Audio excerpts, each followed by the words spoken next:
Well, I want to welcome everybody back here to the second half of the day here. We're getting going here with the Weller Racing SR1 UTVs out there. So we've got Paul O'Brien in the number 11, Matt Land the 91, Jason Weller in the number 10, 18, Corey Weller, 77, and Nick Peary. Larry Hayes in the 75 with Daryl Gibson in the 41, Christoph Reed in the number 9, and the 74 is supposed to be Dallas Norton. There he is. Okay. Yeah, like Dave said, welcome back, everybody. We hope that you're going to spend the rest of the afternoon with us. Kind of bouncing back between this and maybe the Packer game coming up soon. Yeah, I know there's other NFL games out there going on, but we only care about the Green Bay Packers. Okay, I'm the one that cares. But anyways, this is going to be a fast and furious afternoon of racing, as this is, again, the last round of the 2021 season, the inaugural season of the Great American Short Course. Gary Lane coming out of the final corner, getting ready to pull off the track in that pace truck, and we're going green flag racing this time by as we got the in-car camera. I'm not exactly sure who that is, but we're going green, everybody. Option better says green, green, green. They head into turn number 1. Looks like somebody off pace there. See the red car there. Was that Land there in the 91 that shoveled back? But so the number 10 out front there of Jason Weller, 77 Nick Peary, 77 there. I'm sorry, 77 Nick Peary. Then we just saw onboard footage you were talking about Corey Weller, so very cool.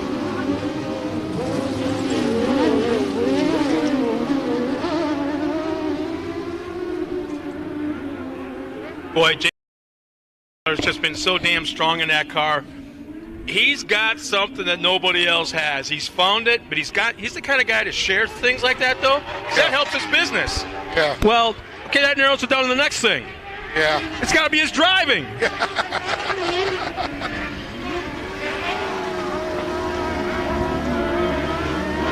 Dallas Norris moved up into a couple more spaces forward now. He's running up in that 6th spot.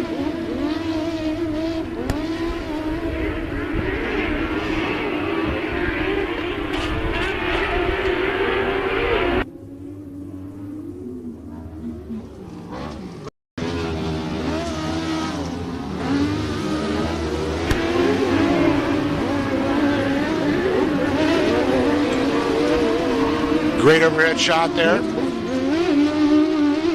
Back of the pack. Yeah, I don't know who gets more kudos this weekend. The drone pilots, the track crew for keeping the track condition the way it is all weekend long. The safety staff. Hell, I don't know, but everyone's put together one hell of a program here this weekend. So Jason Weller still running up front. Paul O'Brien 2nd. Corey Weller back up into that 3rd spot. Nick Peary, Dallas Nord. Nord just keeps moving forward now in the top 5. Sorry, man.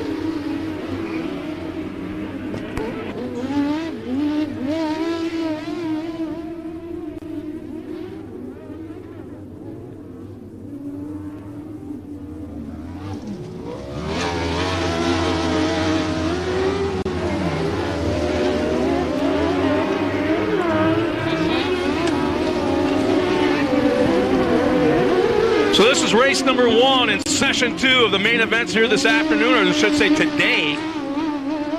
From this point on, it gets nothing but faster and faster. And the laps get a little bit more and more out of the pro classes, too. So we'll be ending the afternoon with Pro 2, with the championship yet to be decided there. Next race coming up with the Silent Signs Modified Kart Division. You know, it's hard to believe, but the mod karts are right around the same speed as the SR1s. Oh, yeah. The lap times are right in line, yeah. Weller's out there running at 55 lap time. I believe it's his fast, right around the 55-second mark. And I think the fastest yesterday in mod kart was a 53, high 53. So that gives indication how fast these kids are. Oh, yeah, they scream. It's amazing when you think that it's a 450 motor versus 1,000 cc's. Yeah. Or, I'm sorry, R1s.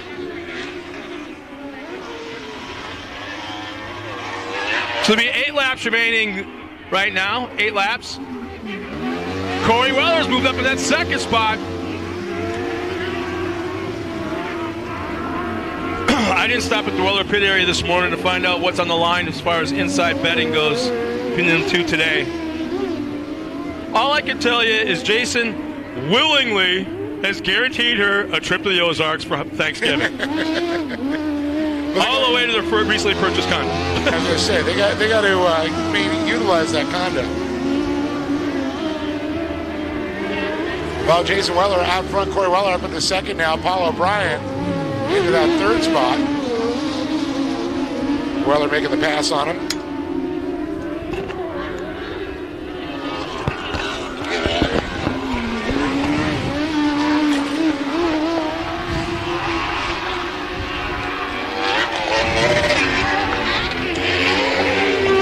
O'Brien goes by. There's Dallas Nord, the 74. Perry. And you got the number 9 there, Christoph Rieden. Larry Hayes. And then you got Daryl Gibson goes by in the 41.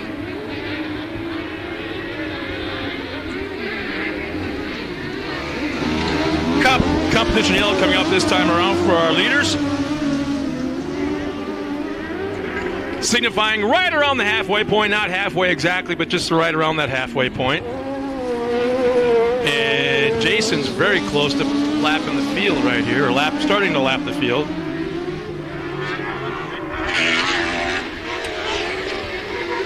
Well, there's the comp caution.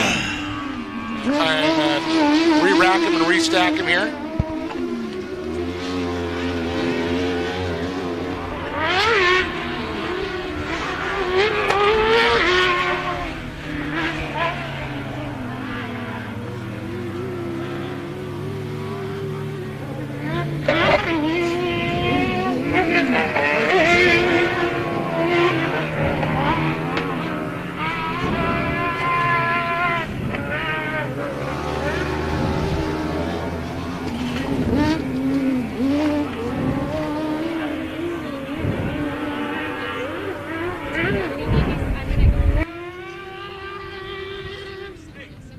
So the field re-racked and restacked here. So it's Weller, Corey Weller, Dallas Nord, Christoph Rieden, Larry Hayes, Daryl Gibson, Matt Land. Brian, let's see.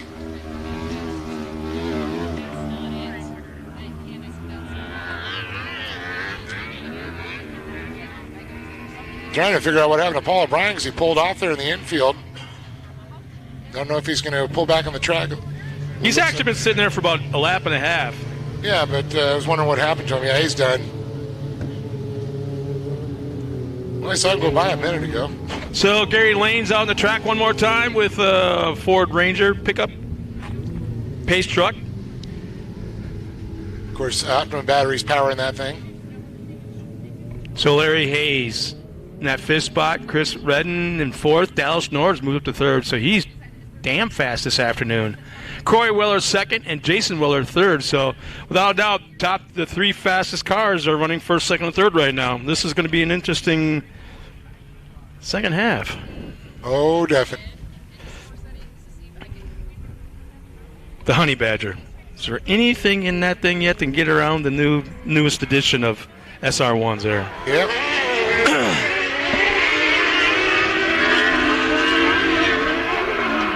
Who actually, I forgot to ask who bought that one. Was that the number 9?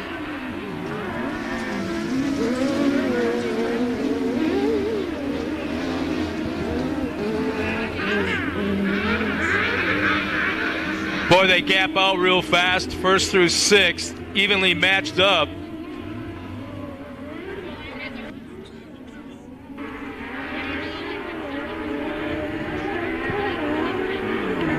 Hey, Jason's back watching us again online, Rabine. Tom Benevenuti's back from Canada. He's watching us.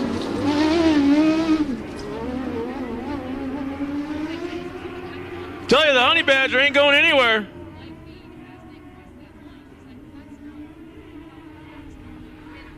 Corey's coming after Jason right now as we speak. Dallas Nord's right there just watching it all take place in front of him. Did I just see Corey get on the binders or just break loose a little bit there? I don't know. She's out braking Jason going to the corners. She makes up a ton of ground. Rick McCorkle is going, go Team Weller.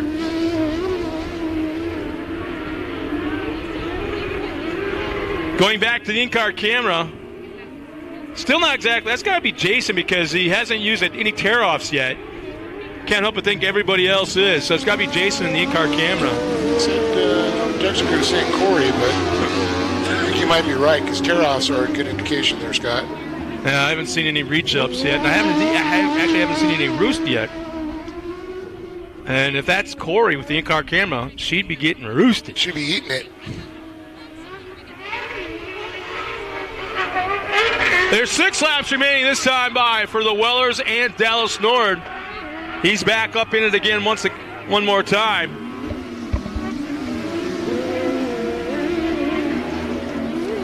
And I want to say that was Redden that just glanced off the wall and Matt Land just got by on the inside. So Matt Land moved up one spot. Yep, Land now up to 4th position. Hey, our buddy Miles Hassequist is checked in. Hey, Miles. So, watching the corners where Corey just outbreaks Jason. Jason then is able to drag out of the corners and just gets all kinds of traction and pulls away ever so slightly. And look at this battle that's starting to develop there. It looks like Matt Land trying to make a run now on Dallas Nord. Nord in the 74, Land in the 91. Isn't that Redden? I think that's... No, that's 91.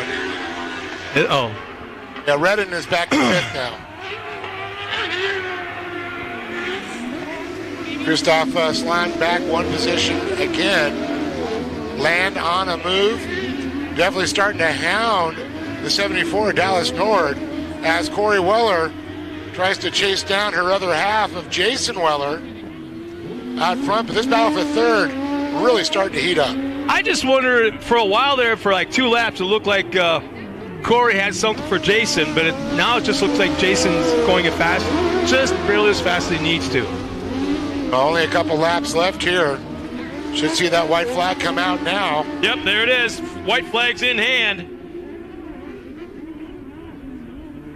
As fast as he's Corey over-rotates just a little, opens the door for Dallas. Dallas is now about 2 car lengths back.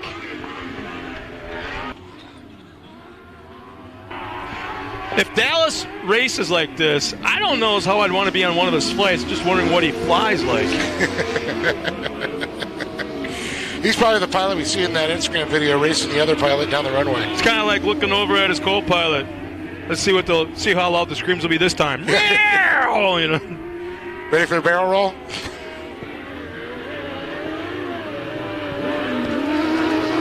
Just 2 turns remaining through the backstretch up into the Talladega turn, down the backstretch into the final corner. Weller, I should say Jason Weller. Yeah, I know. There's 2 Wellers. Which has Weller? Has about a 10 car length lead over Corey going to that final corner. 1 turn remaining. Here we go. Down the front stretch to the flag stand and up and over in that final corner. Matt Land was going after Dallas Nord as Jason Weller takes the win. Corey Weller second. Front row. Oh, that was Dallas. Dallas went up. Okay, now I really don't want to be on one of his flights. But for a moment there, I thought it was Matt Lamb, but instead it was Dallas Nord. They were both battling for position, that last podium spot. And it just looked like Dallas just hooked the rug. And the thing is, with these things, they're so tiny in their wheelbase. I've never seen anybody bike it up on 2 wheels and save it with one of these things. Ever. Yeah, no. Yeah, right there, the replay for all the fans back at home. He just went in so hot. He was already full lock to the right going into the corner. And committed, yep. Yeah, there was no coming back.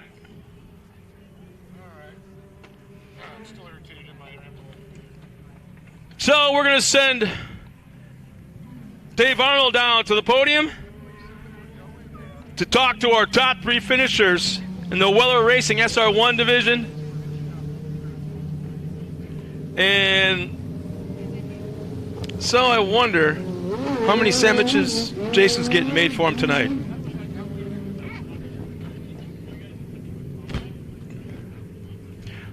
We're going to step aside real quick because we're watching Dallas Nord crawl outside of his car. We'll step aside real quick for a couple commercials and be right back with Dave Arnold and our top 3 finishers in the Weller Racing SR1s.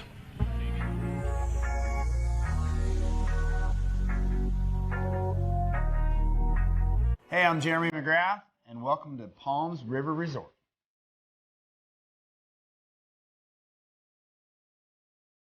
Palms is a 5-star lifestyle community where you'll make lifelong friends. I mean, some of my favorite things to do are obviously building memories with the family. We get out in the side-by-sides. Of course, I like riding my dirt bike in the hills and taking off in the desert. But I mean, family time in the boat, man, you can't beat it.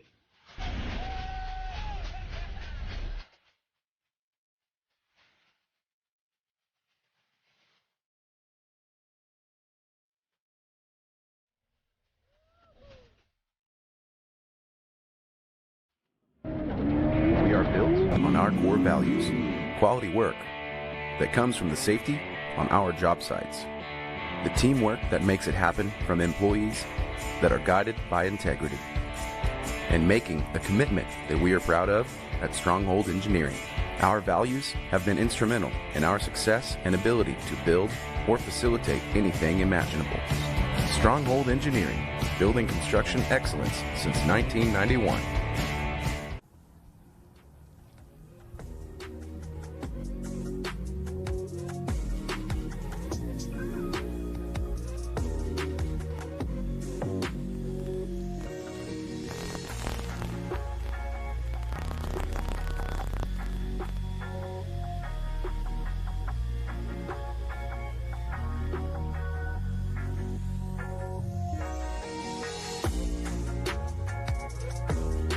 All right, here they are coming on up here, the SR1s. We've got Jason Weller, Corey Weller, Matt Land. So Matt got off the pace a little early on and had to fight his way back up.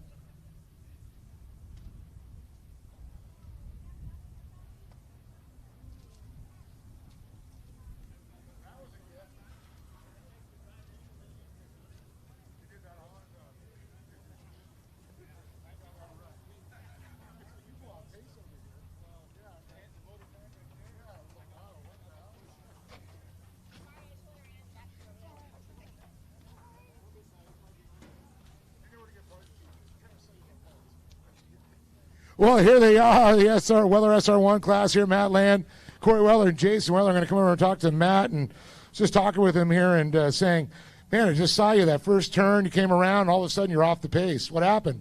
Well, I mean, I don't know what happened before, but all of a sudden we made that turn, and the car just completely died. I had no electricity, no anything in there. But we got a quick push from the track guys, and somehow we got it to refire, and we were able to stay on the lead lap somehow. I heard these guys coming quick, and I was just trying to keep on that lead lap just to have a chance at this race.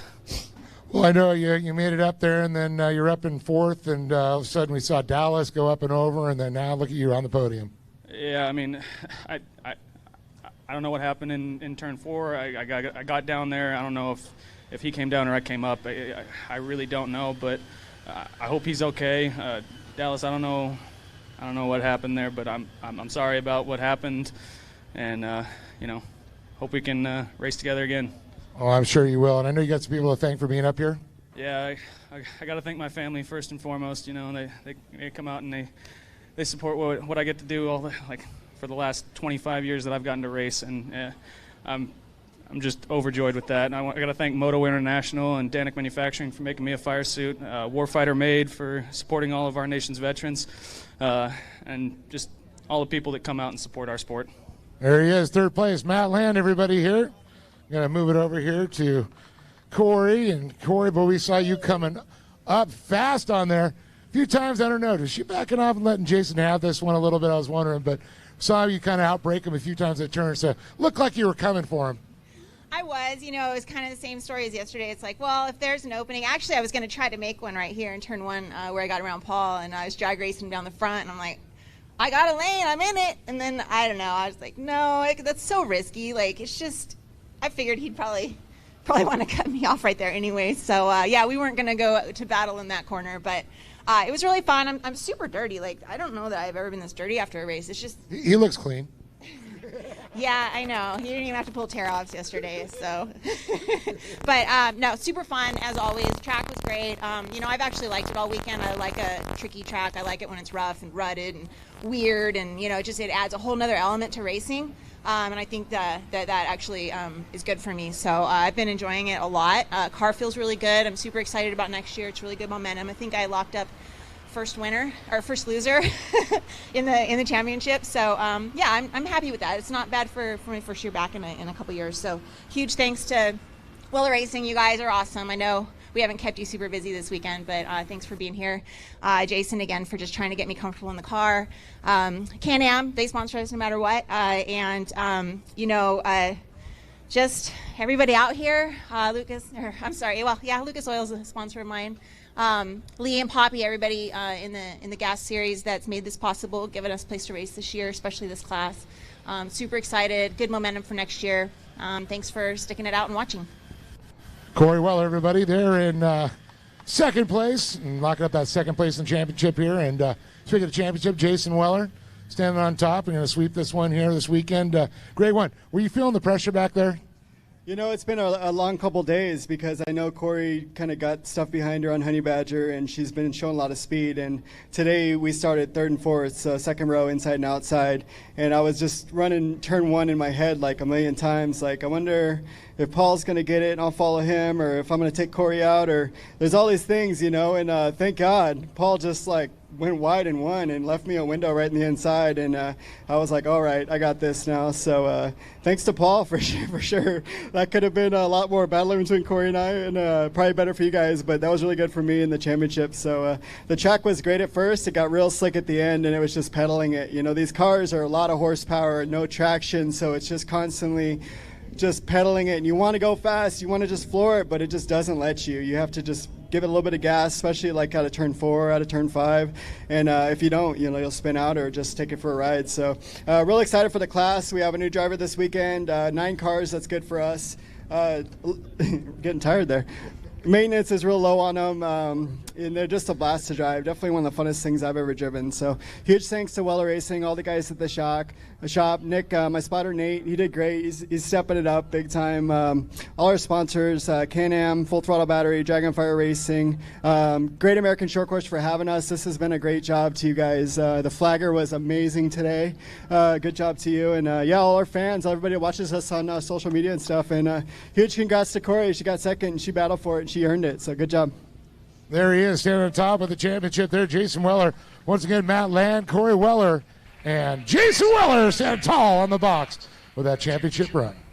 Back up to you, Scott. Thanks a lot, Dave. And hey, Dave, you remember way back in the early days of SR1 when Jason was like really shy and quiet and wasn't a big fan of being up on the podium and didn't talk much? And now there's a contest between the two of them, and Corey might have to step up her game up on the podium with her interviews. But congratulations, Jason and Corey, for their first and second place finish in the championship. First ever championship in the Great American Short Course. Coming up next will be the Silex Signs Mod Kart Division. 10 cars coming out on that race. Trent Hansen, a buddy of mine from the Midwest, has checked in. Big time soda / Midwest racing fan. He's checked in, I want to say, he was in Rockford, Illinois. Yeah. Well, they're all wobbly left, or wobble. I'm like, it needs to show what the fucking timeline shows. It's never done that. We've never had a use for that. What the fuck are you doing? Hey.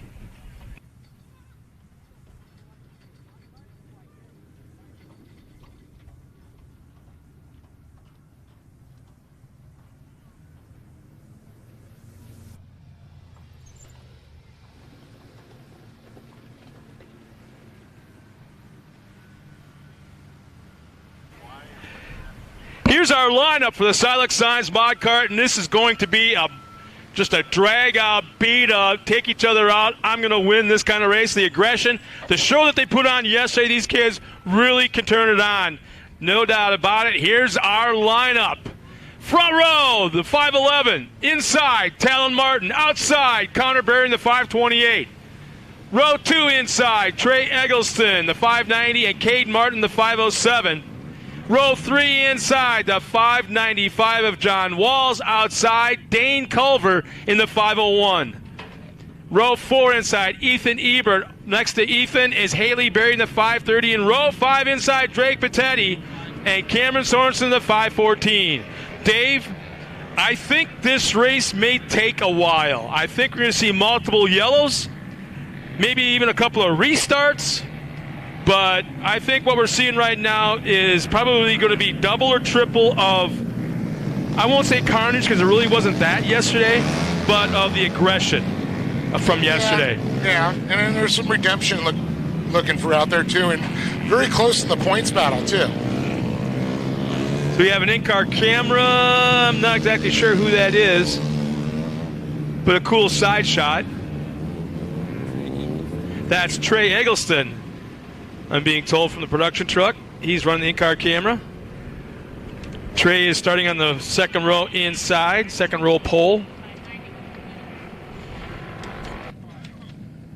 Again, I want to thank everybody back home watching us on the live stream. Kicking back, having the gas race on one screen and maybe their favorite football team on the other screen. But we want to thank you for joining us this afternoon. The weather here in Southern California is simply fantastic. I'm not going to mention the W word, but the sun is beautiful. Surrounded by mountains, right at the bay, right just outside, just north of San Bernardino. You do have a nice glow about you, Scott. Huh? You do have a nice glow. Oh, my solar panel is a little tomatoey. Yeah. I have a funny feeling that's not going to be good probably Tuesday or Wednesday, but yeah, that's all right. I should have saw that coming. Gary Lane in the pace truck getting ready to pull off the track as we've got, once again, Talon Martin and Connor Berry in the front row. Glenn Helen, here we go. And the Silex sides, my car, green flag. Berry and Talon Martin lead him in turn number 1. 4 wide in turn 2 for a moment. On board with third place, Trey Eggleston there. Kind of surprised he's only reached up and grabbed that tear off once. But it's not that close in third, but just outside of the roost. Trey in that Sparko back machine. Well, we got 2 cars a little further back, locked together, nose to nose on the infield right-hander.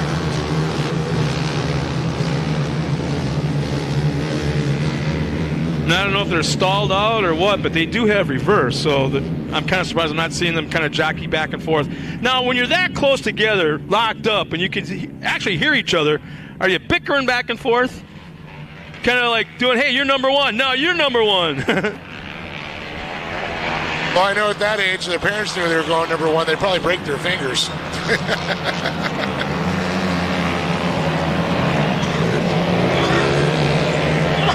But Connor Berry now out front. The CBR Performance Products machine, followed by Trey Eggleston.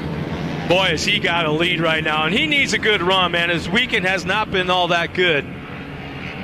Kind of surprising to see. He was on the podium yesterday, but not exactly what you expect to see from him as far as finishing spots. Didn't have a good run in his pro light, had issues there.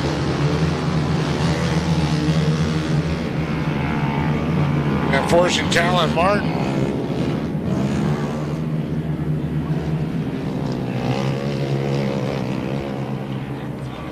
This is kind of what we expected to see out of Connor Berry as a yellow flag is out for an incident. Oh, this can't be. Talon Martin. Where am I looking here?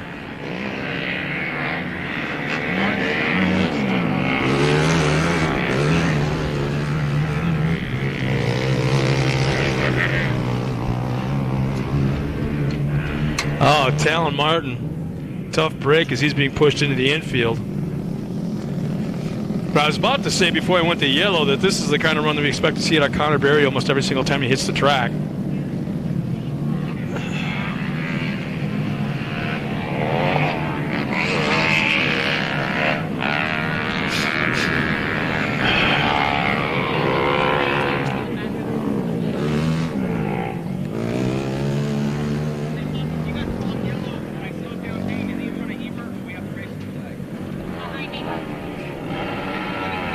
So Talon gets pushed off the track there. Looks like he's being pushed all the way back to the hot pits. Yep.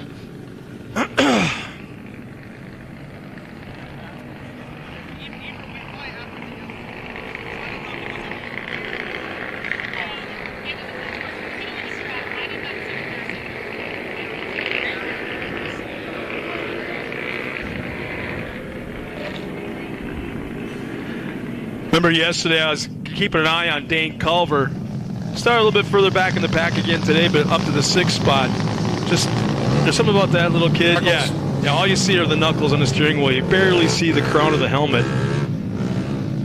And just admired the way he was muscling that truck through the final turn during Friday's practice.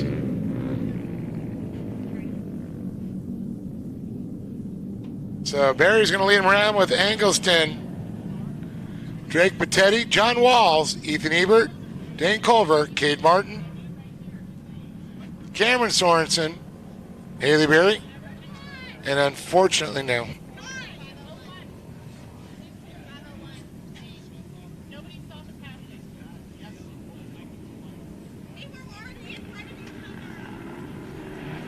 Coming to the green flag. Oh, big time accordion effect here. Cade Martin just pile drive Dane Culver coming to the green flag.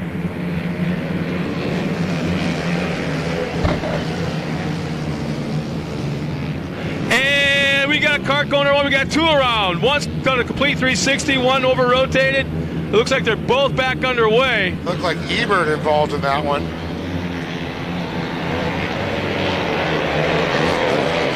That used to be Cole Keats, I do believe, old cart there.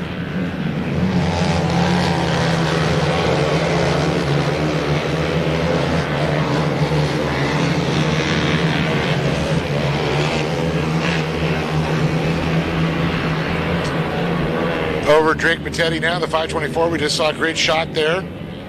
Back to the overall top of the drum.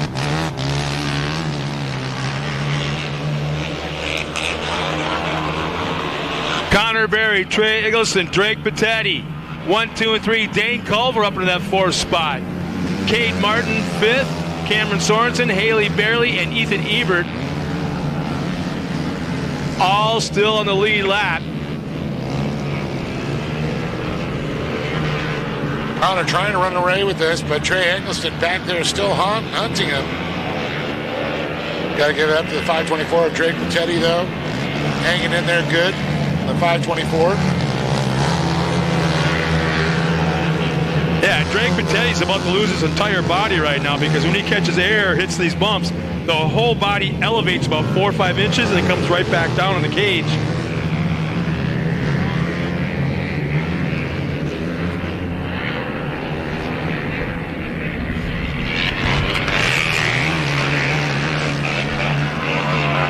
Seven laps remaining this time by 7 laps. Comp Yellow should be coming out next time around.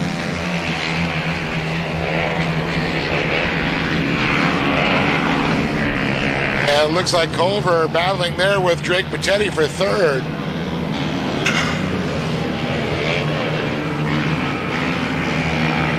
Yeah, the race right now is for that last podium spot. Oh, took a little peek. Nice job. Got real close, but never touched. We'll see if we try that outside entrance, inside exit. There it is. Oh, what? Was that a replay of yesterday? Our drone pilot just crashed? I believe so. Almost in the same place, I think. Yep. Spiraling in. There's the Comp Yellow.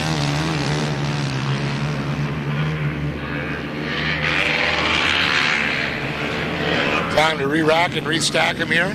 So Connor Berry will maintain the lead across the yellow. Trey Eggleston 2nd, Drake Patetti 3rd. Dane Culver up into that little guy up into that 4th spot. Ethan Ebert up into 5th. Cameron Sorensen, Haley Berry 7th, Cade Martin 8th.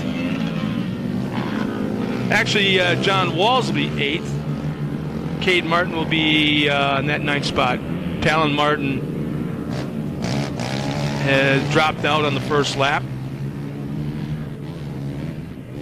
So getting them all lined up, and it's one of these classes I would love to have the radio and just listen to what the spotters and the drivers are talking. Does the driver say anything to the dad or the spotter?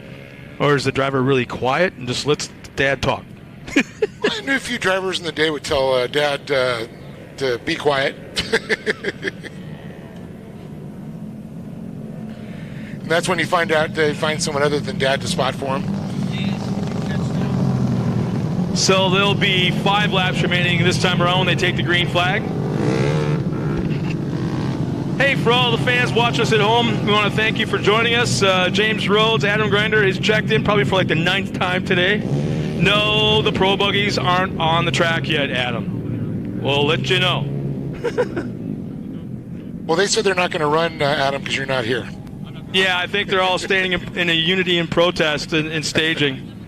They're not going to race until your little car shows up on Big O tires. Big O tires, there you go.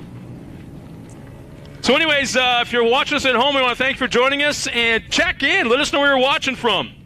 Except Adam, we know where you're watching from. Let us know who you're cheering on as we're getting ready to take the green flag. There it is, Connor Berry back underway.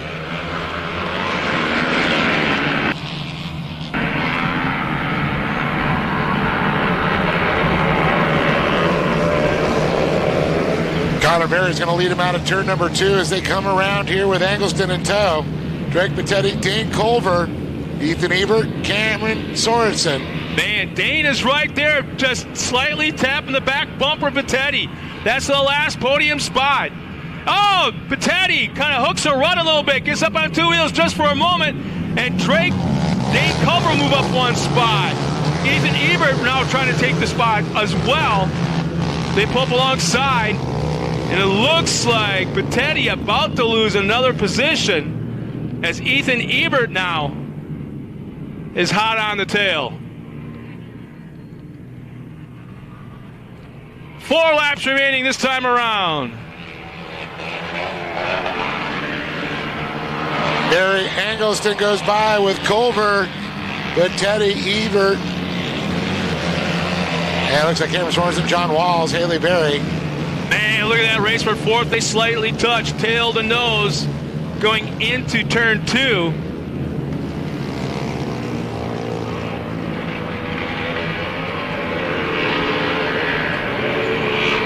Ebert really turned up the pressure there on Pettetti now, right on the back bumper. Definitely trying to do something. Tell you, Trey Eggleston's got the fastest truck so far this afternoon as he's been kicking off quick lap times. He's getting quicker each consecutive lap, and Connor Berry has seemed to kind of level off a little bit, even though his fast lap time is quicker than Eggleston's.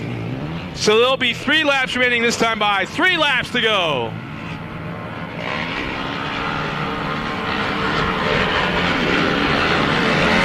Well, I stand corrected. Connor Berry just kicked off the fastest lap of the race with a 57 flat. He heard you.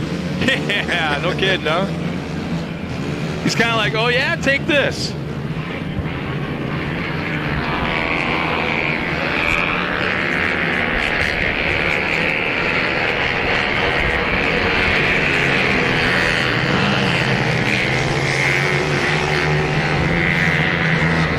We still have that battle for 4th going on nearly side by side.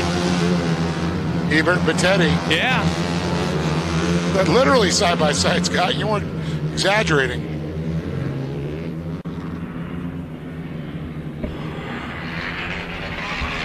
Two laps remaining. But the battle for 4th is where it's been real interesting here.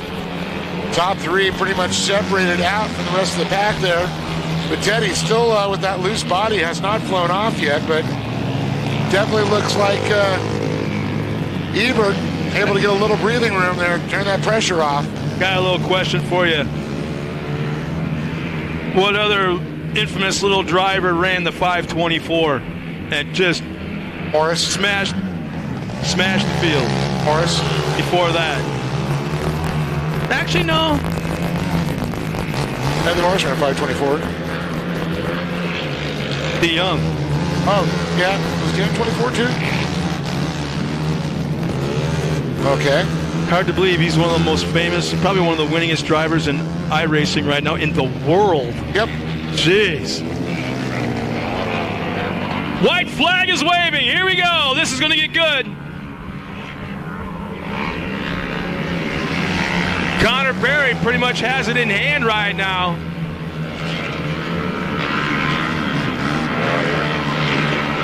This kid is up to his eardrums in anything and everything short course off-road racing.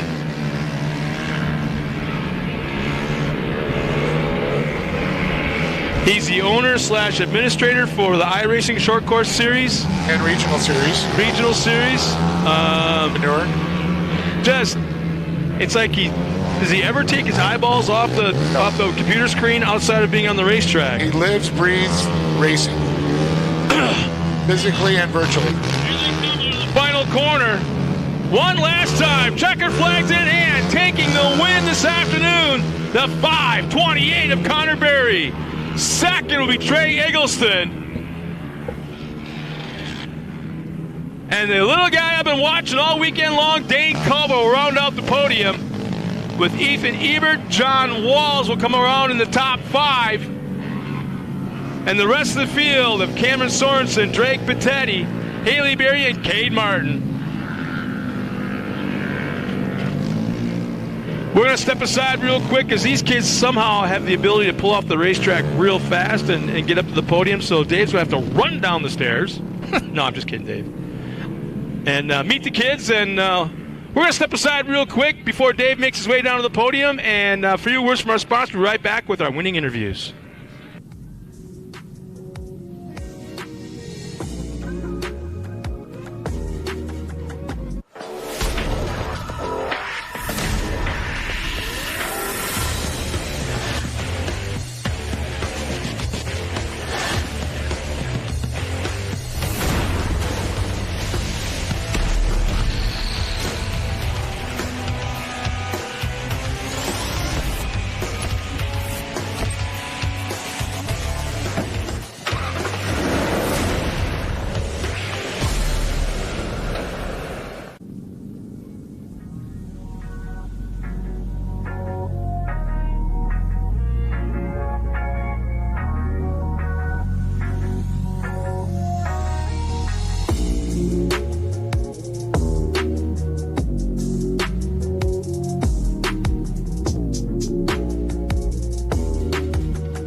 All right, let's go bring Connor, Trey, and Dane up here and talk to them about this race.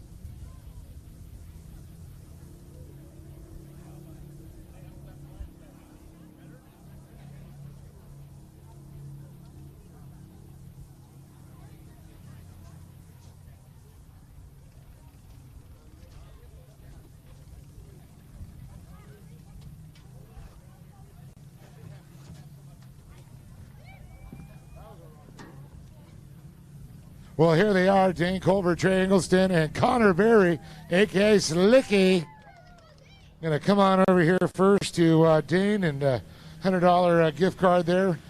Well, Dane, looks like this was a physical one. Just looking back there at your little bit of bent bumper there, did you say, bud? Yeah. I got hit pretty hard in the pace lap because I don't know what happened. I didn't see the pace truck slowing down, and I hit the person in front of me, and it kind of just caused a chain reaction. Yeah, it sounds like the 15 freeway out there, right? So talk about this race a little bit going on out there, because you had to fight your way up. You were back there. You and Drake were battling for a while, too, and that was a constant battle for about 3-4 laps.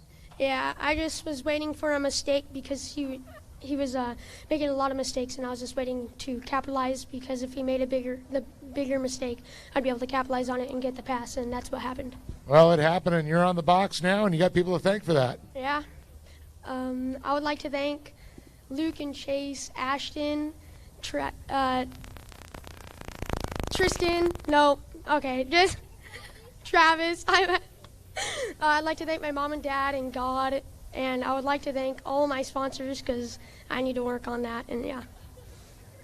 Give it up for Dane Culver, everybody. Good job there and making his way onto the box here.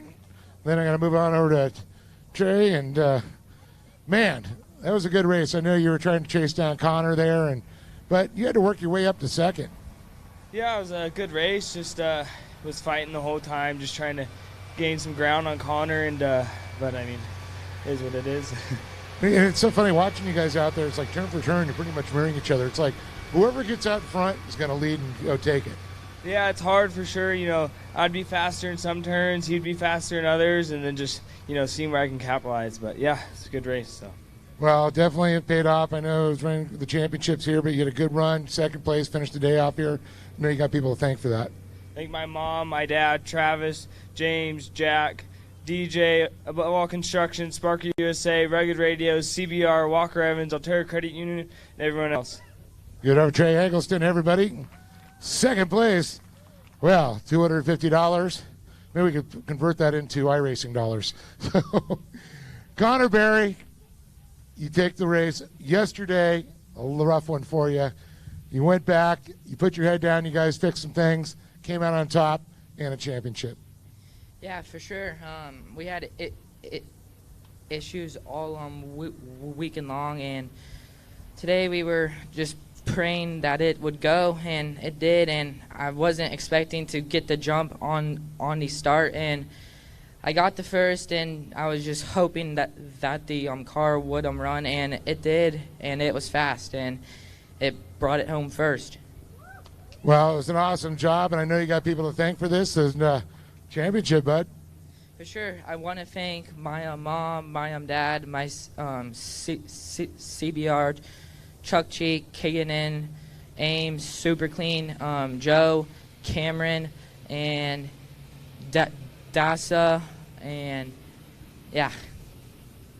Connor Berry, there it is. Slicky. But give it up for Dane Culver, Trey Eggleston, and standing tall enough in the box, it's Connor Slicky Berry with the championship and the win. Going to take it back up to you, Scott, as we move on through the program. Thanks a lot, Dave. Again, congratulations to our top three finishers and our new champion in the mod carts. Well, once again, I got another driver up here going to help us out with the next race, and he probably has more frequent flyer miles than anybody else could imagine up here in the grandstands, minus a few here and there. Comes all the way from Australia. Dexter, welcome back to San Bernardino. Not the kind of weekend you wanted to have racing, but it's cool to have you back here racing with us here at the Great American Short Course. Yeah. Now, well, first off, talk about what happened. Let's start with yesterday. What happened out there on the racetrack? What class? You tell me which class. You're racing multiple classes, so you're in the 170s and junior ones. So in the 170, I just wanted to follow someone, because I didn't really need to beat anyone, because I'm already high in points. So yeah. Okay, and then in the junior twos, you didn't have such a good day. One. Junior one. I'm sorry, junior one, yeah. So yeah, I just didn't have a good day in that. We've been working on that for ages. It's been sitting in a garage rusting for the last 3 years, so you can't expect it to run good. So just like you've been doing all summer long, you're just getting seat time. I mean, no matter what it is, yeah, I'll jump in. If it's a lawnmower, yeah, I'll jump on it. Before racing lawnmowers, let's do it. But you've been traveling all over the country, you and your mom and dad. That's all you've been doing has it been a full year yet? Have you been doing it or just shy? 10 months, yeah. So, where's your favorite racetrack? Because I know you were running Work Series, right? Yeah, I quit that. No? Quit that. I was in points, but just not. Wasn't fun anymore? It's too hard on my car. Oh, really? Okay. Yeah. Now, I know you raced at the Texplex a couple of times. I mean, I see you on the social medias. Every once in a while, post some pictures and racing and stuff like that. But did you like that place? Yeah, it's a pretty fun place. Big track. All those cowboys and horses and cattle and. Yeah. Do you like the steaks out there? Yeah. It's got to be a hell of a lot better than what you brought me up here on stage, this Vegemite stuff. He actually brought me a little jar of Vegemite, and I thought that was just a song from back in the 80s. Was it the not Men at Work? Was it the Men at Work? Men at Work. Men at Work, yeah. I thought it was just a song that those guys made up, and but he brought it up for you. He says he's got $500 in his pocket. If you dig in that jar and pull out a big fingerful and take a whack at it. Show me the money. Trying to get Dave Arnold. But he brought it up for me because I'm like, what the heck? He could never tell me what Vegemite is. Get him to autograph it. It's yeast. Yep, that's it. But what can this stuff mold? Can it go bad? No? Kind of like a Twinkie? Yeah. Like by the time you retire at the age of 65, this will still be good to eat. Not that I would. That's kind of an oxymoron. Yeah, I wouldn't either. But he brought me up this little jar of Vegemite just so I could see what's in it. So here's the ingredients, if people were wondering. Yeast extract. I did not know yeast had an extract.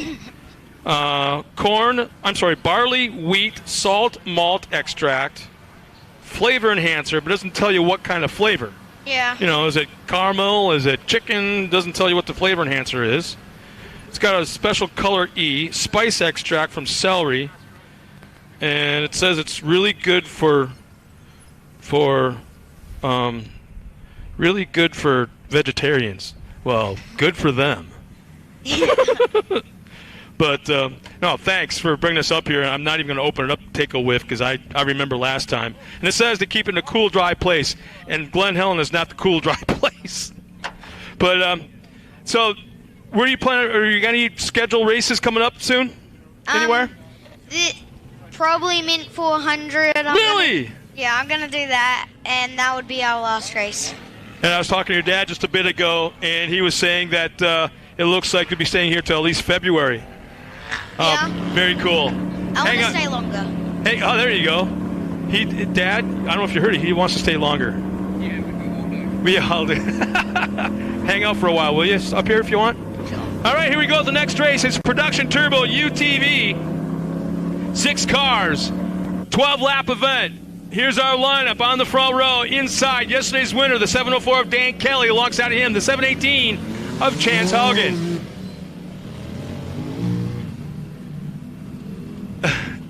Row 2 inside, the 720 of Lance Root. Outside of him, the 771 of Anthony Ochoa. And row 3 inside, Kevin Walsh, the 717, and the 733 of James Mackey. Coming up next will be the Production 1000 UTV. But right now, it's all about the Production Turbos. And Dan Kelly absolutely had his way around the racetrack yesterday. So another friend of mine from Facebook checks in. Jacob Delzer's watching us. I want to thank everybody for at home watching us on the live stream. As I imagine, if I was home, I'd be doing the same thing, but one screen would be on this race. The other screen would be on the Green Bay Packer game. I keep saying that, but I don't care. I'm a Green Bay Packer fan. I came to your area a couple weeks ago. Me and my wife came to Phoenix for the Phoenix Cardinals and the Green Bay Packer football game. Oh, that was so cool. That was awesome. Tampa Bay? That's who you are? Oh, you never been to a football game? Oh, wow. Cool stadium, the whole nine. I know you drove past the stadium a couple times at least, right? The big, huge dome. Yeah, we'll drive past that. Looks like a big, giant spaceship. So Gary Lane's coming up out of turn 4, be pulling off the track. I'm sorry, the final turn, pulling off the track, or is he? No, looks like they're going around one more time. So, little wet. So we're going to give the boys another chance to check out the track where it might be a little bit on the dry side. So, have you heard what I've been calling you? What? Mini Mullet? Yeah, I have. When I can't remember your name, I just whip out Mini Mullet and everyone knows what I'm talking about. They know it's you. Yeah. Yeah? You ever going to... No, is this your idea? Is it your mom's idea? Well, it's mostly mine and my dad's. Oh, your dad wants it, huh? Yeah. I want it too. Your dad's got... He's got zero hair in the back of his head. He's got zero hair. Oh, boy. Just think. Someday you're going to look just like that. So enjoy the mullet while you got it. I'm not. Keep growing hair. You know, you could cut the mullet off and then, like, attach it to your dad's. No. That you could be your dad's wig. No. Yeah. Toupee or whatever they call them. So once again, I got my buddy up here, Dexter. Mini Mullet. Little guy from Australia. Him and his mom and dad have been touring the country. Putting that little guy in race cars all over the place. Multiple series, multiple locations. How far east have you been? You know, as far as going past Texas and South Carolina? You've been all the way to South Carolina? Wow. Yeah. Just by chance you catch any NASCAR races? No? No, I've done one on first or second trip here. Oh, really? Yeah. Oh, no kidding. Yeah, we hang out with the Bushes a couple weeks ago. Get out of town! We did at the go-kart track. Oh, wow! Phoenix. No kidding. Oh, it's a cool track. I've been there a couple times. Get my tail kicked there all the time. So once again, we're going to see if we're going to go green flag this time by as Gary Lane's coming through the corner in the pace truck. Will he pull off? Will he not? Looks like he's going to, as the race cars look like they're lined up. Gary's pulling off, and it looks like we're going to be having a tear-off contest the first few laps because it's still a little bit on the wet side. We're getting ready to take the green flag. Here we go.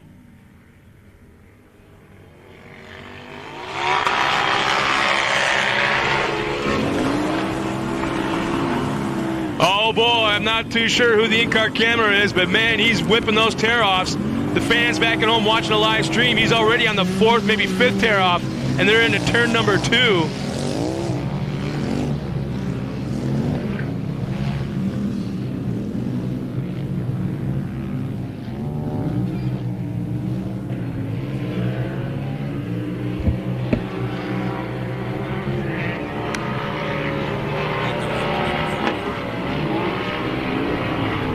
So already they're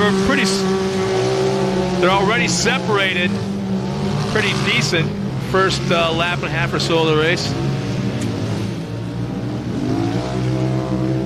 So there'll be 11 laps remaining this time by as the fans at home are watching the live stream and catching all the action. Dan Kelly's picking up right where he left off yesterday afternoon in that Can-Am. Chance Huggan goes by in second.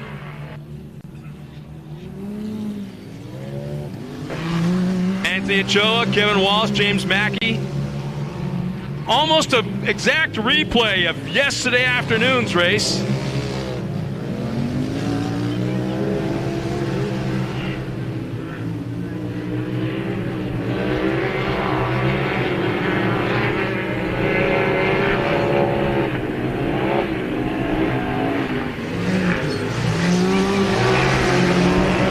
So Dexter, what's the one car you really, really, really want to drive? I want to drive a Pro 2? Or Pro 4. How old are you right now? 9. 9? You got a little bit of a weight there, buddy. Yeah, wait. I'll just race one now. There's a whole lot of pillows and phone books you need to get belted into that seat to get it to fit, if it ever would. But Dan Kelly still maintains a point with Chance Haugen in second.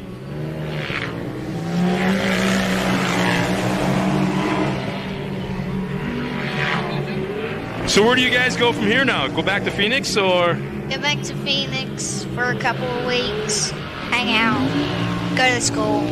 Yeah. Oh, you're being homeschooled, so to speak? We used to be homeschooled, but we got signed up in a little school. Oh, no kidding. Oh, neat. So, when you were at the go-kart track with the Bushes, did you beat his son? Or did he beat you? Kinda. What do you mean, kinda? Either you did or you didn't. We're about the same speed. Really? Yeah, really. He's trying to tell me he's the same speed in a go-kart as Kyle Busch's kid. I don't eat that. Talk to the hand. So,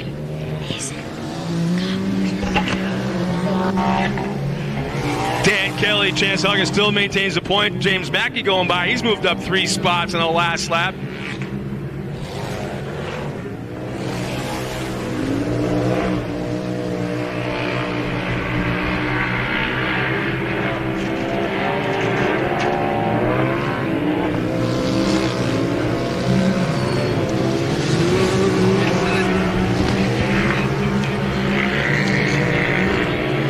So the Can-Am really showing the way around.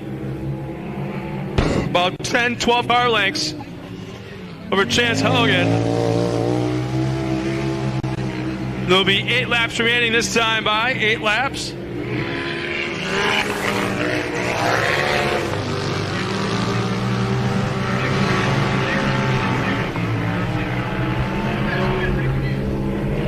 It's just something about that Can-Am that he has just has that setup working this weekend.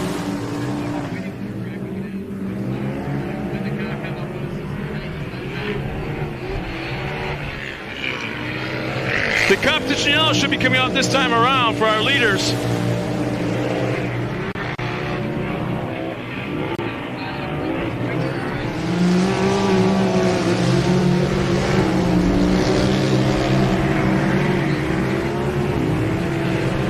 The next race coming out will be the Production 1000s. Race number 10.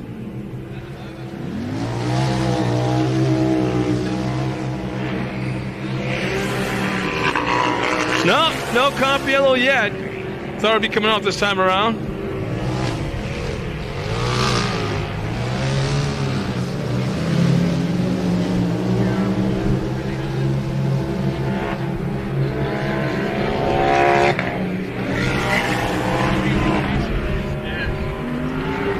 James Mackey goes by. But just watching our top 2 cars out of the track, it just looks like that Chance Haugen just isn't going away. He's keeping right there, not allowing Dan Kelly to get away. In fact, he may have reeled him in a little bit, but we should be coming to the comp yellow now. Yeah, we are. The flag's in hand. So Dan Kelly may be going just as fast as he needs to keep the point. Oh, just like that, Haugen goes around in the final corner. If you're going to do it, coming into the yellow miles will be the time. But no harm, no foul. May have learned a little bit of what's going on in that corner. It looked like there might even be a little bit of standing water almost in that turn. I'm not sure. I saw the drone shot just a moment ago. It kind of looked like way down on the inside line. There might be even some standing water there in that final turn. So Gary Lane is out on the track in that Ford Ranger pace truck.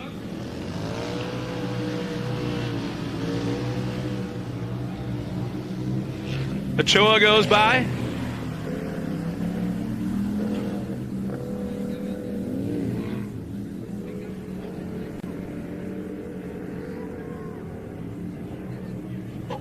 So did you end up going to the NASCAR race in Phoenix when I was there? What? Did you end up going to the NASCAR race when it was in Phoenix?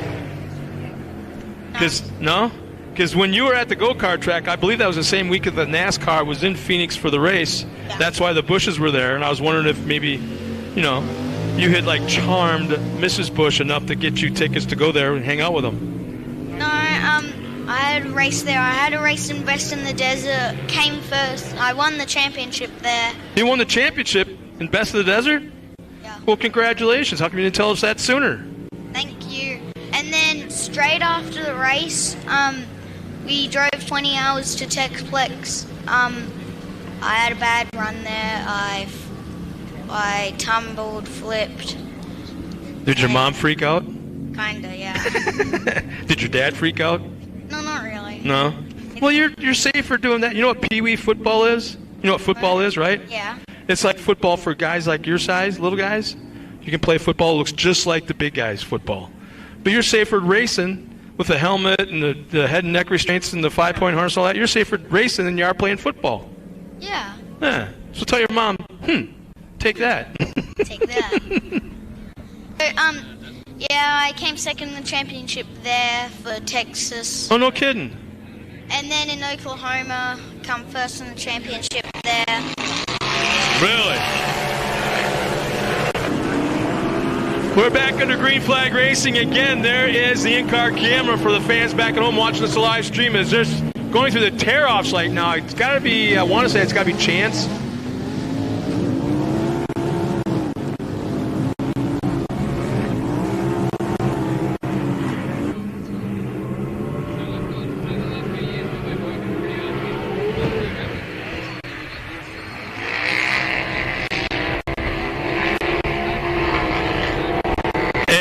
Issues right now with Dan Kelly, our early leader in the first half. He's slowing. There's something going on with that car right now. Sounds like there's still power as we got one car turned to Talladega, turned back underway, but it might be a vision situation for Kelly as he's been roosted like crazy the last lap or so.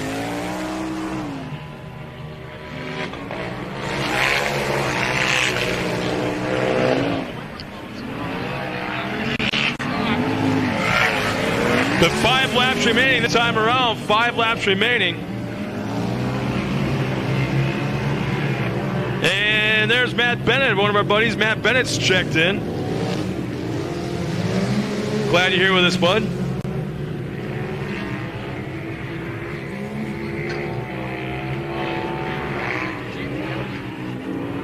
James Mackey now running away with it.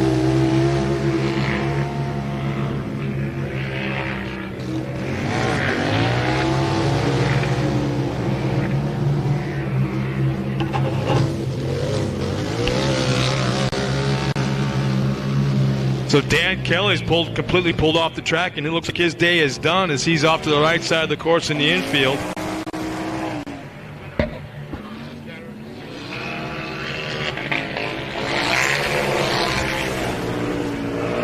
So Chance Haugen, Kevin Walsh running second and third.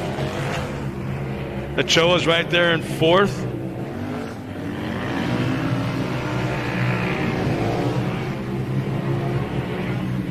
It's 3 laps remaining. A little less than 3 laps.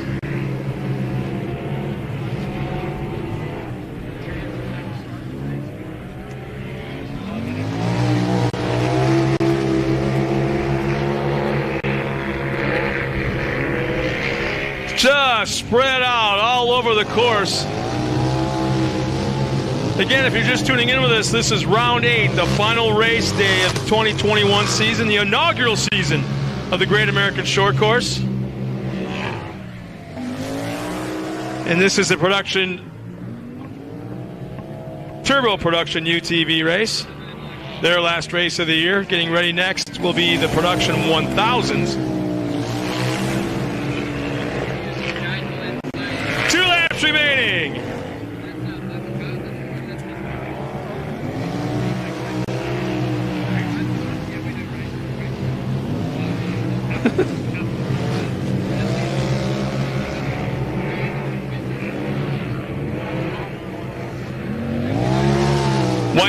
flag should be coming out. That's in hand.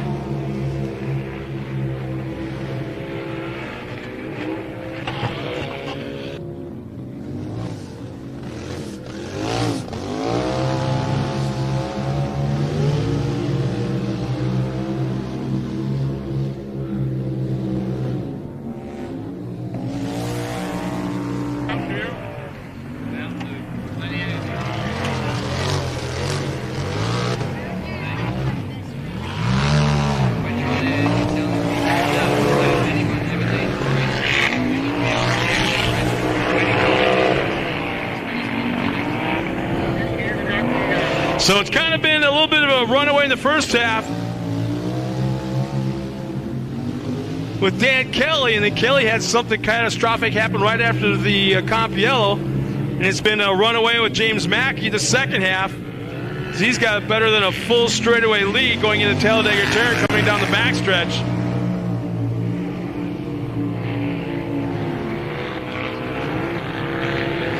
And he's well off the pace. He knows what he's got going into the final corner. No point in just like screaming around the racetrack anymore.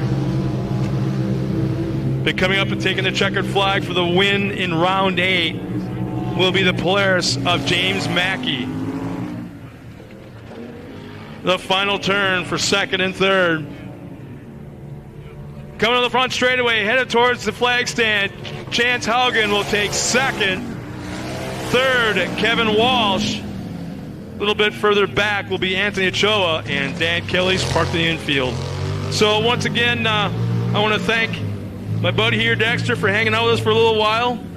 It was good seeing you with you. It was really cool watching your race this summer, man. And if you could guarantee me that this would not grow mold and get all smelly and stink up my room, I would have him autograph it and put it in my keepsakes in my office. But I don't know that for sure. There ain't nothing worse than moldy Vegemite, right? But I want to thank you for coming up here and hanging out with us, and congratulations. And how many championships is that? Did you get this year?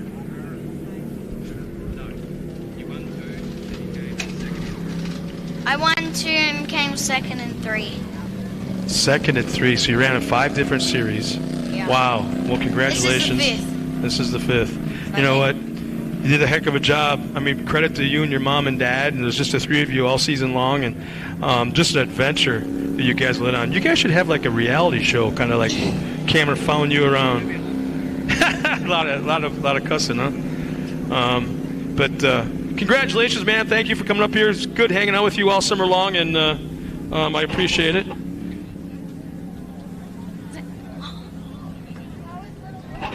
If you need any racing gear, any races like cool DX Star race gear, yeah. There we go. Get Yeah. you custom So you got your own stuff? Yeah. Oh, no kidding. Oh, you got a USA number and an Australian number. Yeah. Dex Star, the best suits on the podium. DX Custom race gear. Star. DX Star. DX Star race gear at Outlook.com. Very cool. Well, thank you again for being up here. Nice talking to you again, man. And don't ever shave that mullet. Keep it growing, bud. I will. All right. Once again, it's our mini mullet, our little buddy Dexter from Australia, running in the Junior 1 and 170 races.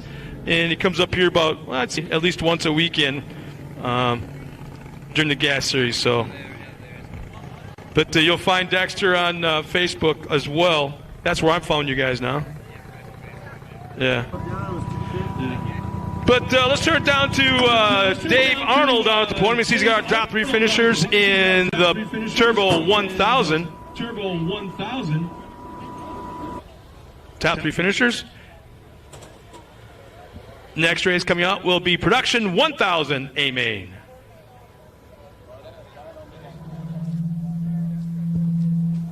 Oops. A little feedback there. Sorry about that. Well, great race there for the Production Turbos there, and congratulations to James Mackey. Chance Haugen's going to wrap up his 3rd championship in a row, the first one for the gas series, though. And Kevin Walsh, of course, coming across there. Great to see. We'll get him up here on the podium and talk to him. Chance will add to his 75 different milk cart bottles up there.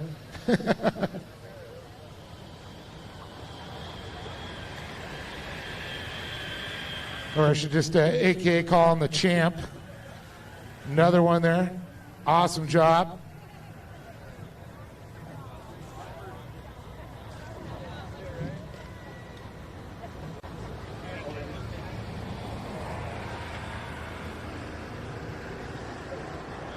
Well, I'm going to go ahead and talk to Kevin Walsh first. And boy, just looking at your car, it looked like it was a little muddy out there for a little bit. Yeah, it was a lot of slip and sliding going around. I think the guys on the slicks were having a hard time controlling this track for today. Well, tell me about the race for you out there, because it turned out pretty interesting here, fighting for that third position. Yeah, like third place in the championship was on the line. I had to get ahead of Choa. We had a great race, and I saw an opening, so I took it on that right-hander, and it worked out for me. Well, you got that and wrapped up that third points too, I believe, overall, right? Yeah, it seems like we won by 3 points, so really tight.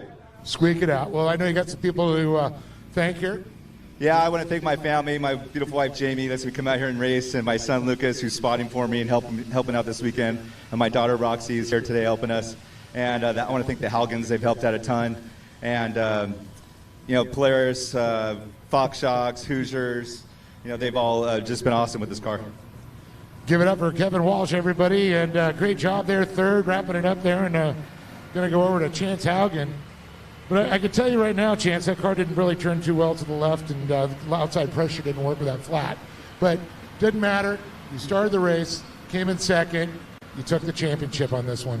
Oh, yeah, it was definitely a fun one out there. Me and Dan were battling there for a little bit. Then we lost the front diff, and then we had a flat tire, so it was all over the place. But it was a pretty cool race. I'd like to thank my mom, my dad, and pretty cool to have all three of our cars that we built on the podium. So I'd like to thank all of me and my dad building everything. But yeah, I'd like to thank Mom, Dad, Polaris, Super ATV, Pinnacle Off-Road, Hoosier Tire, Maxxis, MRT, everyone who else helped me, thank you.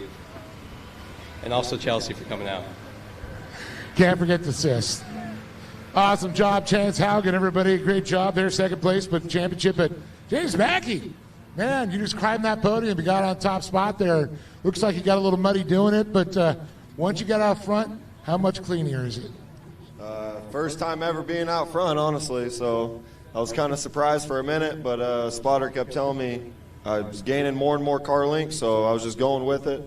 About a lap and a half before the end, car got hot. It was up to about 250 something in temp, so we were about quarter throttle last lap and a half, so it was a good thing we had a lead, because if not, I would have been in trouble today. But I want to thank the Haugens.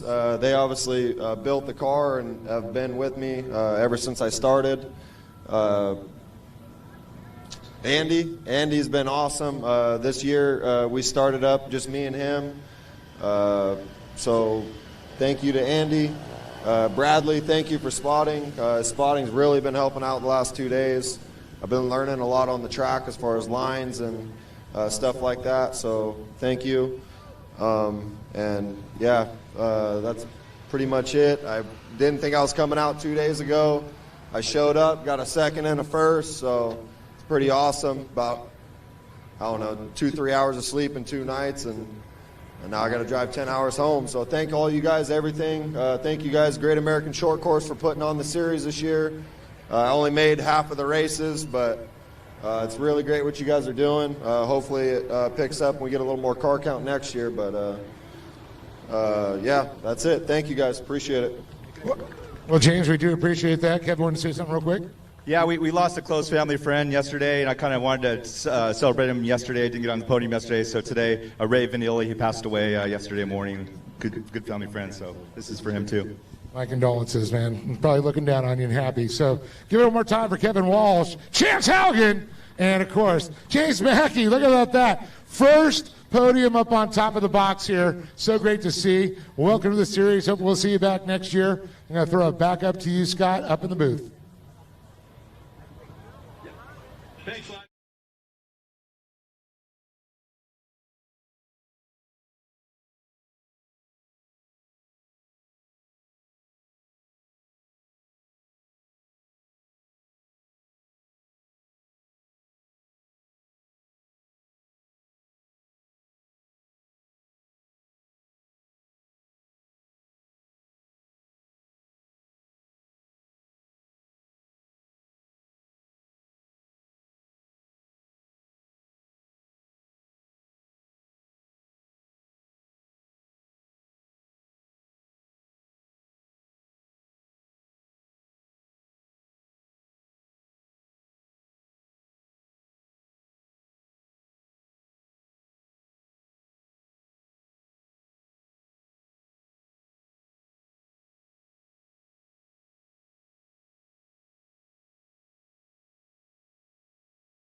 psyche and what they're thinking and what they're feeling, but also what you guys do during a race, during the competition yellow.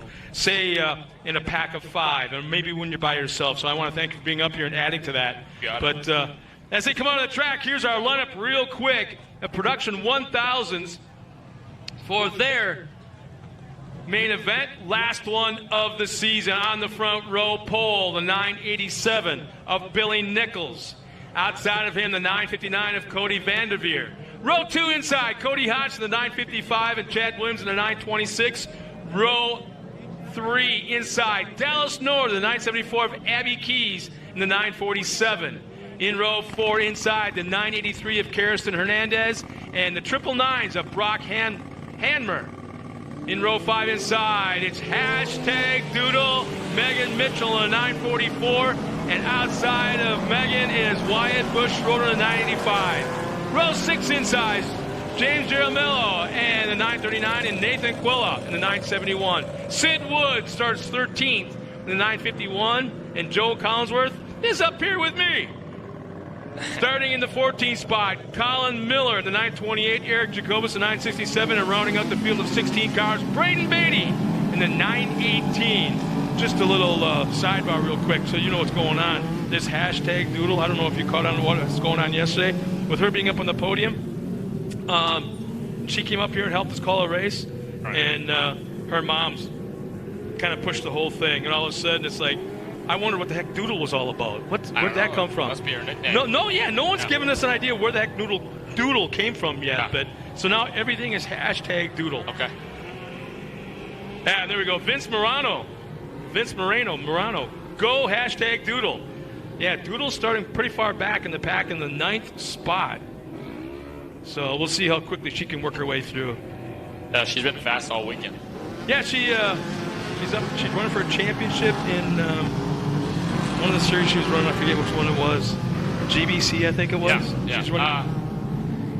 I don't think it's GBC. She doesn't run GBC. Okay.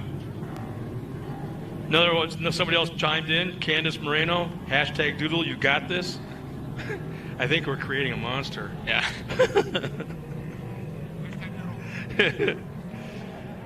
I believe this is the largest field of race cars we've had so far today. Here they come. Gary Lane pulls off the track, or does he? He's waiting till the last minute to pull off. He's really holding him. Whoa! Is that Gary driving the pace truck yet?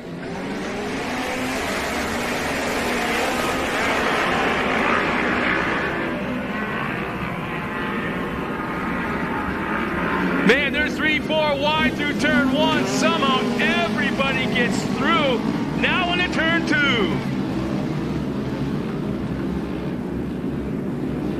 Talk about traffic jam.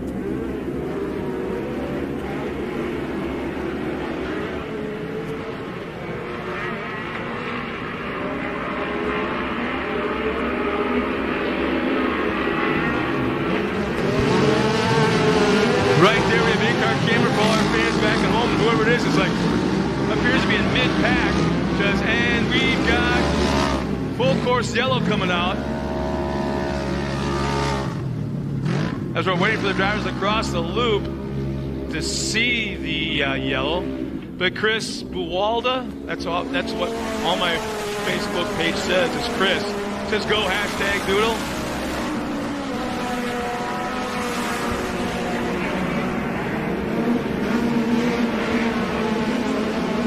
Well, there's not a yellow flag out.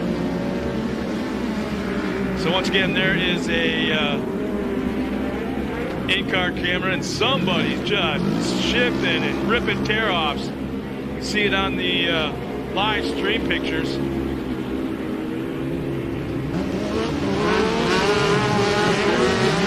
So Joe, when you got this many cars out there,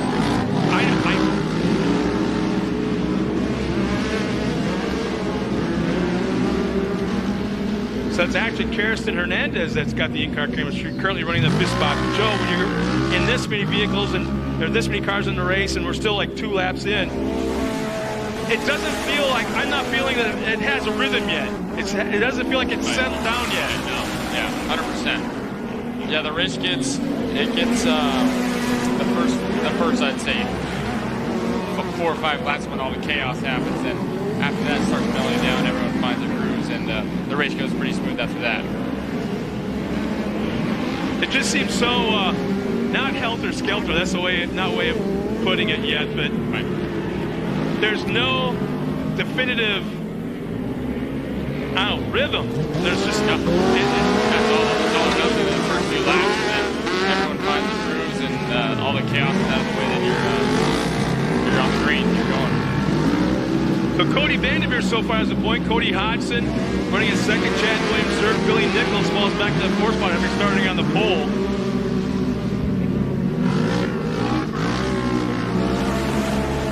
Dallas Nord rounds up the top 5. Kirsten Hernandez, who is actually running the in-car camera, currently in that 6th spot. Megan Mitchell. Hey! Doodle has moved up to the top 6. How about that?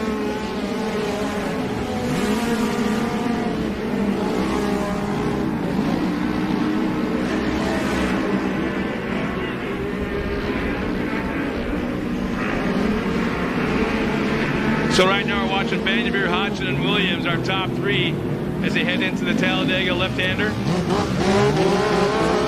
Balance to the top 3 right now. Again, this is Production 1000. Coming up next is the SoCal Fleet Services Pro Buggy, race 11 of the afternoon.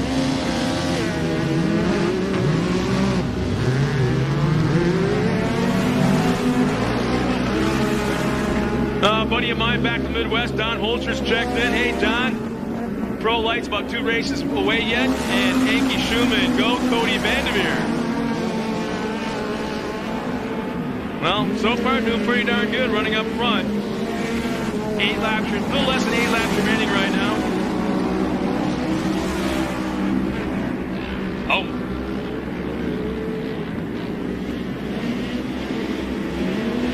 Boy, we've got a race going on right now. You nailed it, Joe. Right now, 3 cars are almost touching each other simultaneously as they come out of the backstretch Talladega turn, now aimed into the final corner.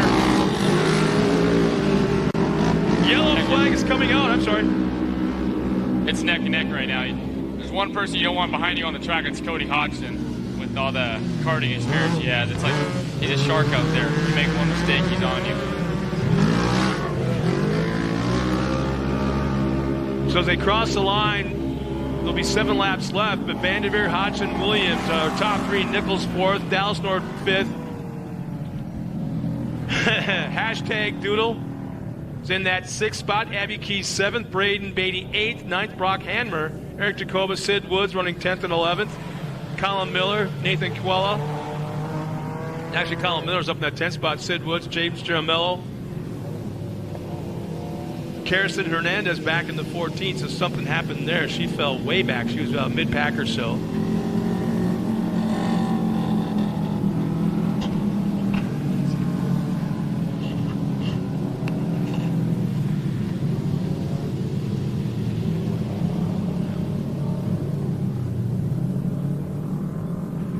So, just been informed, out of my line of sight, got some bad news right now. Just outside, just at the exit of turn 1, is hashtag Doodle, Megan Mitchell, who at one point was in the 6th spot, but she's turned sideways at the exit of turn 1.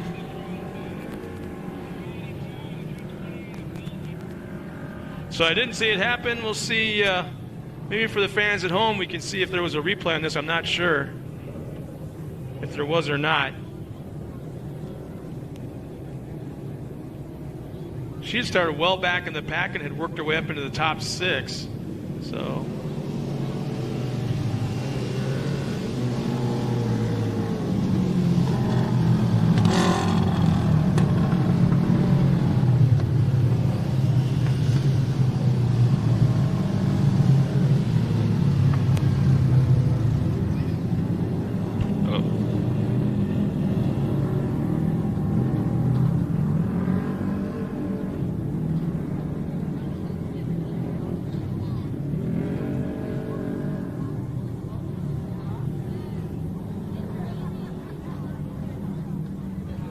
So it looks like there's some left front suspension damage on hashtag Doodle's car. So she's on the hook being pulled off.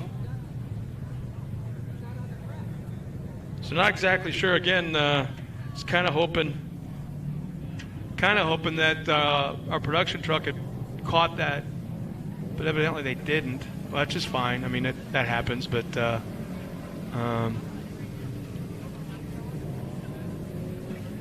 tough break.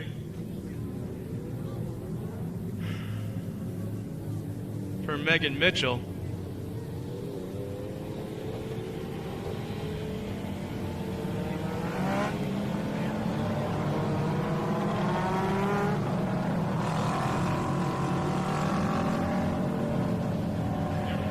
So okay, let's see.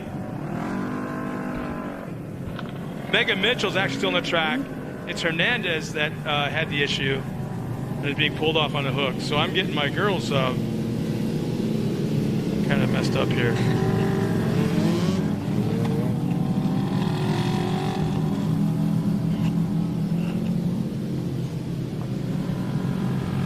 So John Zegers checks in back in Wisconsin. Hashtag Holcher time. That's cool.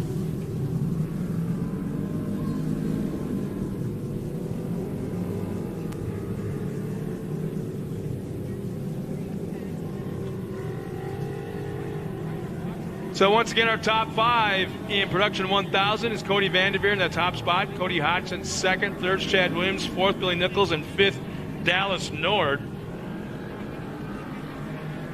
Megan Mitchell still in that 6th position.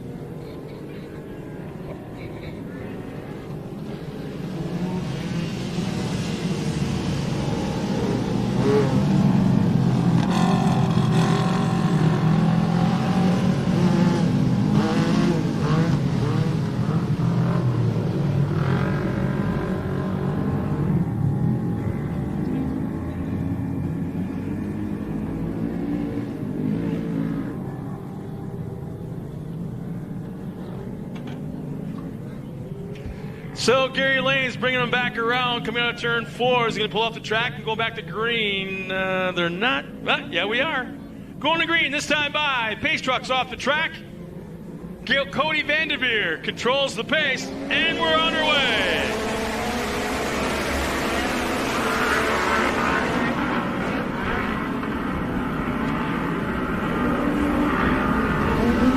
Joe, I don't know what you guys are thinking when you take the green flag in a situation like that, but when you're 3 wide going to turn 1 at the green flag restart, that's got to be a pucker factor like you can't measure. Oh yeah, especially you hit a little too wrong. You get stuffed in the K rail there, and it's hard. It's hard to pull that off, especially when it's crowded like that. Green flag is definitely the biggest rushing field. Side-by-side battle for the point, Hodgson and Vanderveer. Through that dog leg section in the final corner. Oh. Across the start-finish line. Still side-by-side into turn 1. Hodgson, Vanderveer.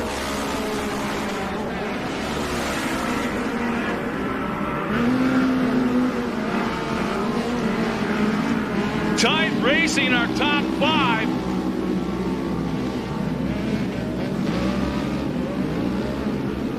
Hodgson, Vanderveer, Williams. Dallas Nord's moved up 1 spot. Abby Keys has moved up 1. Billy Nichols has fallen back 2.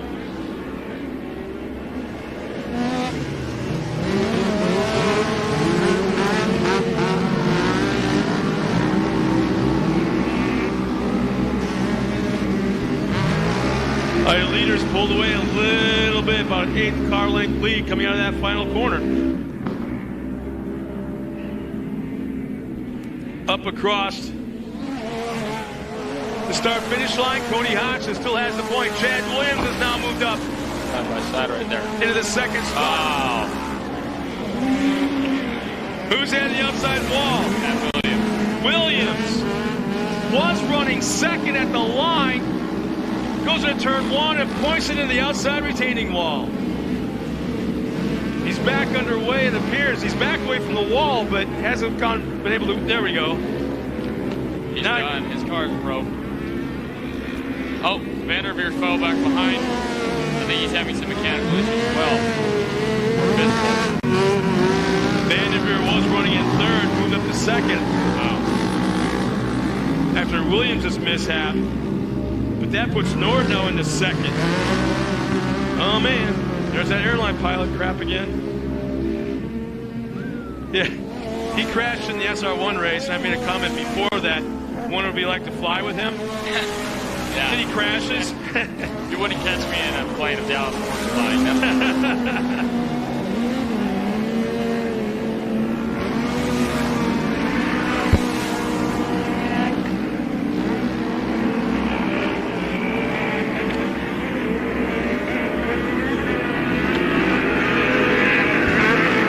Hodgson putting up a flawless race so far. How about Billy Nichols back up into third? He started up front, but then fell way back. Now battles back to third. Abby Keys, fourth. Brock Hanmer in the top five. Harrison Hernandez in sixth. Megan Mitchell seventh.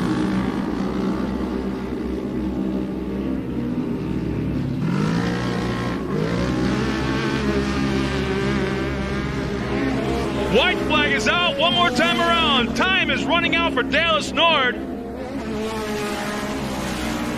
He's got a long way to go. Billy Nichols, Abby Keys, Brock Hanmer, top five. Harrison Hernandez, sixth. Megan Mitchell, seventh.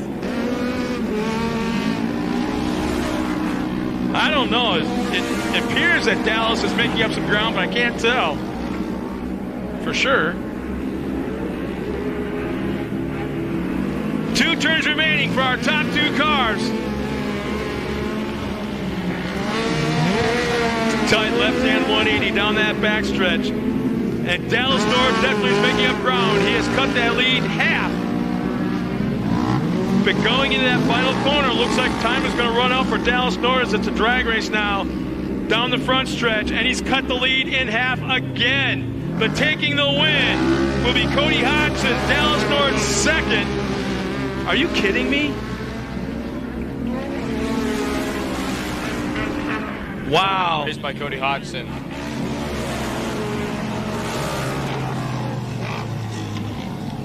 So Cody Hodgson takes the win. Dallas Nord second. Billy Nichols third. Abby Keys and Brock Hanmer will round the top 5. Harrison Hernandez sixth. Megan Mitchell seventh. James Aramillo 8th. 9th is Nathan Quella. Colin Miller will finish 10th. With Chad Williams, Cody Vanderveer, Sid Woods, Braden Beatty, Eric Jacobus, and Wyatt Schroeder having issues earlier in the race and dropping out. So Cody Hodgson is your winner here this afternoon, and I'm not sure, but I believe Dallas Nord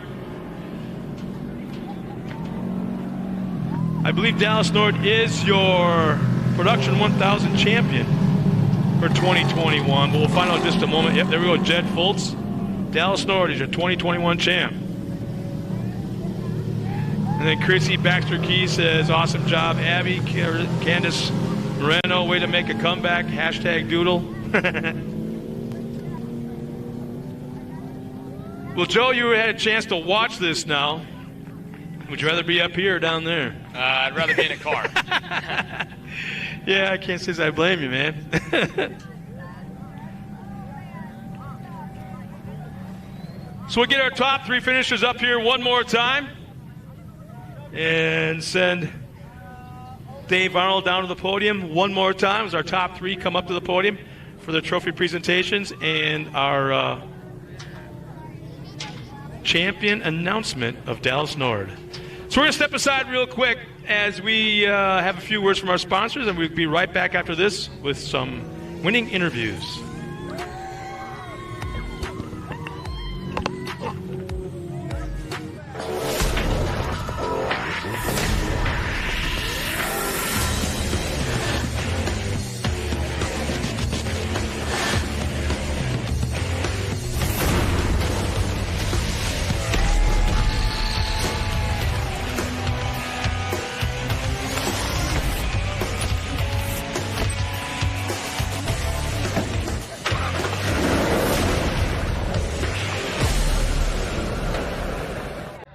Jeremy McGrath, and welcome to Palms River Resort.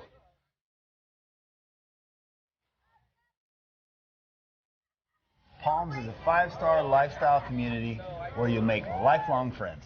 I mean, some of my favorite things to do are obviously building memories with the family. We get out in the side-by-sides. Of course, I like riding my dirt bike in the hills and taking off in the desert. But I mean, family time in the boat, man, you can't beat it.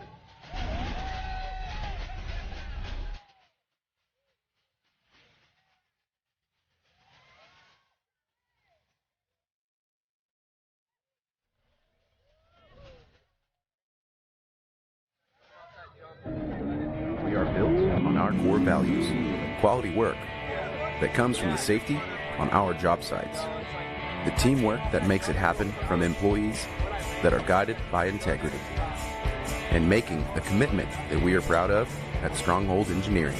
Our values have been instrumental in our success and ability to build or facilitate anything imaginable. Stronghold Engineering, building construction excellence since 1991.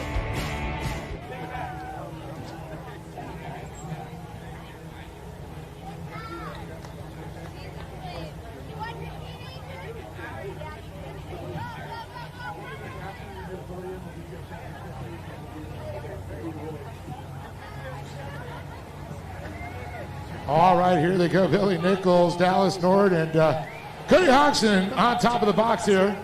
So I'm going to come over and talk to Billy. And early on I got to talk to you, and you had the whole scenario in your head where you need to finish, where your points are, where Dallas was. So it looks like second place is going to wrap it up. Third place today, but second in points. Yes, absolutely. I didn't really want to beat Dallas on a technicality after the super rough weekend he's had. When it comes down to it, Dallas has been the dominant driver this entire series. He's earned his stripe. He's worked hard to get where he's at. And if anyone deserves it, it's this guy. I mean, hell, he's replacing a tranny night one, rebuilding the entire car pretty much night two. First off, we started and we had a pretty decent start. We're trying to hold everyone off, and I just didn't have the speed today, and coming off the jump here after turn one, my car got a little upset and preloaded funny and launched me in front of Dallas, and we came together. I was like, man, that's the last thing I want to do. Dallas is one of my best friends, Cody's one of my best friends, so I like to race clean, and I'm glad that nothing happened to his car, and he secured the championship. Happy for him. Well, very cool, and you get a $100 gift card there from K&N, and I know you got some people to thank, Billy. First and foremost, I got to thank my whole family, my wife, both my kids, all my sponsors, B3 Motorsports, Demon Axle, Epic Standards Apparel, CD Graphics. I mean, you guys heard all the sponsors yesterday. I've got a list of them, and, we wouldn't be standing here if it weren't for them. So I'm just happy that I have all the support. I'm happy that I get all the love from the fans, and I'm happy that I get to stand up here with my friends. And I've made plenty of friends and family here at the racetrack. So it's been a great season, and happy to wrap it up on a high note. Very awesome. Give it up for Billy Nichols, everybody, with an awesome job there. I'm going to move it on over here and present this K&N $150 Dallas North in Dallas. After what happened to you yesterday, you're watching. Then the SR1 race. We see you doing your airplane tricks over there. I'm sure you scared a few your passengers probably realized who you were. But you're always that guy who probably raced the other plane on the runway. But, dude, man, so stoked to see you get this championship. You worked so hard. You guys thrashed all night long. I know it's second place, but in your mind, I knew you probably figured out this is where I got to be. Yeah, today was just all about holding it together. You come in yesterday, we're almost a full race ahead, and then you end up on the lid in turn one, and it's like, here we are. And so thanks to Weller for helping me get the car back together. And today, the car's still bent. It's barely working. And so I knew these guys. I watched the race yesterday. They were all on top of each other, and I was just like waiting for a gift. I tried to push it a little bit with Billy, and we had contact, so I backed it off even more. And I told Lori, I said, we'll just wait till after the yellow and take them as they come. And I got a gift in the right, in the turn 6 over there, and then 2 more over here. And then I was I had some working space. I was trying to run Cody down, but man, my steering wheel was crooked, and it was just all of sorts. So I didn't have anything for him today, but yeah, driving sideways for sure. And so that thing looks like it hit a curb, but we're out here and we made it happen. That's what we had to do. So yeah, it's after the SR1 race, man. It's been a rough weekend for us. Well, it's all awesome, and I mean, you mentioned the Wellers that helped out, and everything goes on, and want to say congratulations on it again. Do you got anybody else you'd like to thank? Yeah, absolutely. I want to give a shout out to my dad back home. He's not doing well, so this one's for you. Thank you for everything. Oops, sorry. Yeah, Lori, she's with me all the time. When we say change transmission, she did most of it. So she works really, really hard, season in, season out. She has never complained once about going to the racetrack. She likes it as much as I do. And before I need a tool, she handed it to me. So she's such a big help. Thanks so much. Weller Racing, everybody, Nick, Nate, Corey, Jason, everybody was hands-on this weekend, both days. Transmission, porta power to straighten the car out yesterday. We got all the Go Fast parts. I mean, the car's barely together with zip ties and glue, and we're up here on the podium. And that's just a testament to the Weller Racing products. It's super awesome stuff. The recipe is dialed in that car. Let me see here. Smudge Pot Direct, Raceline Wheels, Yamaha for kicking up some contingency this year. That's great. And thanks for all you guys coming out. You guys all work real hard. The Can-Am guys, the track crew, prep, everything to put on the series. I know it's a big deal, but we appreciate it. There it is. Good over Dallas Norge, second in this race, but the champ overall here with points. And now I'm going to move it on to Cody Hodgson. And, we were watching out there. You're battling. We saw Vanderveer. We saw Williams. You're battling with those guys. All of a sudden, some carnage starts happening. You find yourself out in front. And was it a little bit unbelievable? Because I'm sure you got tired of eating a little bit of mud. Yeah, I mean, it's just, I was trying to be patient as much as, because our car was getting better and better as the track came to us. I was just trying to be as patient as possible, but I was definitely a little bit faster than Cody in front of me, and it was just, I didn't want to stick a nose in. I had to be aggressive about it early, so I was trying to just be patient, but it was giving Chad a chance to start sticking the nose in underneath me, so I was like, okay, on that last race, I was like, I got to go. I got to get rid of you now. So I got by him as fast as I could, and it just worked out from there, because then they kind of bottled up, I guess. I'm so stoked, though. I mean, we started this year barely being able to qualify 4th, 5th, at the beginning of the season, and I made some mistakes the first round that took us out of contention both days, just driving too hard to try and keep up with the front guys, and that was on me, so it ruined any chance of a championship. So all year it's just been about building our program, getting better and better and better, and now we're setting quick time. We've got a couple poles under us, podiums, and we finished the year off with a win, so it's just couldn't have gone any better this weekend for us, and I'm so thankful for my dad and Mike and Steve for they work their tails off, and they make it real easy for me to just come out and have fun. And I tell you, I've been fortunate enough to race a lot of different race cars in my career, and this is the most fun I have ever had in any type of a car. It's just, and now that the front 5 is getting a little more competitive, it's even funner. Just it's a little rough, but you know what? It's racing and it's fun. Well, that's very cool to hear that story, and I know there's a lot of people behind you to make it happen. Yeah, Ram Mechanical, Clear Innovation, MFD Motorsports, B3 Motorsports, Double Nickel Industry is my company. We're a family team. Without family, we wouldn't be out here doing this. But my dad has put some serious hours into this car to get it to where it is, and now we're up here battling for the front. So looking forward to next year. Awesome. Good over Cody Hodgson, of course, on top, and again, Billy Nichols, and of course, also. All right, again, Dallas Norton and Cody Hodgson on top. Billy Nichols finished second in points. Dallas takes the overall there, so congratulations to them again. Big round of applause, Production 1000 podium. But before we get Dallas running off, we'll get him up here because Yamaha Corporation has put up, he talked about the contingency. There it is, Dallas Norton, $7,500 from Yamaha. So awesome to see. Big congratulations to him, and thank you to the Blue Crew, Yamaha Racing there, our champ. We're going to go ahead and...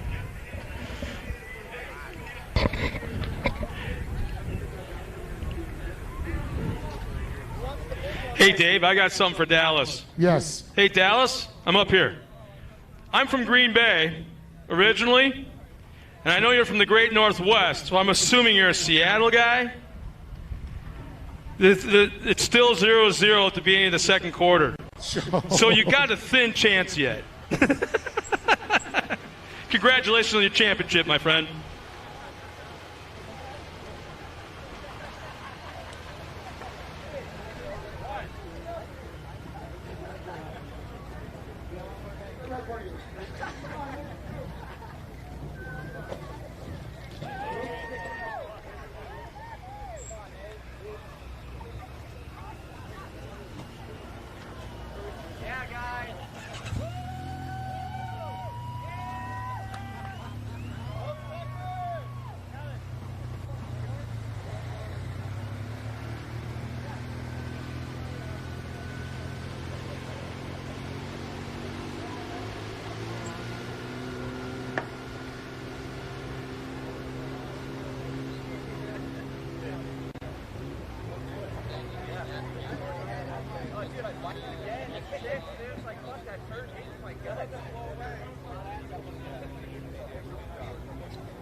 again, you know, like I said, when my car shot and I landed all preloaded and shot down like that, and we made contact, I was like, please, for the love of God. I just saw a little wiggle room. I'm like, oh, okay. Yeah. Dude, I was like, please, for the love of God, don't let his steering break, dude. I was like kissing myself for a second. No, you're fine. Dude, all my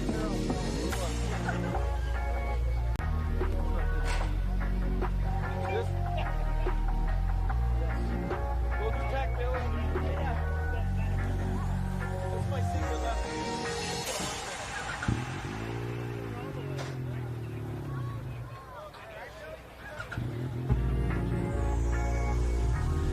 So we got another check-in from Wisconsin. It's Cheryl Zegers. She's go number 44, Johnny Holcher. Blessed to watch you get at it, which is kind of cool.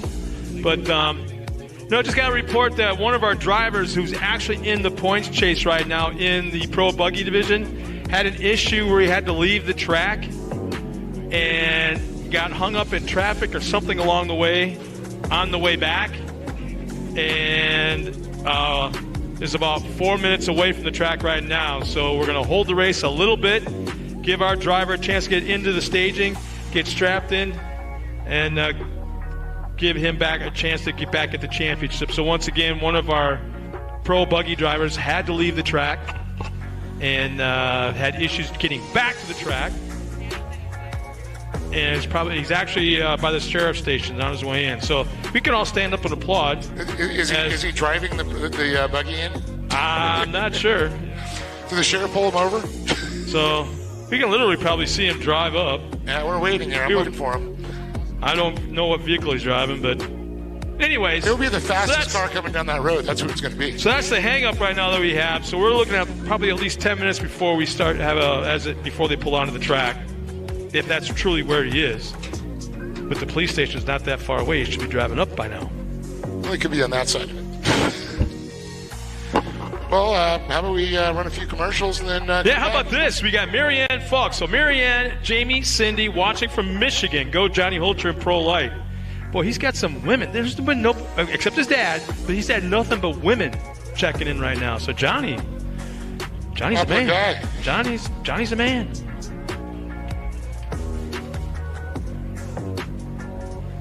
So why don't we throw down the production truck and let's do a little commercials, and we'll take a little break and be back here in a few minutes.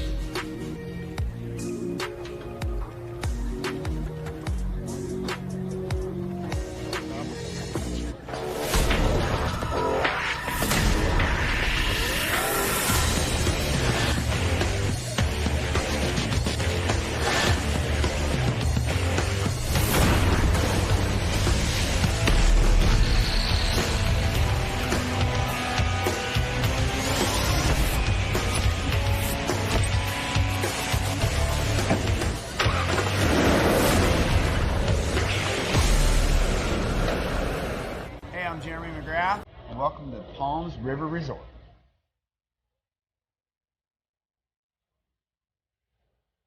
Palms is a 5-star lifestyle community where you'll make lifelong friends.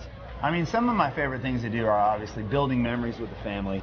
We get out in the side-by-sides. Of course, I like riding my dirt bike in the hills and taking off in the desert.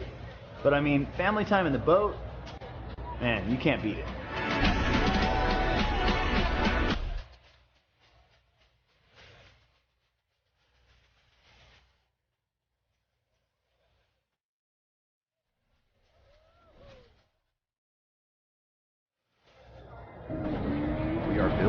Our core values, quality work that comes from the safety on our job sites, the teamwork that makes it happen from employees that are guided by integrity, and making the commitment that we are proud of at Stronghold Engineering. Our values have been instrumental in our success and ability to build or facilitate anything imaginable.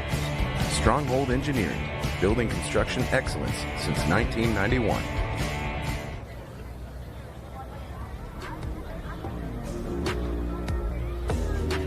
And for the fans at home that are tuned in, welcome back. Once again, we're on a little bit of a break right now as we had a driver that was forced to leave the racetrack and had issues getting back to the track, whether it be traffic or whatever the reason was. but has now just driven onto the facility, is headed back to staging to jump inside that pro buggy as he's actually in the points chase. And Lee, if I can get you on if you got time right now. Got Lee Perfect up here, the man behind the scenes of the Great American Short Course. It's like, well, it's the first season, obviously, because people are applauding. They still like you. Yeah, cool. I was going to do this later on in the afternoon once the racing was done, get a chance to talk to you, but now was a great time because I want to get a recap on how your first season as a series owner and promoter went, how you think it went, and what can we expect in 2022? Well, I think it went really well. We definitely had some challenges. It was just basically Thursday, I think, was 1 year ago that the previous series just got shut down out of the blue, so we were left kind of scrambling. We're able to have some great help, buy all the equipment that we needed, partnering up with Dave Cole and Ultra 4. They're doing our live streaming. Definitely had some challenges, but we've made it happen, and we're finishing up our fourth solid weekend of racing. Car counts have grown since the first race. We're right in there where we need a few more big trucks, but a bunch of the trucks have retired, not racing on the West Coast. But other than that, all our other classes are full, and lots of really good racing. So I think we're doing great. Well, and I also want to tell you the thing that I noticed, because I wasn't around for the first or second, I think it was, weekend of racing. But the first thing I noticed when I did come in was what has been missing from short course off-road racing on the West Coast for years. And that's the fact I saw smiles. I saw people, I saw crew members clowning around. I saw staff members joking around. I saw people smiling and having a good time. Basically, everybody in the pits was having fun. Yeah. Just today, some people are done with their race days, and just lots of thanks already today for the day, the weekend, the year. Lots of, I'll see you next year. Thanks for putting the series on. So we definitely need a good, solid, safe, strong, viable West Coast series, and we've got that done with 4 races this year. So looking forward to next year and running some more events and keeping it going. Well, and the thing is, there's not, I guess this is the biggest thing, is you've got a Midwest series that is willing to work with you guys, or actually not work with you, but work together. Yeah, try not to hinder each other. Yeah, exactly. So that's got to be a pretty good part of the formula. Yep. So yeah, I've been in contact with them, Frank D'Angelo back there and all them, and we got their dates, so we're going to try to offset dates, and we'll do a couple spring races, probably March and May, maybe something in June or July on off weekend for them, but we got 150 racers out here that want to keep racing, so we're going to figure out a way to keep that going. And if some of these West Coast guys are back there supporting that series, then maybe we got to throw out race, or we'll figure out something to make it work, and then finish off the fall when they're all, those guys are done back there, and Ricky G and Dave Mason, some of those guys are going back there, and they'll come back out and finish up the year is hopefully the plan. So we'll be good. So we'll have some racing all year long. And there's one thing I want to add to this whole thing is that, I've worked with a lot of promoters over the years and a lot of series owners, and there's pretty much dictatorship. That's the way it is. Sorry, boom, and they walk away. I have noticed it isn't that way with you and your staff. They want to talk to the racers. They want to hear their input. And you guys listen. You actually stop what you're doing. Headset comes off, and you listen to what's going on and what the wants and the needs and things like that. And that's very unusual in a situation like this. Yep. What's that? So yeah, we'll just keep rocking and rolling here, and we'll. My guys and everybody around me, almost 50 people here this weekend to make this all work, and they know that I will jump in, and if I need to go, we're tipping toilets over the other day, and whatever it takes to get this done, So 2 last things. I'm going to interrupt you real quick. 2 last things. I'll make this real quick. There's one person that's your side through this whole damn thing, and you haven't mentioned her yet. Yeah, Poppy Perfect. So, when the other series shut down abruptly, she looked at me and she's like, do we got it in it? Can we do this again? Because we did it when Core went down with Tony Vanilla and his family and some other helpers, and so we've been through it a few times, and this one we're like, yep, why not? Might as well have us do it and instead of anybody else doing it. So she's behind it 100%. She is very solid, and it's all good. So can't do it without her and all the amazing staff, and we do real good. Well, one last thing. That's it then. I know everybody right now has got their ears smashed to the railroad listening in to what's going on when it comes to the Baja 1000 right now. But there's also a few ears that are listening lightly to what 2022 has to offer. Anything you can tell us about that? Give these guys something to kind of like drool over. We got some tentative dates, possible tentative date at Wild Horse Pass at Chandler. They changed the track quite a bit for the rally race that's going on this weekend, so we're looking at, hopefully being able to make something work there. We've got a couple dates in Victorville, a couple dates in Glen Helen. We also bought all the equipment from Reno, grandstands and everything, looking for a location that's suitable, Southern California area, to build a new track and hopefully incorporate the Ultra 4 cars and some longer kind of races. So it's all good. We'll get that schedule out as soon as we can here by the end of the month, I think. Well, after the weekend is over with, I know you're part of the masses that are heading south for the Tuesday. 1,000. For the 1,000. Yep. Personally, I want to congratulate you on taking the bull by the horns and tackling that mother, you know what, and Gotta do it. Gotta keep people racing. Creating a series out here in the West Coast for these people to go out and play. And you know what? I think now is a great time to give these two basically the headhunters right here, the two, Poppy and Lee Perfect, for getting this series to go on, bringing it up from the roots, and creating something that you can race at. So how about it? Let's hear it for Lee and Poppy Perfect. Thanks, Scott, and all our staff. Some of these people have been helping us since core 15 years, so we got a great group of people, and thanks for helping us out. And we're going to go race some pro buggies now. Yeah, I remember you, and you didn't have any gray whatsoever. Yeah, that'll do it to you. So. All right, man. All right, thanks a lot, Lee. Yep. Thanks for taking the time to talk to us, and we're getting ready for our next race as they come out on the track. And once again, it's the SoCal Fleet Services Pro Buggy Race, their final race of the year. Championship is about to be decided, and we're going to get Dave Arnold back up here once again. So here's our line as they come out on the track. On the front row, and oh my gosh, is it stacked. Actually, the front 2 rows. Actually, the front 3. The whole damn field is stacked. Here we go. Front row, inside, number 15, Trey D. Gibbs. Outside of Trey Gibbs, the 59 of Trevor Briscoe. Row 2 inside, Dale Eberts, the number 7, and Matt Brister in the number 5.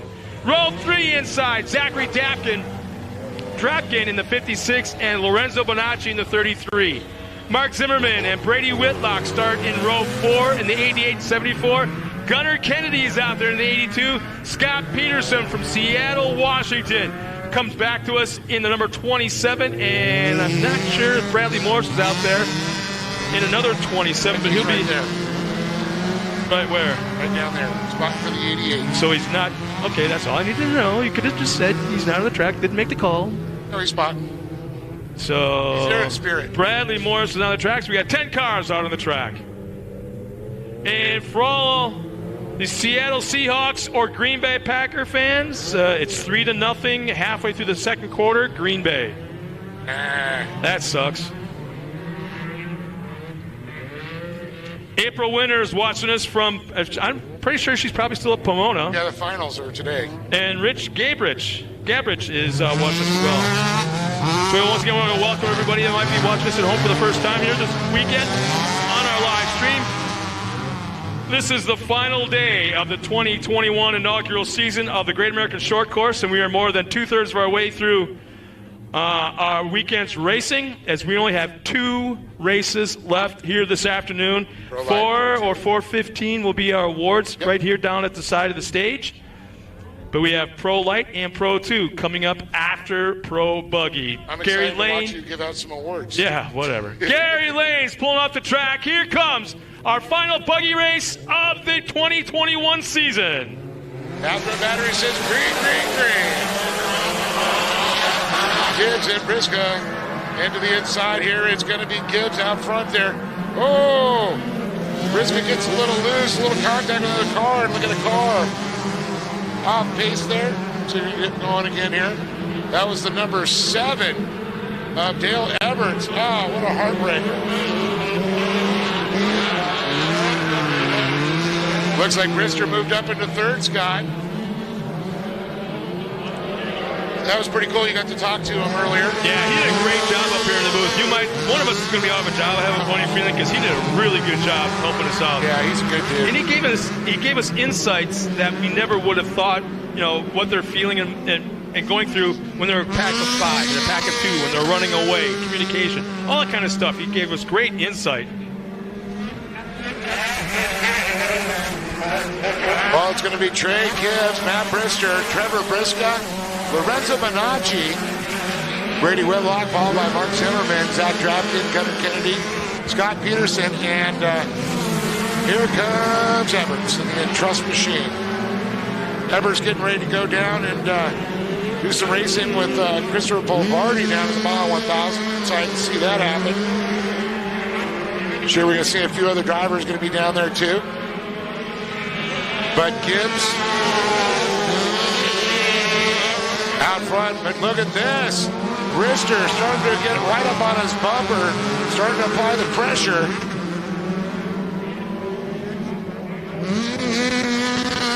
Great overhead shot as they serpentine their way around. Getting ready to come down that front straightaway once again. It's Gibbs, Brister in tow there with Brisca. Followed by Bonacci and Whitlock, the top five.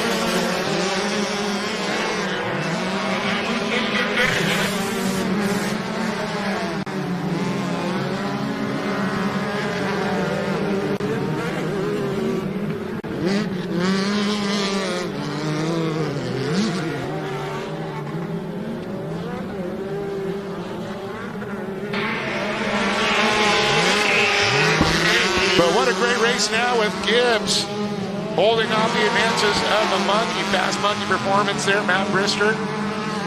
Right on that bumper, Scott. Look at that. He's turning the pressure up.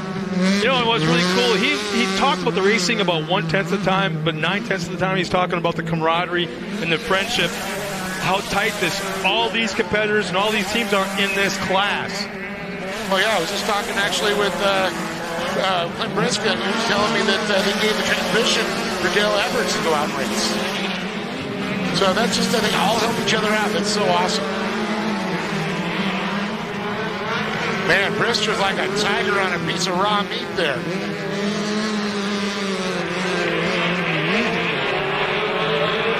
Brisca sitting back there. Oh. He may be back in 10th place and maybe had an issue on the first lap, but the fastest lap of the race is Dale Everts in the 54:14. He's 2/10 faster than everybody on his fastest lap, so he's going to be on the move. He's going to be on the move come the second half, because right now you're just doing laps. There's nothing to do. He's so far back. Guys just trying to get back. They'll tag the back of him. He's on the lead lap. That's a good thing. And especially with Gibbs right now trying to hold off Brister, it actually will slow him down as we start to see Trevor Brisca dial him in. Speaking of Trevor Brisca, you know, it's National Diabetes Day, and of course, Trevor, you know, suffers from that, and he was working a lot with the JDRF, Juvenile Diabetes Research Foundation, over the years. And I just asked if I point out the diabetes, you know, National Diabetes Day. So I think it's something to go through. That's not something I talk about, but I am one of them. And type 1? No. Type 2 diet? Yeah. That's a rough one, man. Didn't know about it until all of a sudden I had to have a blood test because my wife changed her life insurance policy. So you have to take a blood test, right? And all of a sudden my insurance agent freaked out, called my wife, get him to the doctor now. And I mean, I was losing weight. I was eating like a horse. I was not sleeping. I was drinking like crazy. You know, fluids, not alcohol. But and I just thought, hey, it's, you know, it's part of growing. It's part of growing old. Live it. Suck it up. Next thing you know, my blood sugar was like over 500. Now I know why you were drinking the Diet Mountain Dew. Well, back of the race, still nothing's changed here. Trey D. Gibbs up front. Brister still trying to apply the pressure, but here comes Trevor Brisca. He's going to make it hard as they're coming to the competition yellow right now. He wants that top spot before they get there. Going to try that inside line. Pulls up alongside. It's a drag race on the front stretch coming to the yellow. By a nose. It was by a nose. Maybe the length of the tire, and that was it. Well, Scott, been looking at the points here. Trevor Brisca right now tied 351 points with Trey Gibbs. Really? Dale Everts sitting third in points back at 321. So looks like he's going to be about second, but only 5 points behind him is Matt Brister. Now with Brister running up in that second position and Dale back a little deeper, so Dale needs to get up there to try and battle for that second, or I should say third in points there. That's going to come down to a good battle. But the fact that Briska and Gibbs tied in points, oh my goodness. So basically, whoever finishes in front of the other, that's what it's going to come as down long to. As long as they both finish, yeah. So right now, he's got to get by 2 drivers, or at least Briska's got to get by 2 drivers. Gibbs has to stay where he is to win the championship, and Brister wants to stay where he is to stay in front of Edwards to finish up third. Okay, now I know that is the drone following the the Ford Ranger. So once again, we've got quite a few people at home watching us on the live stream. We want to thank you for joining us this weekend. And today, wow, that is the confident drone pilot right there. No, you know what? Check in. Let us know where you're watching us from, who you're cheering on, as we've got 2.5 races to go.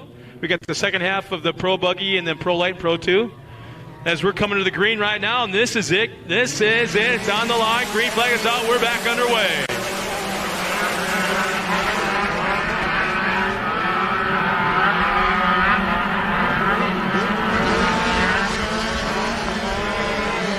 It just seems like I'm watching all the corners, Dave, and there's not a preferred line. There's not a high line that everyone's taking, a low line. Everybody is all over the place.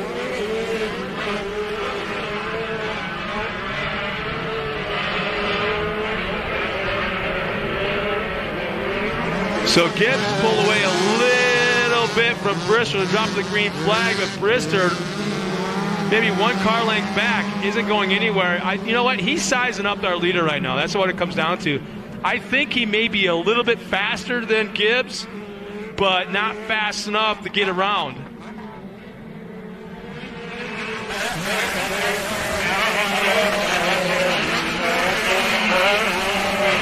Oh, man, he's got set for that inside line going to turn 2. Brister's right there. Can he make it stick? On the binders, but Gibbs going to have that middle third line a little bit quicker. Here comes Briska up the inside of Brister, goes into second. Made it look so easy, and he's going to lose 1 more spot, it looks like, as they go into the right-hander. Bonacci trying to throw it down to the inside there. Yeah, Bonacci looked like he's going to take it. Bonacci now is going to tuck in behind Brister in that 4th position. Brister back to 3rd. A couple drivers looking low there. How about Eberts? Eberts is up in that 6th spot right now. At one point, he was dead last.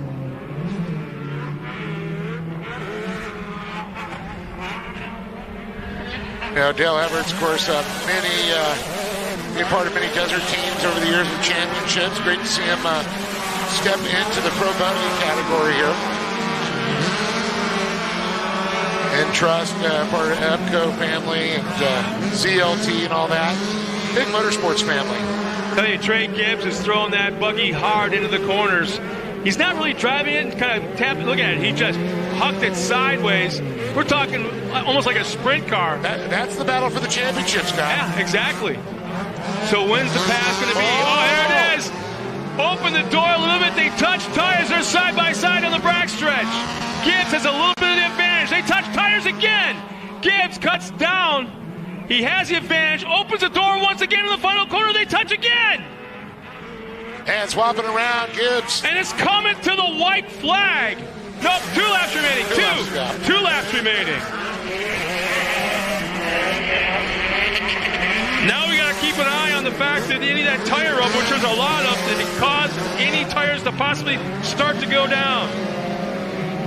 But all that action brought Brister right back into it. Yeah, sometimes when you're battling with somebody, it's going to take you off your pace just a little bit. It showed with Matt Brister moving up into that 3rd position.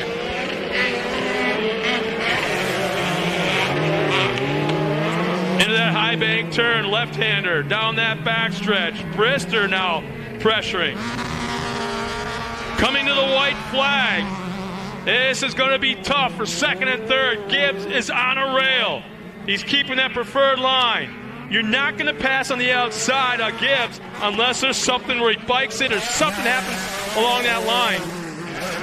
Yeah, the issue might have to be forced here with an inside move there. Briscoe trying to do everything he can. Once again, that is the tie for the championship there. Briscoe looking low. Couldn't make it happen. He pulls away a little bit from Brister. He wants to get that pressure off him as he concentrates on Gibbs. Gibbs, though, feeling it, man. He's got the bullseye right on his back, feeling the heat. Nice turn by both drivers, still keeping it clean. 2 turns remaining. They are right now tied in points. Who will take the championship? Down the back straightaway, one final time, into the last turn. They make contact at the jump, going into the final corner. This is it. They are right now tied in points. They make contact. And here comes Brister to the inside. Oh, my goodness. Matt Brister's going to take the win at the VP checkered flag. Briscoe will take second. Drafkin third. Bonacci. Gibbs will come around in fifth. Okay. To me, that was racing. Yes, it was. I'm sorry. I don't care if it's sprint cars. I don't care if it's NASCAR. I don't care if it's off-road. When I don't care if it's monster trucks. On the last lap, when that white flag is waved, you drop all flags and you race. Yeah, it is on like that's that's it. So I feel bad for Gibbs. He ran a hell of a race. But he opened the door just a little bit. He had the chance to keep it closed, but he opened the door a little bit. Meanwhile, Briscoe forced the issue. And we're taking a look at it here again, the replay. Oh, for the fans at home, this is it right here. Yeah, you're watching it. Yeah. That was actually the earlier. That was a lap earlier, was yeah. With 3 laps to go. So, yeah, it was a situation where, man, gloves comes off. Gloves comes off after the white flag is tossed. And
I just won the last race of the year, and pop! I just blew the motor. No, I'm just kidding.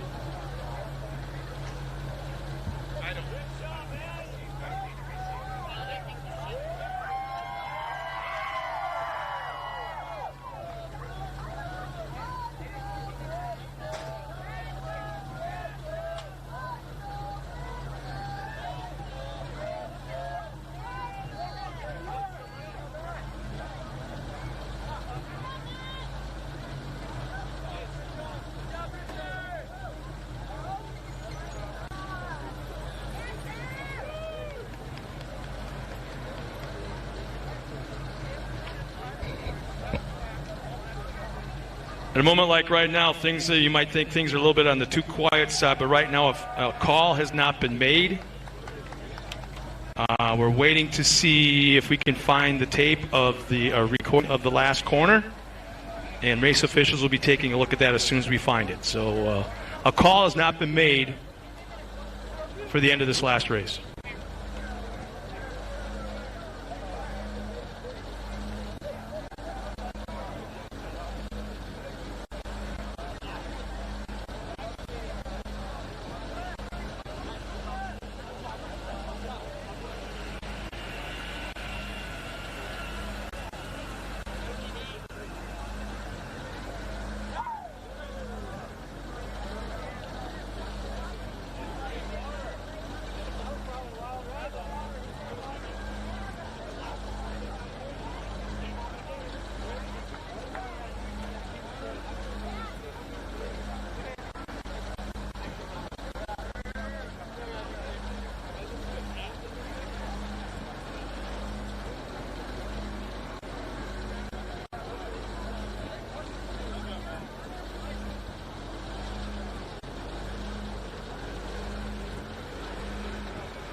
Once again, we're trying to get footage of the last lap, last corner, action truck, and take a look at it by the race official call on the finish of this last race. So officially, no call has been made.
All right, let's go ahead and bring him right now. Zach Dropkin, Kraviska, and of course, Matt.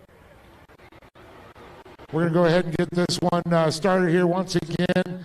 A couple of them there. Congratulations, of course, to Matt Brister. And pardon the pun for Brister, but I think Dropkin's one actually was back and getting up here, so very cool to see. So we'll get this started here with Zach. And Zach, I know it's just like been the bridesmaid so many times, on podium in fourth place, and finally shook that one off you. Yeah, it was a long season of fourth place. I think it was either 5 or 6 and 1 DNF, and it was just way too long to be off the podium. So it feels finally good to be here, and I'm glad all my friends are here watching me. Everybody, my whole friends, family, my whole team, everybody's here to support me on this final one. So clearly they're my good luck finally to be back on the box, and I had to do it in the final round. So earlier I would have liked to, but I knew if I had to do it right away. It was time. Well, good to see you back up here, buddy. And I know you got right in the front of your uniform there with all the great sponsors. My whole team is everything to me. I couldn't do without them. I got to thank Redline Oil, Fab Propellers, Sign Pros, Dave and April Winter, the whole Hill Marine team, Corey, Jake, Jordan, my mom, my dad, AG Stands, Weddle Industries, and Competitive Edge Performance. I end up with a fresh bullet for next season, and we're hopefully going to take the top box from the monkey. Give it up for Zach Draken. Welcome back to the box here. I do have a few cards to give away here, and I'm going to start that off with a K&N there to Trevor Briskin. Trevor, a real rough one going into this one. You guys battled. That was going to be fine. You a little contact, and Matt ends up getting by you guys, takes the win. But you're for this, it's been a long season. Yeah, it's been for sure. And coming into the last round tied, it's not what we wanted at all. And it was a lot of pressure going into this last race. I messed first turn, and Matt was able to get by me. I kind of back and watch what they were doing for the first half. And comp yellow, I knew I had to go. So luckily I was able to get by Matt, and huge props to him for sitting back and watching me and Trey go at it. There was a lot of cars, few laps between just brake checking and turning in off of jumps. I don't know what was going on, man, but to end up on the podium, and especially behind Matt, it's still a good feeling, and glad we were able to get this done today. I woke up this morning feeling like shit, and I still feel pretty bad, so just happy to be up here, man. Trevor Breska, you want to thank any sponsors you got left? Your mom mentioned it was National Diabetes Day, so I don't know if you want to know about that. Yeah, we've got a few sponsors, definitely All Tech Motorsports, Mickey Thompson Tires. We got to thank Ian and everyone who's put this series on all year long for us to come out and race. And definitely just my friends and family for standing behind me every step of the way. All right. Trevor Briska. Well, Matt, there you go. At the top spot, been a while for you. I know there, $250 from K&N LTD trophy, and man, top honors. Talk about this race. You seem like you're the catbird back there watching first and second for a while. Yeah, you know, the car has a ton of speed, and you know, last lap was insane. I look at every race like you're trying to plan a bar fight, where you know what's going to happen until the first turn, and then your plan goes out the window. So luckily I didn't get punched in the first turn, and we were in a good spot to keep on racing. The car is rocket fast right now, and I know we can squeeze a little bit more speed out of it. I got to thank Roush for giving me a bullet. I got to thank King Shocks. Those things were cushioned the whole time. Alltech Motorsports, you know, and Trevor spent an entire day out here with me, getting that car figured out and working on the truck, and you know, I couldn't do it without those guys. Kent Lothringer, Kevin Street, you know, those guys, they spend their weekends, their nights, their days working on this and all of my race cars, and I couldn't do it without them. Mike Ward, Joan Ward, the whole Ward family, Bud Ward for training me. I got to thank all of them. Tom out here, Mohili Motorsports, giving me awesome tires. General Tires for giving Mohili Motorsports awesome tires to cut. And all of the fans, my mom and dad, Fast Monkey Performance Engineering, we're always developed. So I live a pretty exciting life. All of the fans for coming out, we appreciate all of you here, and I hope we put on a good show. Lee, Lee, the Perfect family, everybody for putting on the event. We weren't sure where we were going to race next year, and you know, especially the Pavordi family and everybody that backed this series. They really came in clutch, and they gave us something that we could do. So. And of course, everybody, just thank you all for being here. Give it up for Matt Brister, the monkey there once again. Well, Jack Drapkin makes the podium. Monkey's off his back.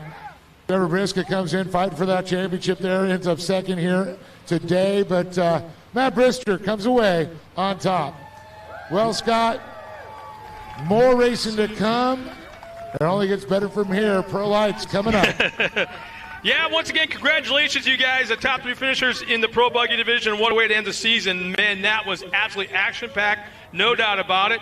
And, Dave, there's a lot of race officials right now kind of pacing back and forth, very, very nervous about this next race and what could take place.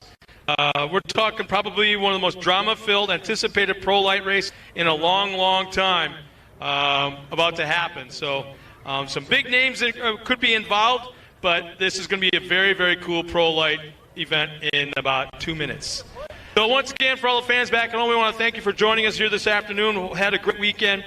We still have 2 races remaining against Pro Light and Pro 2, and we'll be bringing up trackside in just a moment.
I've never been told talk.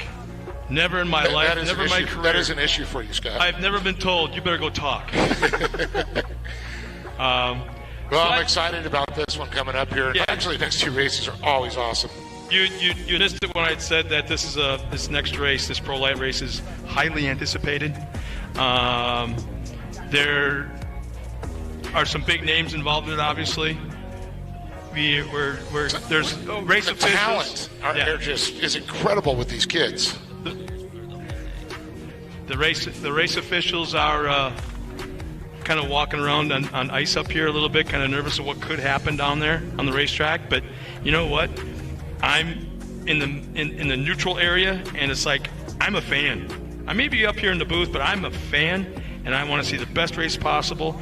But then I'm also of the opinion that when the white flag flies, the boys that are wearing those boxing gloves inside that truck, they fall off. They fall off, and they have at it. You know, it's back in the day when Monster Jam used to. Okay, there we have the points right now. Chris Pulvordi with the top spot, 327. Maddox Bailey at 320.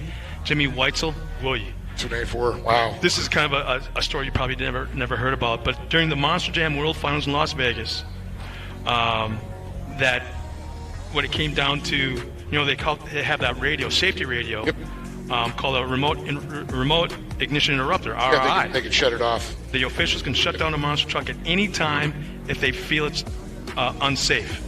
Well, they use them like crazy during racing and all that kind of stuff for 2 days. But when it comes to freestyle, they just take the radios and you all turn them off and have at it, boys. Have at it. And that's kind of the scenario we're looking at now with the Pro Light. Here's going back to early first thing this morning, the Razor 170, our champions, George Lamosis, Dexter Warren, second for the season, and Brixton Wirt finishes third.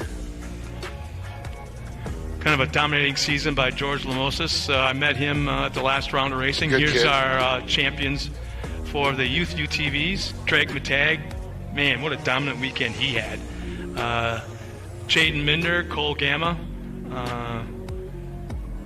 There's the points there. They finished second and third in the finals. Here's our Junior 1 cards, and yes, they are twins. You're not seeing things. They just used the same picture twice. Yeah, their braces even match. Travis Jones is the champion there by 2 points. Wow. Junior 2 cards. How about this? Brody Martin, Chayton Zane Minder once again in the points championship, and Jesse Owens finishes third in Junior 2s. In mod cards, this was quite the entertaining race here this weekend. Connor Berry takes the championship. Talon Martin had issues this afternoon. Trey Eggleston was right there on the podium as well. Only 8 points out. That was a close one. We've got Pro Light coming out of the track right now. You're so subdued right now, Scott. Oh, yeah. Mini stocks. First season for these trucks in short course off-road racing here as part of a professional series. Anthony Jaden Aubrey, first, second, and third of the championship. 1600 buggy, the Desert Cars, Carson Smith, Joe Whiteley. There's our champions there, first, second, and third. Kevin Streety finishing third. Carson looks like I want to throw him a surfboard. Yeah. And limited buggy, Kyle Knott, Evan Bradford, Shane Prescott. Kyle Knott is our champion right there. Well, so much for the calm. Calm before the quiet, or before the storm. 12 pro lights. We have quite a few people watching us online right now, and welcome them once again. And a lot of fans watching their particular drivers on the track right now. But ladies and gentlemen, let's now meet our lineup of pro lights for the last time in 2021. On the front row, pole.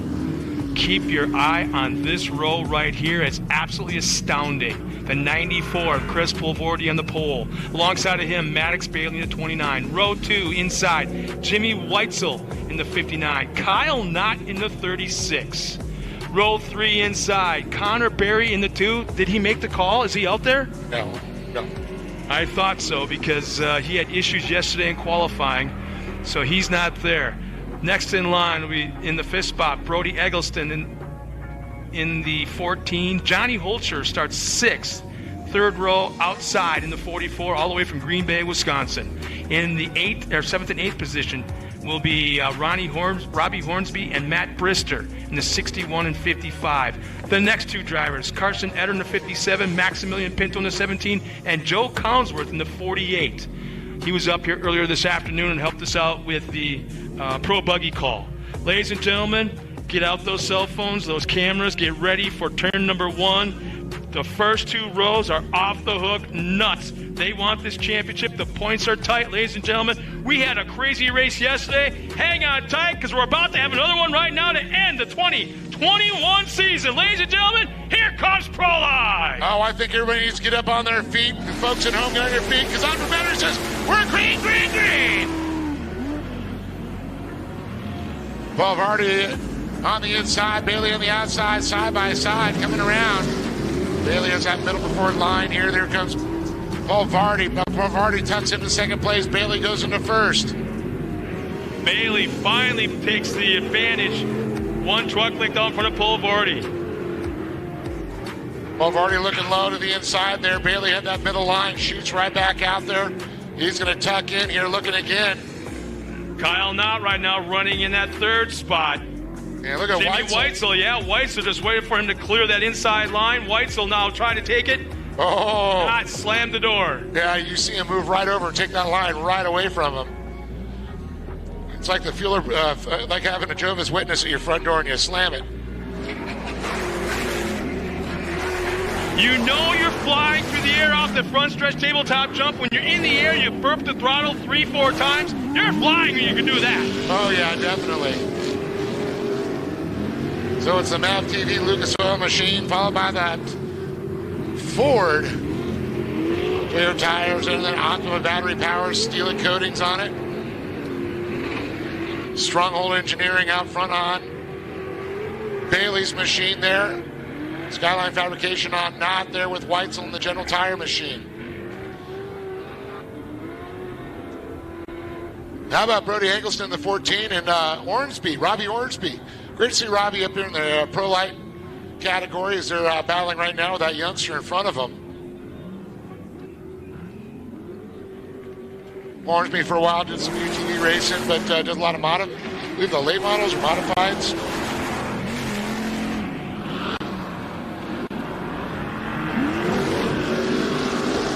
Some side-by-side action battling for 5th and 6th going into turn number 2.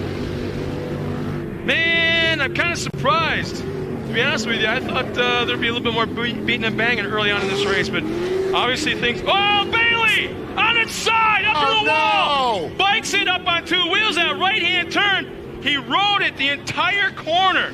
Tried to save it. Was fully locked to the left. Tried to get it, turn into it, but wasn't able to, and took it into the wall. Chances are, if they could get him back on the wheels, I don't think it was a hard hit on the outside wall. I think he just basically rolled the dirt banking up into the concrete barrier. So I highly doubt if there's any issues mechanically. But if they can get him back down on all 4, there might be a shot that he can get back underway.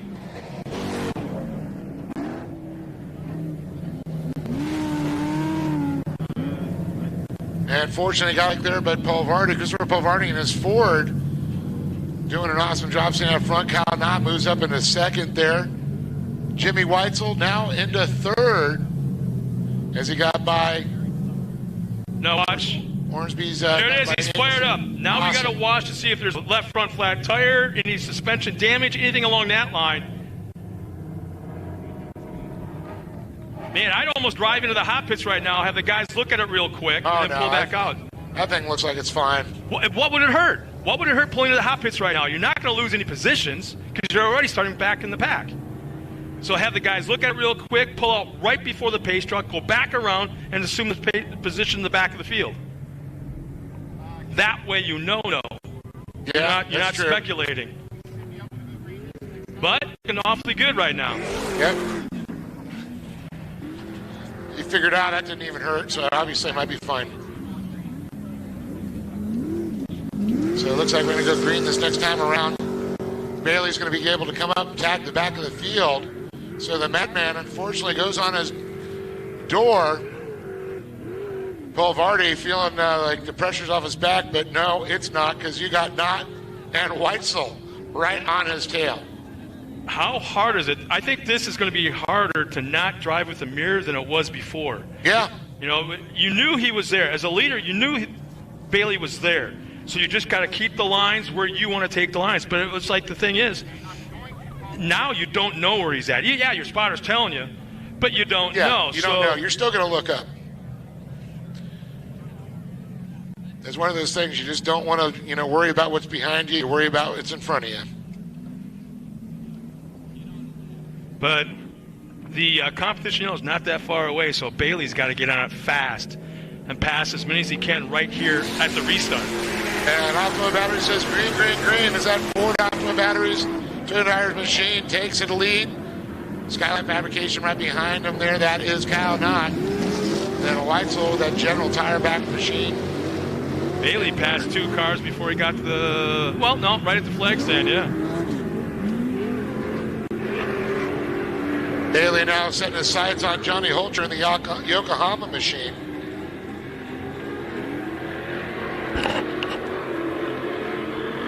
Boy, these guys are all fast kids. Well, let's see. Polvardi, Knott, Weitzel, Angleston, Holcher, Bailey, and all those kids started in trophy carts. Oh, man. Bailey's getting into the back of Holcher, turns him around, going into the final corner.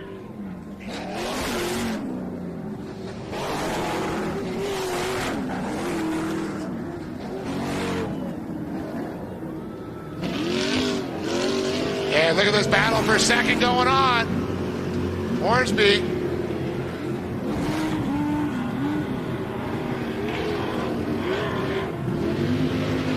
Hey, Bailey's pulling off the track. Bailey's off the track inside turn 2. Something happened in the last half lap or so, and Bailey's off the track in the infield. Oh, heartbreaking for the MAV TV Stronghold Engineering driver. That changes things drastically. And look at Polvardi just start to walk away with this one. How about Robbie Ormsby? Up into that second spot. Gets by Weitzel. Angleston back in that fourth position. Mr. Smooth, Chris Polvardi.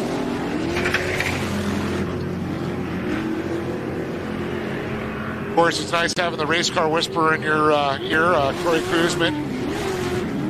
So many of these young drivers over the years, I mean, I've watched them all go through his school and just makes them a better driver by far, Scott. Yeah, it's really interesting just seeing that learning curve. Yep.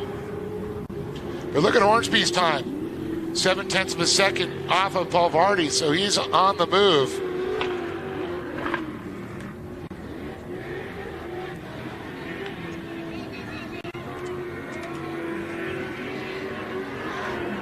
Yeah, I got to say that as of right now, it just appears that Polvardi's on cruise control. He's probably got more eyes in the back of his head than he did before at the start of the restart, right now. Well, with next time by will be 4 laps to go.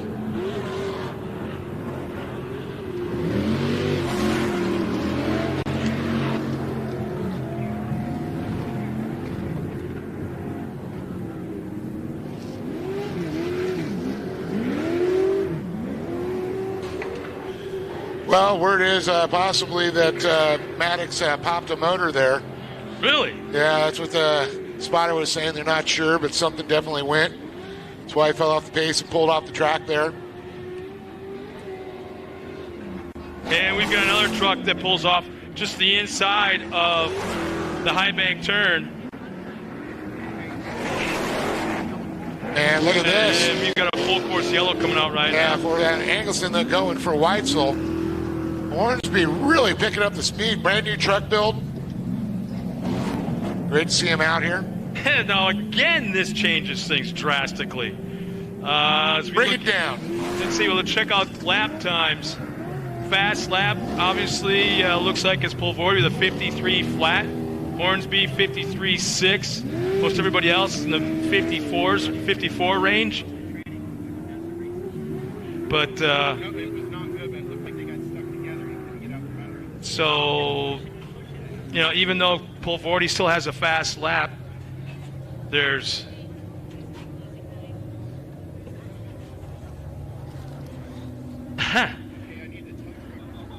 there's all kinds of stuff going on up here. But now when you mix everybody up, and the fast laps are obviously the top 3 trucks in line right now. Yep. You pull them back together bumper to bumper.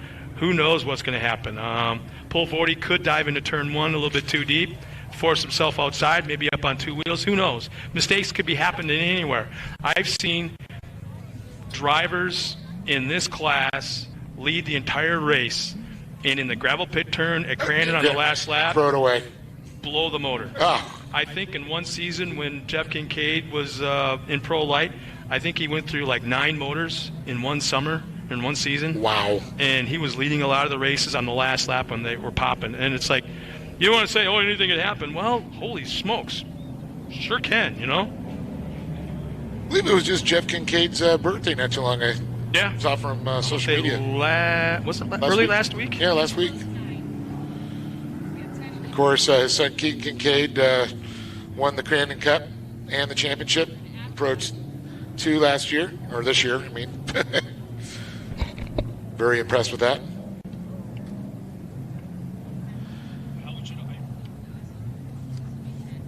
I always wanted to bring the attention of that to certain, to people, to the fans. Jeff Kincaid, or I'm sorry, Keegan was raised around racing, obviously, with his dad and his, that whole deal. His grandpa, Keegan's grandpa, was involved in it. It was always a father and son thing between Jeff and his dad. And then all of a sudden, Keegan grew. But Keegan didn't grow up racing. He didn't race mini bikes. He didn't race go-karts. He didn't race buggies. He started racing right in the Pro Light, and the thing is, he started winning right away. And it didn't take long for him to get into a Pro 2. It didn't take long to get into a Pro 4. And he kind of stepped back into a Pro 2 a few years ago, and he's never stopped winning. Yep. Now, you look at C.J. Greaves, and I know I reference the Midwest a lot because that's where my knowledge is, and that's where I spent most of my career. C.J. Greaves grew up racing everything. He was moto. Oh, yeah. He's raced late models. He's raced snowmobiles. Yeah.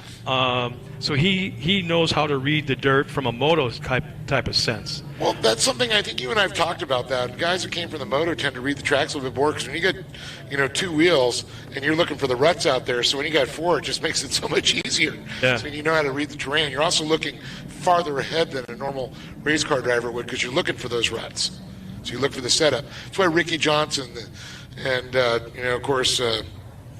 All the Johnsons, in fact. Yeah. Jimmy, he started on dirt bikes. But yeah, I think Keegan was a little bit of freak of nature. Yeah, he's really tall too, which makes him even more so of a freak of nature. Yeah. I just heard that he signed with Lucas Oil again for next year, and also Battle Approved Motors. So very cool. So we just have a few laps. Yeah, we got 2 laps remaining this time around when they take the green flag. So, ladies and gentlemen, I know I sound calm, but it's kind of like I'm just catching my breath, so to speak. Pulvordi, Hornsby, Weitzel, Eggleston, Brister. Top 5, we're going green. Christopher Polvardi is going to lead him into turn number 1 in the 94 machine. And he ran right down the middle of turn 1. Nothing on the inside, nothing on the outside. You had to duck in right behind him. And boy, look at the rooster throw in there. Ormsby eating a little bit of dirt as they come out of turn 3. You know, Dave, we lost Johnny Holcher. Yeah, I think he was just before the yellow. So I heard something about a transmission. Transchooler. Yeah.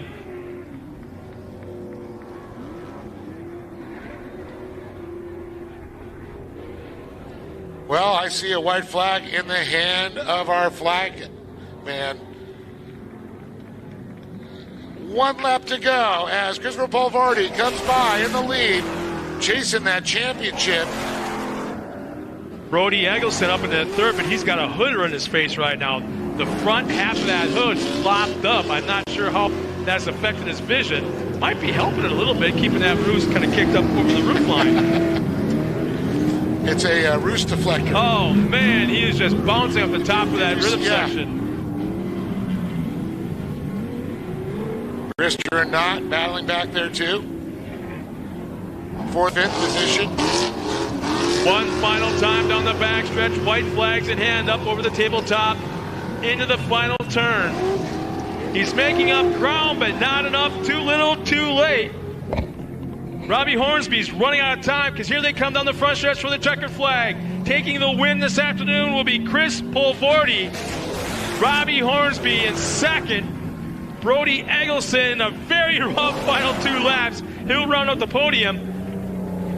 And across the line, a very competitive Kyle Knott, Matt Brister the final lap. Jimmy Whites will come around. Johnny Holcher, Joe Collinsworth, and Maddox Bailey off the side of the track. Ladies and gentlemen, we've got 1 race remaining in the 2021 season. Hang tight. And again, Dave Arnold's going trackside to talk to our top 3 finisher, Pro Light. We'll be right back after this with a few words from our series sponsors.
quality work that comes from the safety on our job sites. The teamwork that makes it happen from employees that are guided by integrity. And making a commitment that we are proud of at Stronghold Engineering.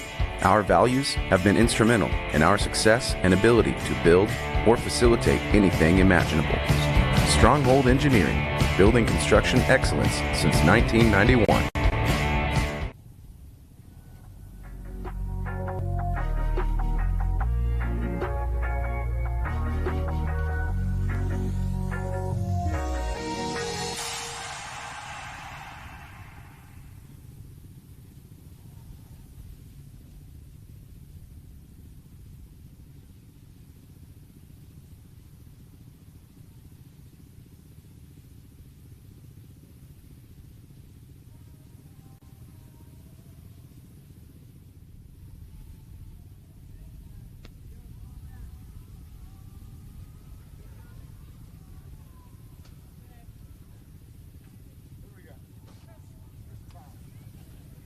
All right. Awesome pro live.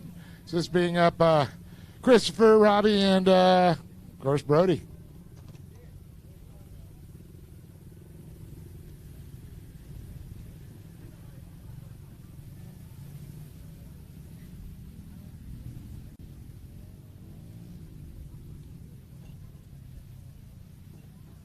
Well, another championship has been decided. One more to go, the Pro 2s. We're going to decide championship there as it comes out here, but pretty much finish the man on top is going to take the championship here. We'll get up and talk to him about it. Get him ready and get out of here because I know he's got to head down to Baja. I know Christopher's racing, of course, with Dale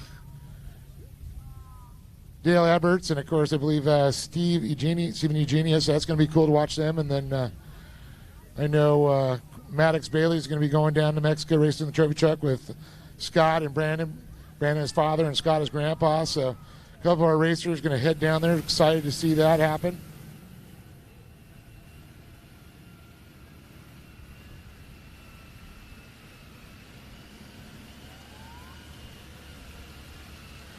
So let's go ahead and get him up here, and we'll talk to him about this race out here.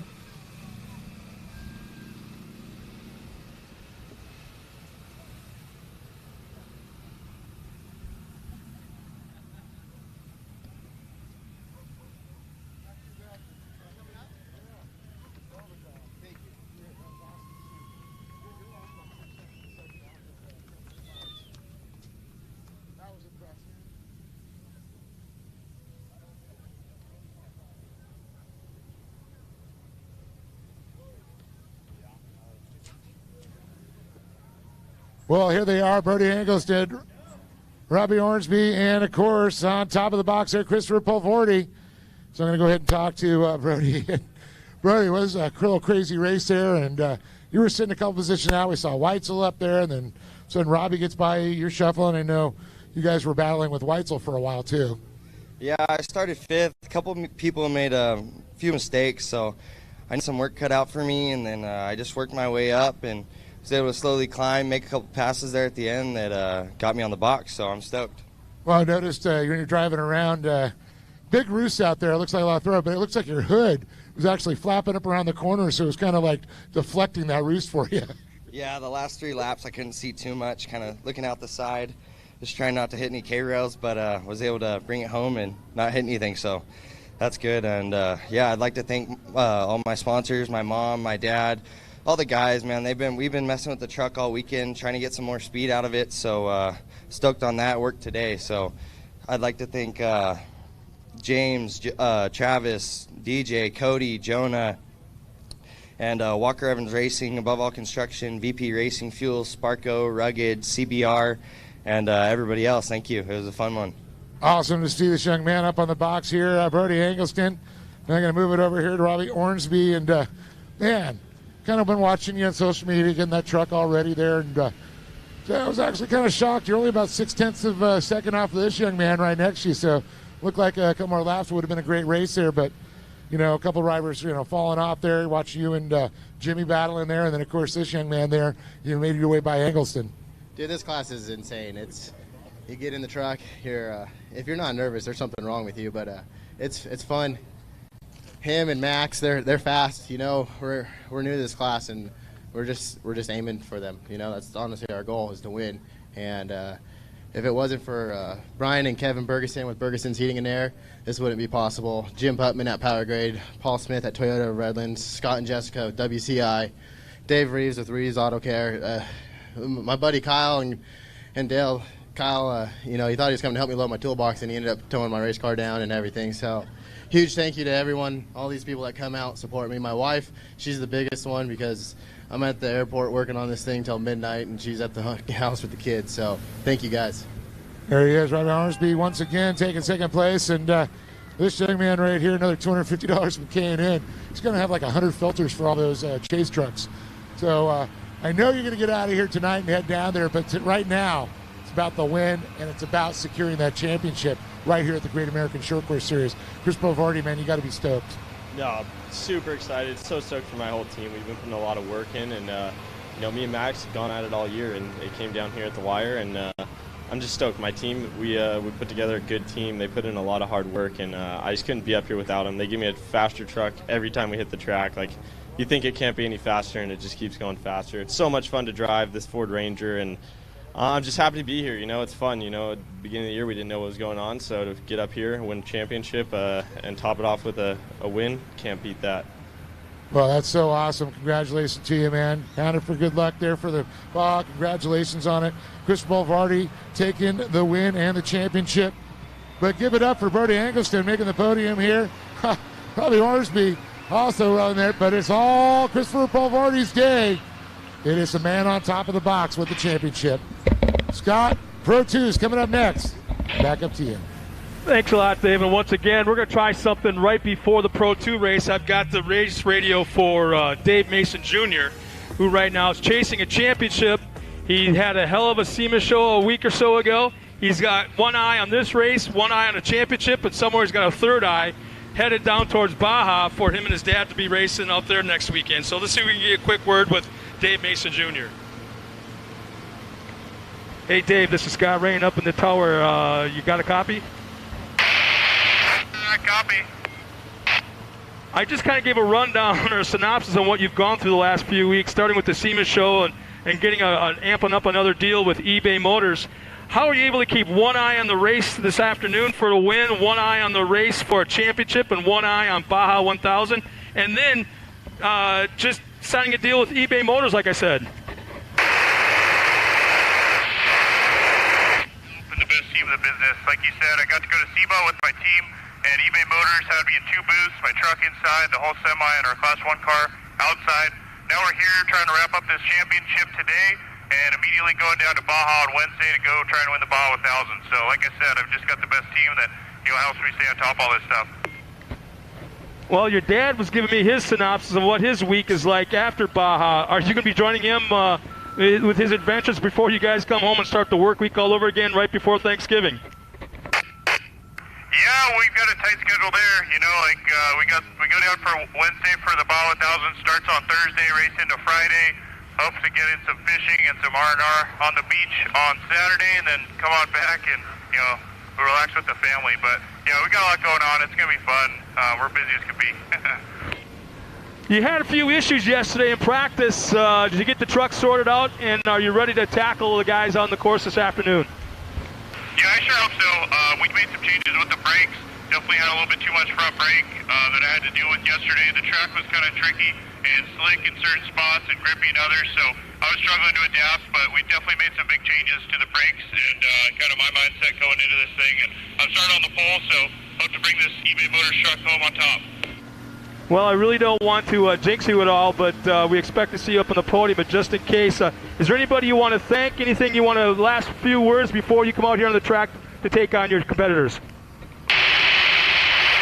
My dad, my mom, Taylor, Seth, Steve Barlow, Steve Reeder, Flipper, TC, just everybody on my team is just amazing. I've got eBay Motors behind me, Maxxis tires on this thing, and Baja Designs. Nothing but the best. Well, congratulations on your season so far. I see you coming on the track. Put your game face on, man, and attack the course, buddy. Good luck. That's the plan. Thank you very much.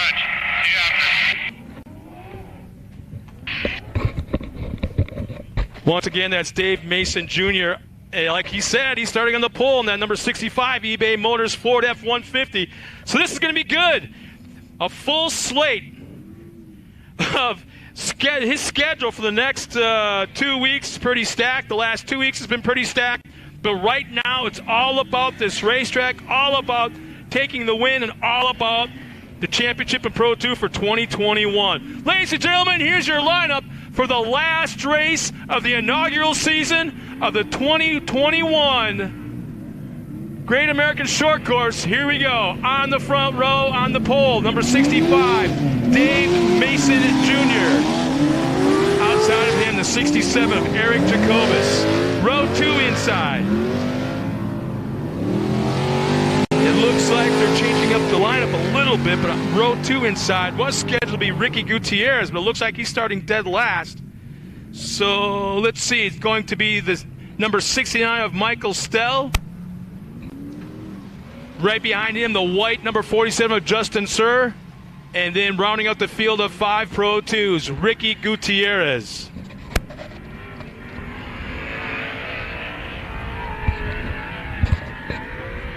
Oh, I love that sound. 900 plus horsepower, 2-wheel drive.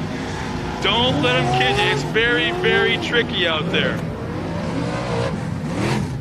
What I hope to do as well during the competition yell, if it works out, we're not going to talk to Dave Mason Jr., but we're going to kind of eavesdrop on their spotter chatter between Steve Barlow, who's a former champion in Pro 2, and Dave Mason Jr., and the number 65 eBay Motors Ford F-150, starting on the pole. Ladies and gentlemen, we hope you had a great time. This weekend, the entire 2021 season, the last race of the year is coming towards the start-finish line to take the green. Here we go! Optima Battery says green, green, green.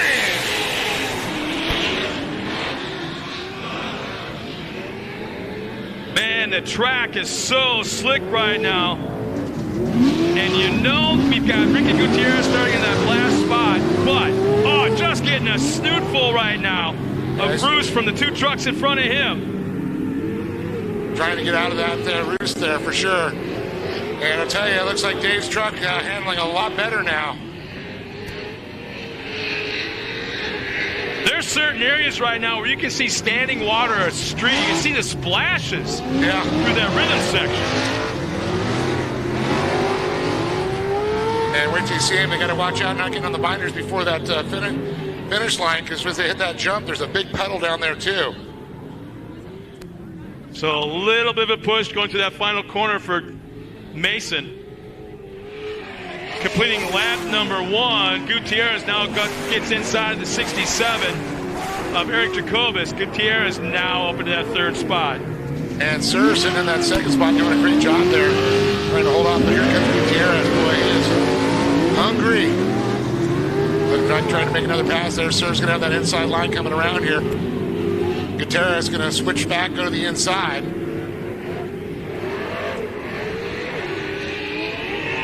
You know for a fact that Charlie Schleve is working his hands right now.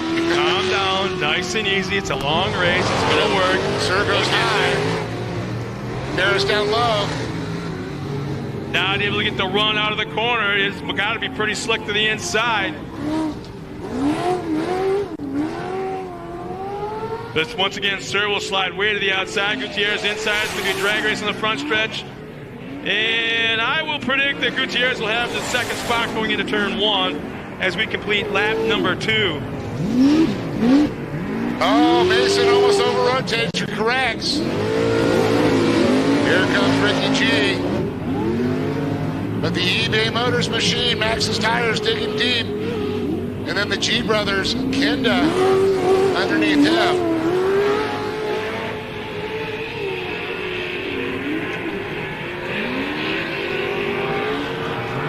Great overhead shot there for the folks at home as we see the gap now between 1st and 2nd as they have come out of turn number 5.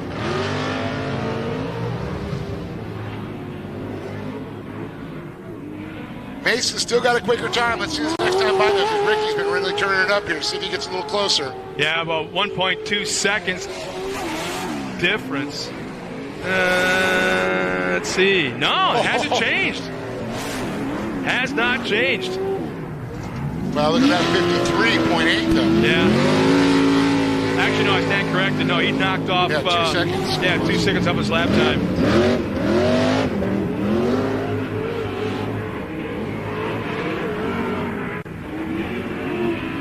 So 2.5 seconds back. 2.6 seconds back. Gutierrez is right now behind Dave Mason Jr. Now, this would be a good time to listen to Mason and Steve Barlow. I think letting them know what they're going through their minds, what's going on there, you know. Steve sure trying to calm down Mason, be smooth, because Ricky's coming up quick. I really don't think Dave gets all that riled up. I don't know, it's a lot of pressure when Ricky G's coming up.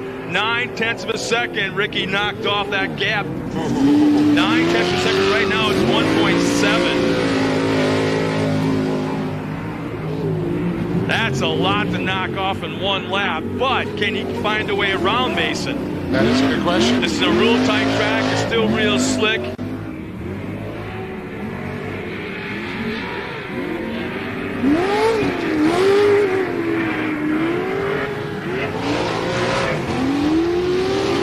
And that corner right there is not one of Mason's best either. So he wants to be able to apex that corner, but he's kind of sliding wide, almost comes to a stop, and then shoots off again.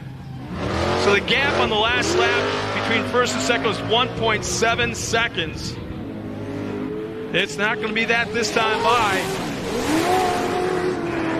0.9. So 0.8 of a second was ripped off on that lap.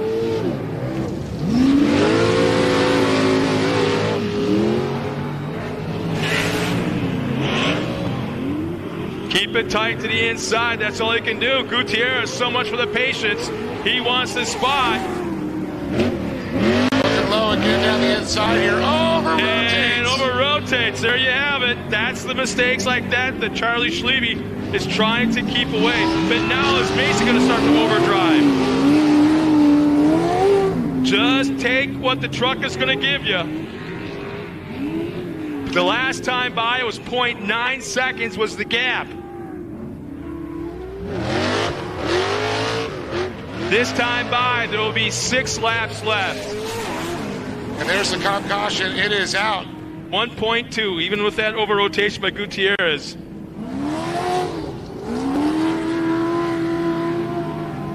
Well, I'm looking back in the pits here, Scott, while they're racking him here. And I already see, just like the old days, souvenirs walking off, a whole door from Polvardi being taken back. Very cool to see.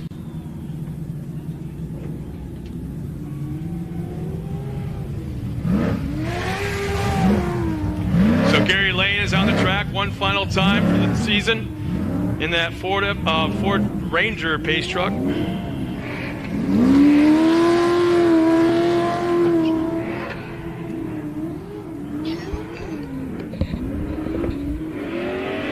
Now we're going to find out what's going through their mind. Got a good rest of the way to go here. Just don't give it up. Keep down on the low end when you can. Don't make him go around you where you can. And 2, if you can get a little tighter on the bottom, he's going to try you there. So if you can run that bottom a little bit lower, he's got you high. I got you a little lower if we can. 'Cause he'll really try to make a run at you there. Yeah, if you want to try to protect him, then you just got to kind of block him going in there so you take his line away. Copy that. Davey here. All good.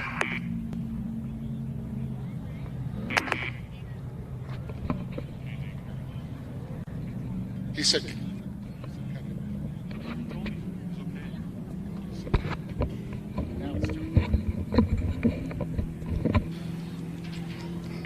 All right, a little insight there. Here we go. Green, green, green.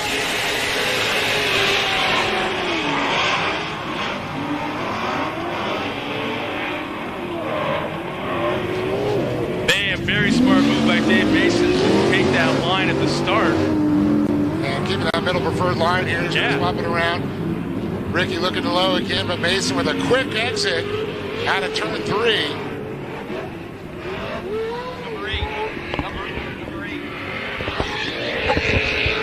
Looks like the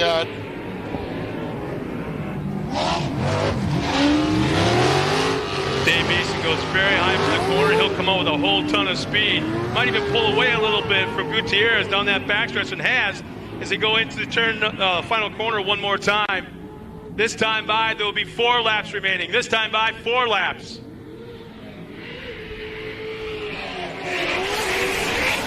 A little bit of a gap now between these two drivers. Ricky trying to settle down here. Junior staying calm as he can right there, trying to get the advice that he got. Nice turns, keeping it tight to the inside, because that's the only shot it looks like that Gutierrez has, at least at this point. Smooth is the key word right now. Or I should say smooth is the word of the day. Justin Sir back there. That high back turn. Now Gutierrez is taking Mason's line. He saw Mason take it, looked pretty good, so you know what, maybe I'll try it. 3 laps remaining this time by. 3 laps remaining. Gonna come out, who's gonna outbrake here? Coming around, Gutierrez trying to do it. He follows Mick in that line. Mason using the outside line. Staying out of the mud hole is what it looks like. Trying to find those dry spots you talked about. Into turn 2. Oh, he over-rotates again. Gutierrez will lose a big gap back to second. Now probably about 3 seconds, but now you see a whole different driver. Meanwhile, Mason keeping it nice and straight and smooth.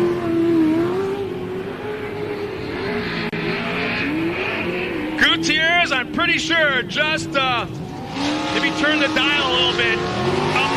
Okay, now we're going to start seeing that Tasmanian Devil driver into the final corner. 2 laps remaining this time by. 2 laps remaining.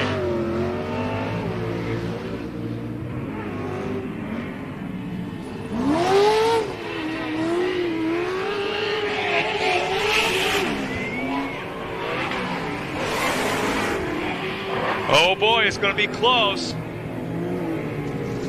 3.1 second gap back to second place in Gutierrez. He appeared to have a little bit better line through that turn number 2 than Mason did.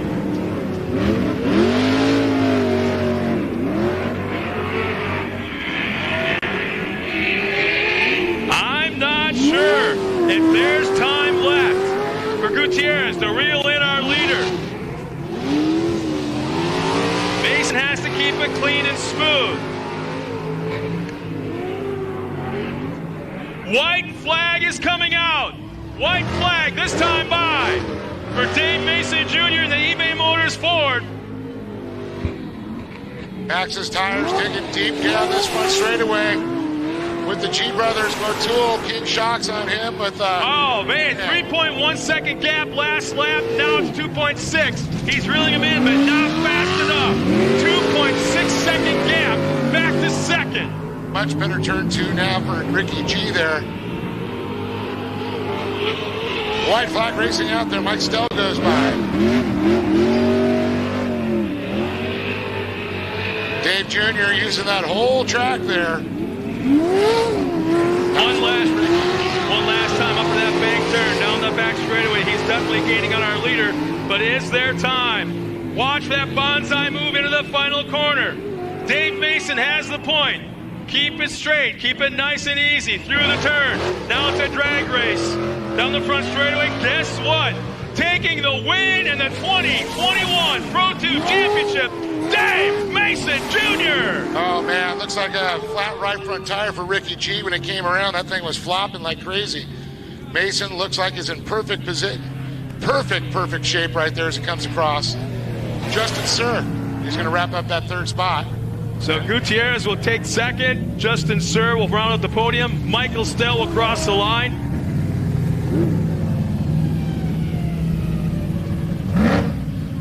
Okay. That was a good race, man. Fun to watch. That's one hell of a way to prepare for the Baja 1000 right there. Man, congratulations to the Mason family again. Of course, it's all awesome with the eBay Motors deal, securing it. I'm sorry? So great to... you know what, real quick, Dave, let me get you up here real quick. Now we're going to talk to Junior down there as we get going. But, Dave, so great this program you guys got, you know, in the championship. Then you're getting ready to head down to Mexico, Baja 1000 in the Class 1. Yeah, it's a great week so far. Gosh, championship, a win today. I'm on a plane flying to Baja to start my pre-run tomorrow, and hopefully we have some success down here this week in our Class 1 car. Great week. Thanks to Lee and Poppy. Thanks to the entire series for putting us on. We're so pleased and so grateful. We really, really are. Thanks to you, Dave, and everybody on the announcer stand here. Awesome job, and you know we love this stuff and we love the opportunity. So thanks to eBay Motors, best sponsor in the business right now. We love it. Glad to have you guys back. Good to see you, then. Well, I'm going to go talk to him about it, Scott. And, catch a fish. So one final time, Dave. Arnold will be heading trackside to talk to our top 3 finishers at the podium in Pro 2. So in the meantime, let's step aside real quick as you can see the winners coming up to the podium. One final time for a quick word from our sponsors and our final interviews of the weekend. We'll be right back after this.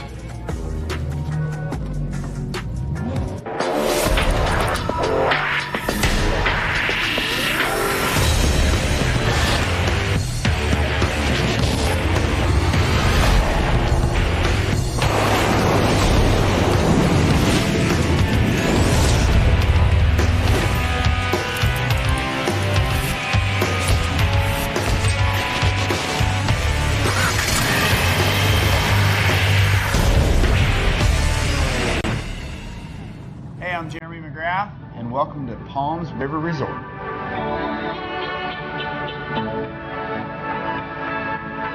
Palms is a 5-star lifestyle community where you'll make lifelong friends. I mean, some of my favorite things to do are obviously building memories with the family. We get out in the side-by-sides. Of course, I like riding my dirt bike in the hills and taking off in the desert. But I mean, family time in the boat, man, you can't beat it.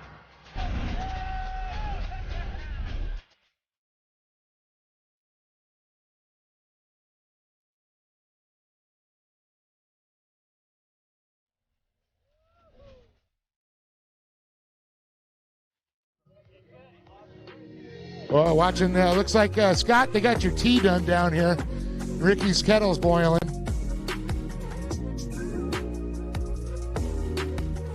I don't drink tea, but I'll do a quick hot chocolate. What the hell?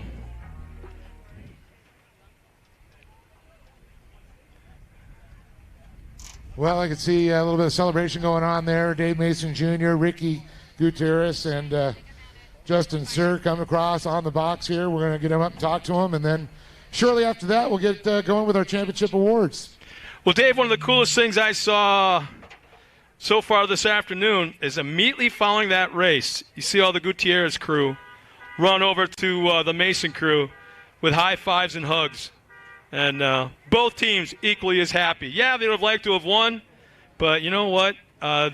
Gutierrez boys, I think, understand how the Masons have been struggling a little bit to get that truck to handle right, and they're celebrating as well. So it's been a hell of a season. I think when you have competitors celebrating one season like you see them doing right now, that's a pretty cool thing. The camaraderie in this series is something you haven't seen in short course off-road racing in a long, long time here in the West Coast.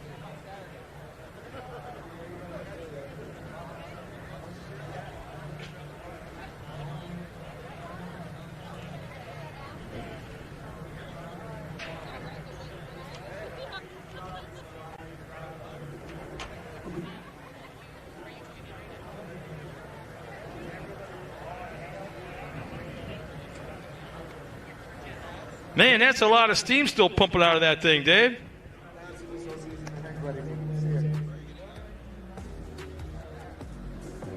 Yeah, that thing is, I think that's the automatic misting, clean the truck off system. You can go to Ricky G Racing and find out how you can order one yourself. Just drive like a mofo. Well, let's go ahead and bring these guys up here and talk to them about it.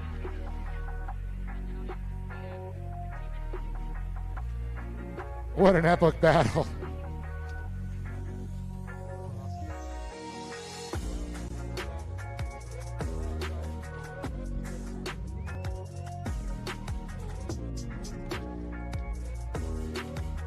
Well, here they are, Justin Sir and Ricky G and Dave Mason. Well, I'm going to kick it off here first with $100 to you, Justin, and a little redemption for yesterday. Made the box today. We've got to feel good. Yeah, I stayed up too late that night before and didn't feel the best yesterday. Was that a pre-celebration? You got to wait until the end. Yeah, I guess. We'll talk about this race out there and having a good time and your year here. It was good. It was a fast track, nice track. Lost my brakes halfway through the race, so maybe that helped me go faster. I don't know. Well, you got some people to thank for being up here? Yeah, I thank Total, Fieldco, my wife Jennifer, Bradley helping in the pits, Jaden helps out. Andy's been helping. It's having fun. Awesome. Good to see you up here, Justin, once again. And Justin Sir, third place. And I'm going to walk over here to Ricky G. Man, that was so cool to watch you guys battle the first, couple laps there. And, man, turn for turn, toe to toe. Yeah, no, that was fun. This race we started in the back, and I had my work cut out for me. Dave was starting in the front. I knew he was going to get a good jump, so I just kind of went down to work. Tried to be smart, not tear the truck up in the first half, and got a good jump on the second restart, and caught up to Dave finally. And I mean, from there on out, I think it was just really fun door-to-door racing. He eventually started to pull away from me. The trucks kind of started to overheat, but it's no excuse. He ran such a good race, and I was really giving it my all, like 120%. That was a really fun race.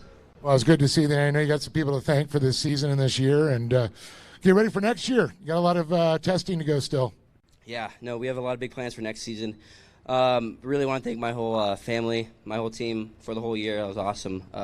G Brothers Construction, Ultra Wheels, Motul, Integrity Solutions, FK Rod Ends, VP Racing, Fiberworks, Ultra Wheels, King Shocks, Wilson Motorsports, the whole crew, Tyler, Riley, Wayne, Charlie, my mom and dad. My mom has pretty dang good cooking in the pits. So the whole Great American Shortcourse Series, you guys are awesome for putting on this event. And Sparko, everyone else, man, really want to thank you guys. Give it up for Ricky G, everybody, second place. And going to move on over here, Dave Mason. And got to watch this. Another guy, I've watched a lot of these kids grow up, but I've got to announce him at motocross, do a little GP stuff and trophy cars, Pro Buggy, now Pro 2s. Going to get all his name down in Mexico. But now I get to call you champ. You are the Pro 2 champion. You took it out in style, on top of the box here. Talk about the racing, though, with Ricky, man. That was a good race. Yeah, it was pretty fun. They started us off with points today, so I got to come off on the pole, and it was just wild. I had a really handful with the truck yesterday. I was struggling. I wasn't used to it with some new settings we made, and we just kind of missed it. But my team turned around. They worked all night and just got it, really thinking hard to make the changes we needed, change up the brakes, change up the tire cut, and man, these Maxxis tires were digging today. Just so happy, we've got, it's great to have some good competitors out here like Ricky G, keep me honest, and he smoked me yesterday, so it felt really good to get some speed back and really, have him as a marker today and make it happen. So like you said, it feels so good to be the champion, especially for my awesome sponsors like eBay Motors, Maxxis Tires, Baja Designs, Tri-State General Contractors, as well as my whole team. I mean, it's been a long year, a long season we've gone through here, and nobody's given up the entire way. Everybody's worked so hard, and I've just got to thank my parents, my entire team behind me, my sponsors. Tay, she makes some damn good cooking too, and I just got to give it all up to the Lord as well. None of this is possible without Him, and we are the most blessed family in racing. So thank you. There he is, Dave Mason Jr. Everybody, big round of applause there. And again, Justin Sir comes in third, Ricky G second, and Dave Mason Jr. takes the win and the championship. Well, what an incredible year. Scott, I'm going to throw it back up to you in the box. Thanks a lot, Dave, and congratulations to those three individuals right there. And I got to throw this out there that I've got a couple of pictures on my wall in the hallway back at home of Dave Mason Jr. in a Junior 2 trophy cart. And at the time, he was probably belt buckle tall, maybe a little bit taller, but not much. And right now, as I look at him, he has got more facial hair than I could ever dream of growing myself. To say nothing of being like 6'2", 6'3". But congratulations to those guys. Well-deserved win. And I want to let everybody at home know, don't go away. We've got the championship trophies to be handed out in just a moment right there at the podium. So hang tight. We're live streaming and right to the very end of our 2021 season, as right now the eBay Motors Dave Mason race team is celebrating their championship. And there's the VP Race Fuels flag. It's kind of like Dave Mason Sr. should be up there with a big old fishing pole right about now, too, and maybe some Bermuda shorts.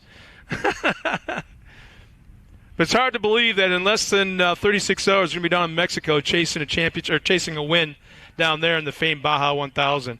So again, for all the fans back at home, don't go anywhere. We're doing the championship presentation in just a moment. We want to again thank everybody that is tuned in watching us, and just a quick update for all the Seattle Seahawk and Green Bay Packer fans. I've been monitoring it a little bit, just a little bit all afternoon, and still, I want to say since the first quarter, it's Green Bay 3 and Seattle nothing. 11 minutes to go in the fourth quarter. That has got to be the most boring baseball game ever.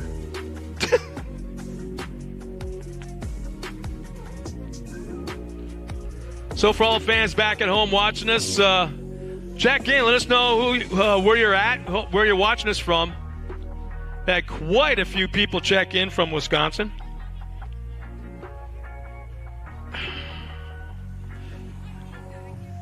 That's going to be a neat picture, Dave, right there. They got the shadows in the background, the checkered flag waving. That is a very cool picture. Yeah. Yeah, you want it right here. I've been monitoring right now. 3-0.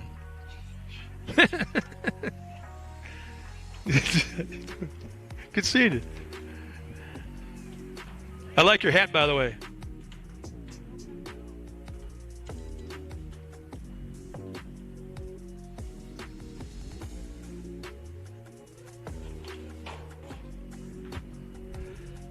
Well, the sun on the horizon's just about hit the mountaintops on the west side of the race course. We're talking just a few inches away from hitting the mountaintops. The wind has picked up just a little bit.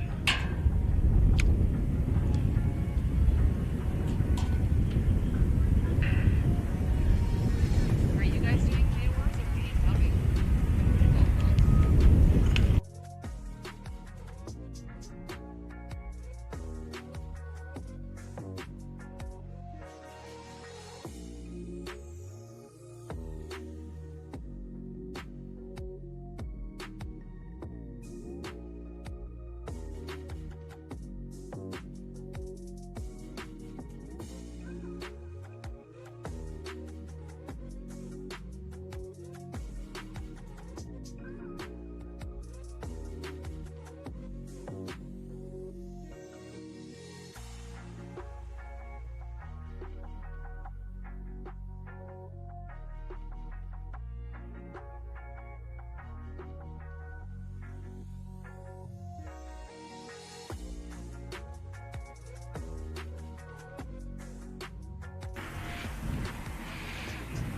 I wondered, does Sparko make horse blankets? I got a horse ranch back home that I need some blankets for.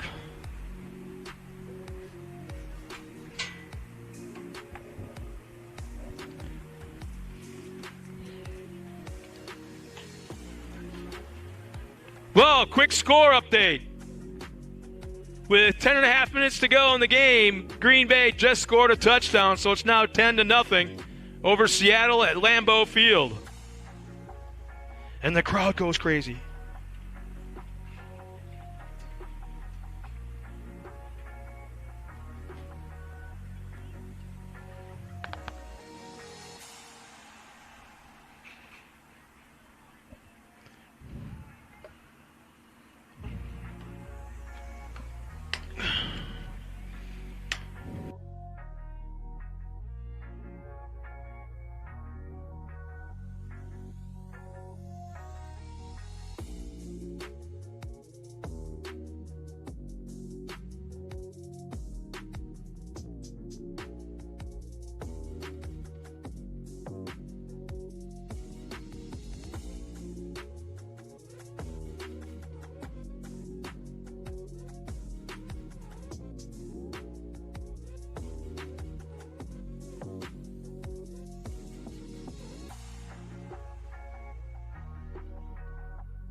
All right, folks. Looks like I got all the official results here.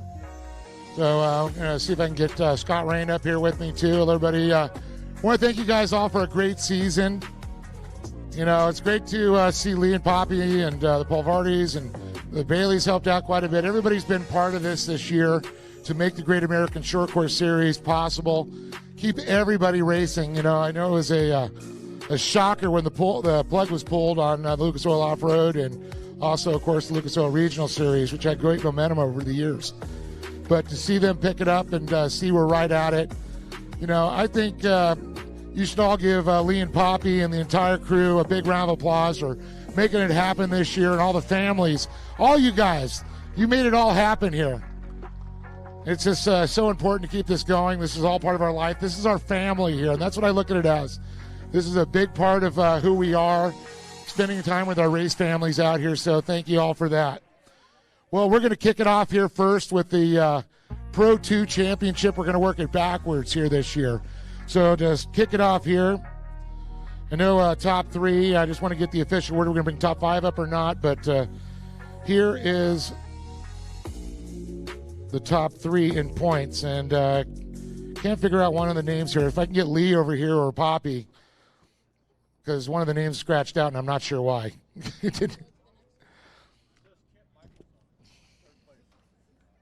You're on there.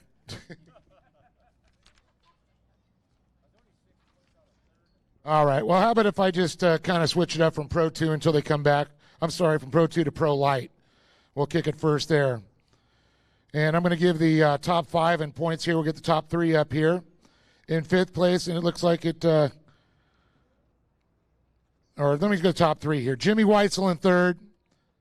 Second, Maddox Bailey. And our champion, Christopher Polvardi. Let's get him on down here. So this will be Pro Light.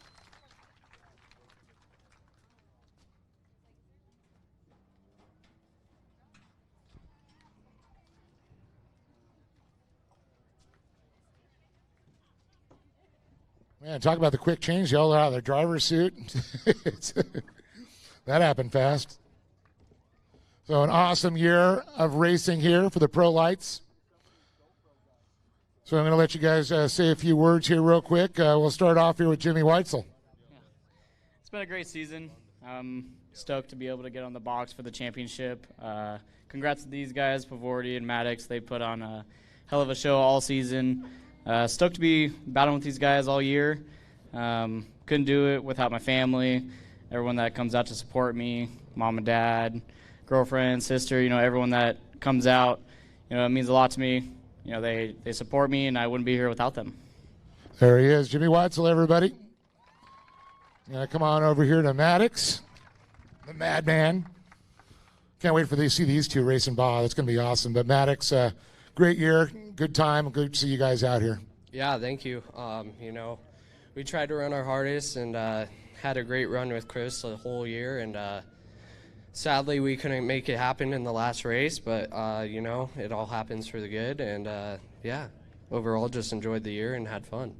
Well, that's great, Maddox. And see you down. Good luck to you down in Mexico with the Three Generations Racing. Yeah, I'm so stoked to race with my dad and my grandpa.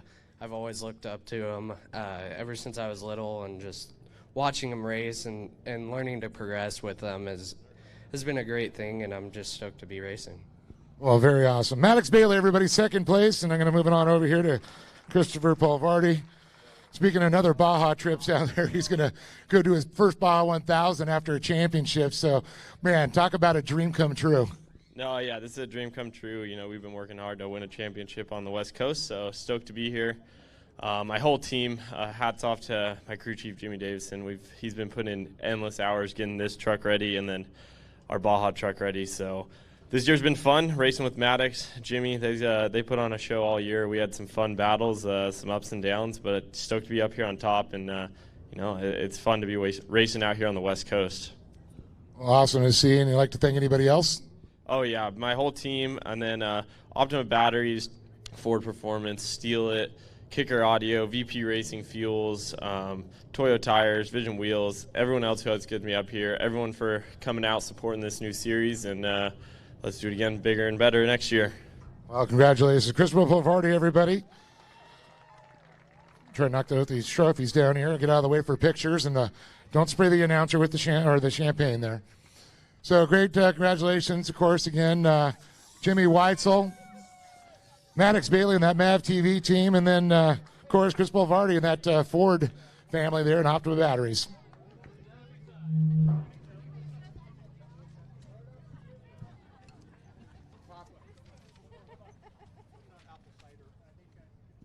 I was so confused when I see a name scratched out. Because they don't qualify for the championship. So it's you had to gonna go go to to 6 races. Mason No. You had to race 6 races to be in the championship, remember? Just the top 2. That's it? Okay. Well, apparently now we got the Pro 2 straightened out here. You got to race 6 of the series to get the championship. So in second place, it's going to be in Pro 2, Eric Jacobus.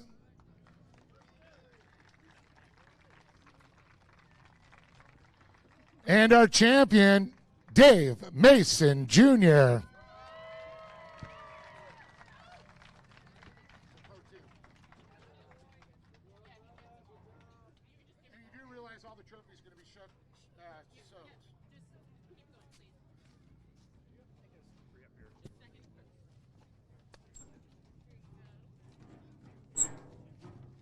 All right.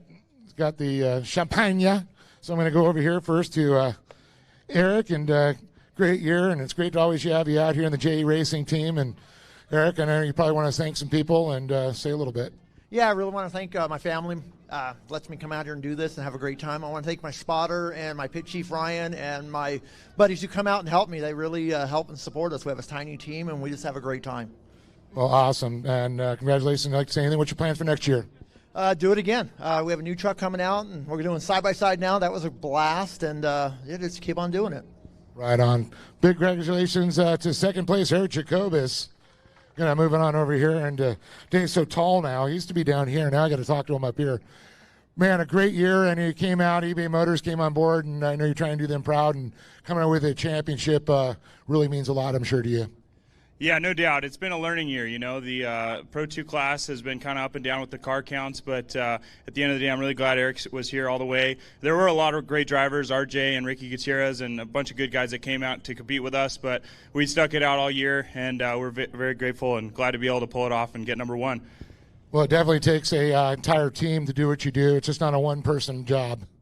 Yeah, that's for sure. I mean, my team, they helped me in the desert. They helped me here. We're going to Baja next week, and we've been busy as hell trying to get ready for everything. We were just in SEMA last week, so it's nonstop. Everybody's been, giving it their all and putting it behind me to have a good truck here, and now we have a huge effort ahead of us doing a peninsula run with my dad in the 1,000. So I'm glad to be able to announce that eBay Motors has stuck with us for another year. We're actually doing a multi-year deal moving forward, so it's really exciting for us. We'll be able to really invest in our program and have the best truck possible. So thank you so much to eBay Motors, Maxxis Tires, Baja Designs, my entire team. I love you guys, and I've got to give it up to my Lord and Savior, Jesus Christ. Thanks. Big round of applause for Dave Mason Jr. there and championship. Yeah, give him the real stuff. He's over 21 now. And he's still like a trophy car kid to me. No Martinelli's for you. You got the real stuff.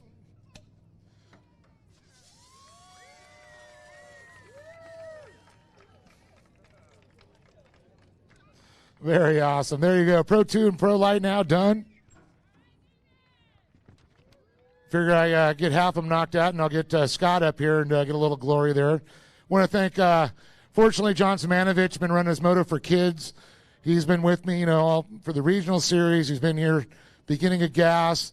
Scott Rain, original voice back going to the soda, and of course back to Torque and all the good stuff back in Crandon. So it's great to have him join us here for the Great American Shortcourse Series. So I'm going to move it on. I already did Pro Light. Pro Buggy. Yep. So we're going to go to Production 1000. In third place, Cody Hogston. In second, Billy Nichols. And your champion here for the Great American Short Course Series, Dallas Nord.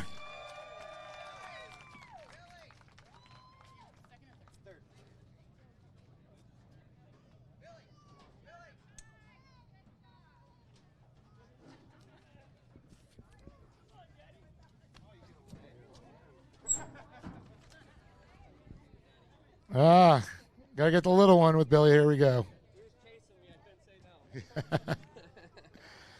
All right, we're going to go over here to Cody Hodgson real quick. Cody? Oh, I didn't even, honestly, we were walking up here and I didn't realize we were getting third place. With 3 DNFs this year, I didn't think we would get in the top 3. Just want to get, so I'm stoked. Our win today definitely helped us out with that. Just want a big thank you to my dad and my team, MFD Motorsports, Ram Mechanical. It's a whole family deal. Without them, we wouldn't be out here doing this. And the fact that we got a trophy in our first full season of off-road racing, I'm stoked. Cody Hodgson, everybody, a big round of applause here for third place. And stoked to see Billy up here. I know he's been trying for a couple of years now, and look at this, up here in second. And what an awesome, and just talking about the camaraderie that you guys have all had racing this year. Yeah, what's really great about this class is it's really, are you trying to talk too, bud? It's a really competitive class, everyone's really tight, but at the end of the day, we're all friends, I get to say that I'm proud to stand up here with 2 good friends of mine.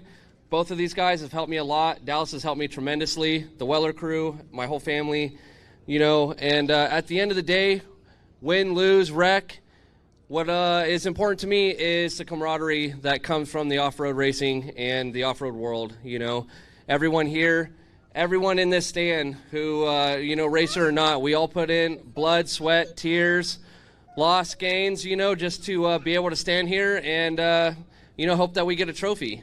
So at the end of the day, I'm really happy to be here. Like you said, I have been trying quite a couple years to, get a national trophy at the championship. So I'm happy to be up here finally holding one in my hand with my little boy. And, that's all I could wish for.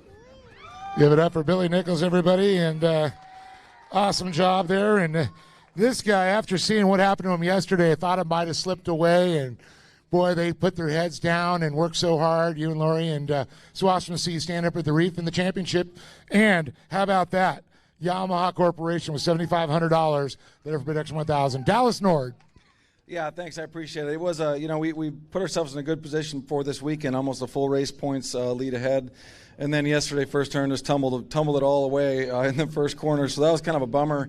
And like you said, worked on the car all night with Weller and Lori both nights and got it all twisted back together. And today just sort of salvaged a second to get the championship was what we've been focusing on. Last year I won the SoCal Championship with COVID.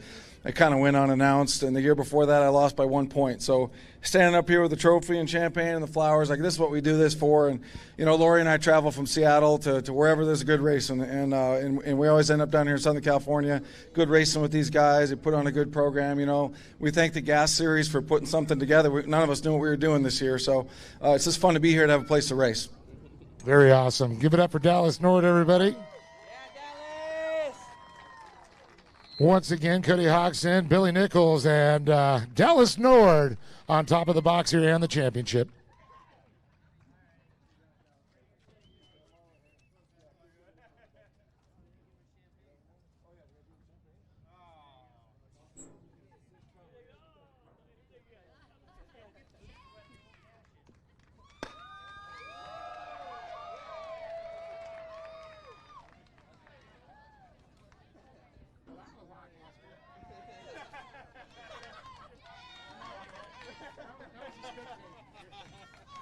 All right.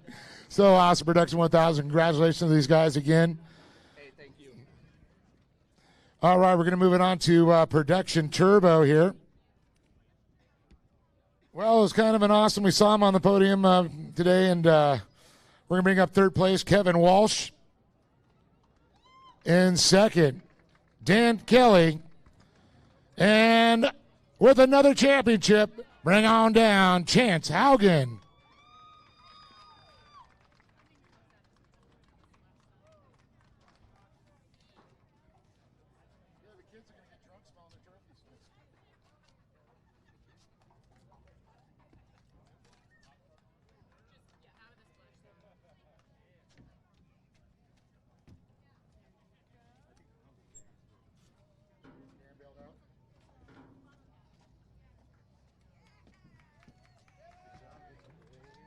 All right, here we go. I don't see Dan coming down, and if he bailed out, but Kelly's second. But Kevin Walsh third, Chance Halligan up on top of the box and come talk to Kevin about this.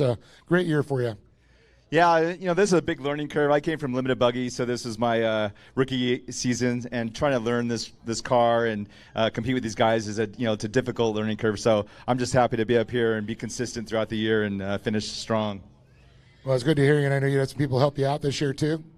Yeah, Lee Bradley, he's my crew chief. He's down at 1,000 right now with the Baja Jerky Cantina team. I'm going to head down there as well. But he's been helping me a ton, getting the car ready every weekend, working on the car, getting this thing out on the track and making it consistent. I want to thank my wife. We just had our 20-year anniversary this September, so I really thank her for letting me come out and do this. My kids, Roxy and Lucas, they come out here and support us.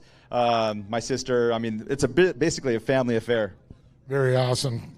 Kevin Walsh, everybody, third place in the championship here, and I'm going to move it on here over to Chance, and boy, backing it up, and another championship in the turbo class. Chance, you got to be stoked. Oh yeah, this is just like a dream come true. It's just all hard work from me and my dad and my crew chief Sean. Just all behind the scenes. You're working 24/7, but can't get it done without my mom, my dad, my sister for coming out, Polaris, Super ATV, Hoosier, Maxis, and or the Dynajet, Ames, and everyone who else helps me. Thank you guys. Chance Halligan, everybody, our champion. Again, Kevin Walsh and Dan Kelly and Chance Halligan.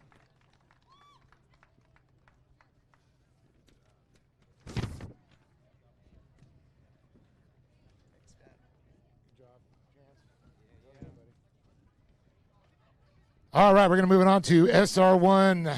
The Weller SR1's up there. In third place, Matt Land. He picked it up already. Okay. In second, Corey Weller. And he already knows he stood up. Jason Weller, our champion.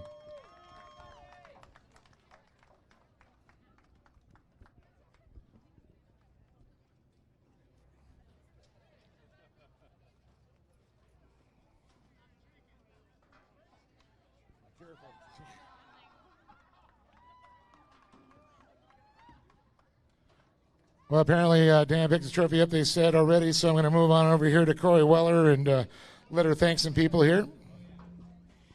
Yeah, I feel like we just did this earlier this afternoon, but so when I started this season, I didn't really plan on shooting for any kind of a championship, but it just kind of happened that way, and it's cool that I wound up second in points.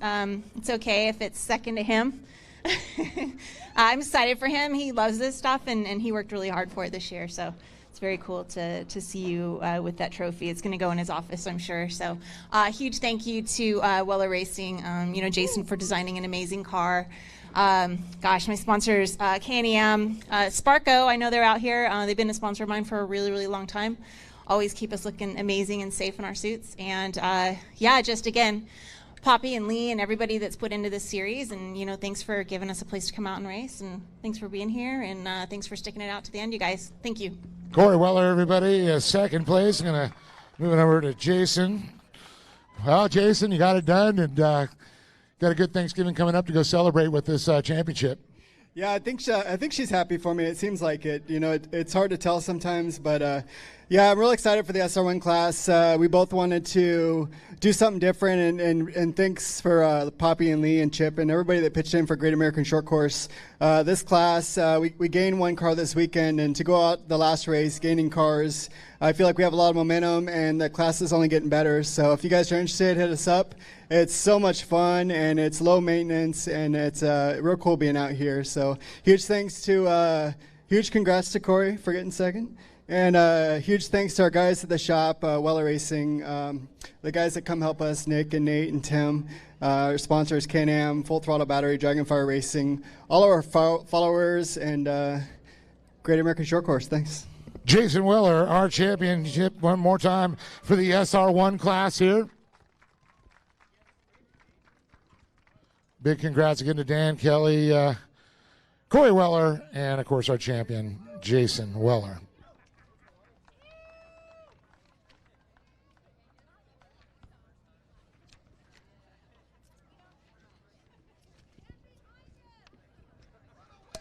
Waiting for the spray.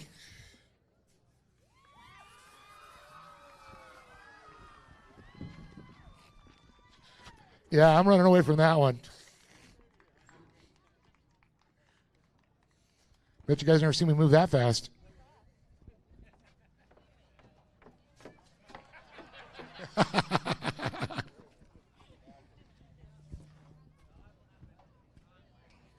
All right, we're going to move it to limited buggy now. In third place, Shane Prescott. In second, wait for it, Evan Bradford. That's what I'm talking about. And our champion, Kyle Knott. He's not second. There's a lot of puns in that name.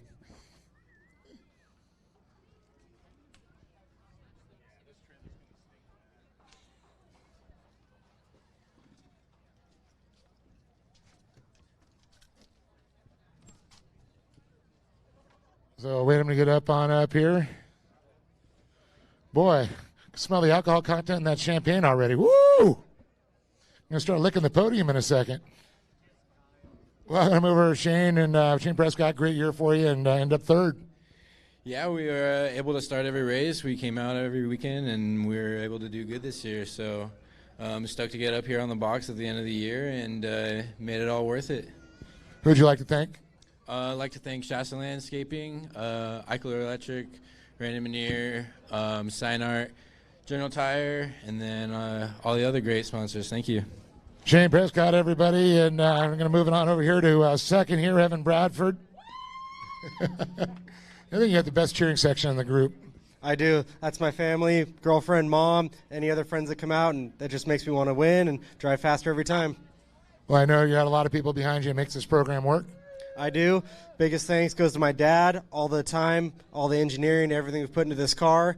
My mom, my girlfriend, everybody else supporting, the whole Meehan family coming out, delivering me an awesome motor, tranny, giving me a combo that I can come out, get second. You know, I started the season off rolling the car after some contact, but we've been consistent, bring it back, so I'm pretty happy with the second place racing against these guys.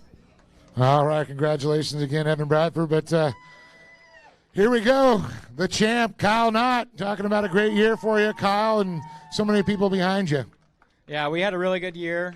No major failures. Engines ran strong. Transmission was good, and just kept it clean and stayed out front and got as many podiums and wins as we got all year. And I wouldn't be thankful for all my friends and family and mom and dad. Too bad they're not here to watch me get my trophy and spray these guys with some champagne. But I couldn't do it without General Tire, Maxima Racing Oil, competitive engines, Skyline Fabrication, K&N, Race Glass, and everyone else. Thank you. There you go, Kyle Knott. And, of course, I got a picture for your parents. They're now enjoying the islands down there. So they were watching the stream, just to let you know.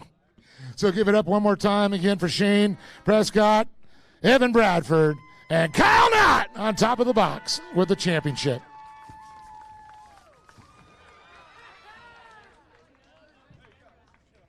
Scott, it's your turn.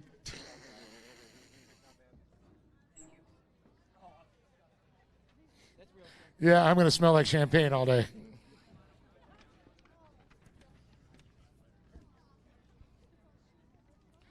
All right, time for the 1,600 buggies. We're going to go ahead and bring Kevin Streety, Joe Whiteley, and Carson Smith, our champion, down.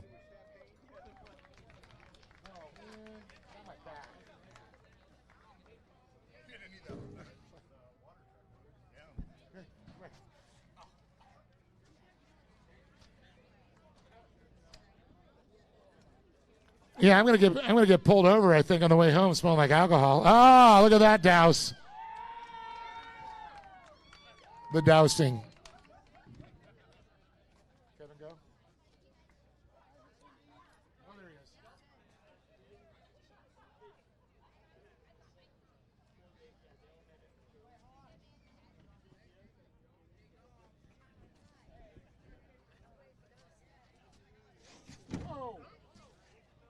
Good reaction. That's why he's a race car driver. Quick reactions. That thing will take many of out. Well, Kevin, third place of the year, and you got to feel good. You got some people to thank. Yeah, it was real fun. I'd like to thank everybody at the Gas Series and Kent Lothringer and all his help. And for you and everybody else, it was a good race season. Thank you, Kevin. Appreciate it. Kevin Streety, third place overall here. I'm going to move it over to Joe Whiteley now and talk to him about a great year for him, too. Great to have you back, as always. Thanks, Dave. It's just a fun year. Just want to thank the whole gas team and Lee and Poppy for putting on a great match, someplace to race. And just for the Knots for helping me out here and there. And that's it. I'm kind of a one-man show, so thank myself. Anyway, and my spotter, Vince, down there, he came in and helped this year. So great series. It was a lot of fun this year. Well, thanks, Joe. Appreciate it. Joe Wiley, everybody. Carson, what a great way to jump in and for this year and walk away with the championship. Congrats. Yeah, thanks. It feels great. I mean, I started the series kind of not knowing how to drive the car, just going to figure it out. Found out I was pretty comfortable in it and was able to stay consistent all year. So I know you got people to thank for this championship.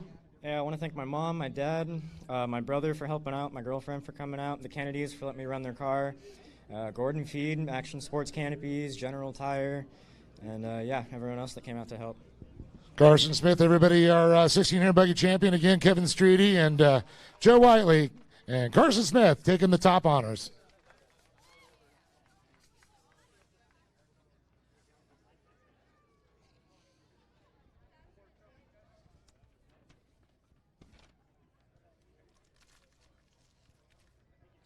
Mini Open? Ryan Venegas. All right, we're going to do a real quickie here. Mini Open. Going to get Ryan Venegas down here. Have him get his trophy. Raced season and good job there. And fortunately, we didn't see him racing this weekend, but he had 6 races under his belt and qualified for that championship.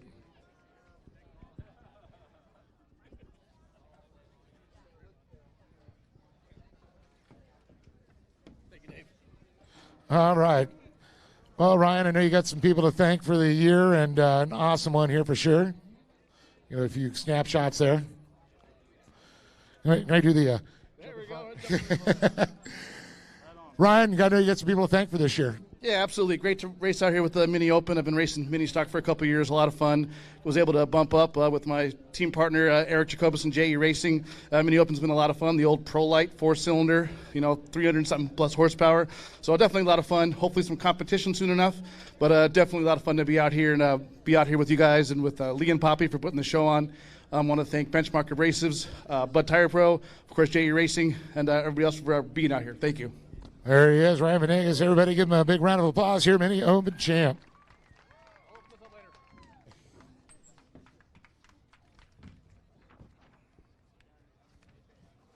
All right, now we got the Open V8. We're going to bring up Kip Michaels here. Kip, come on down. Now BDR can put up the Open V8. He drives a V8. Inside joke, right? Yeah.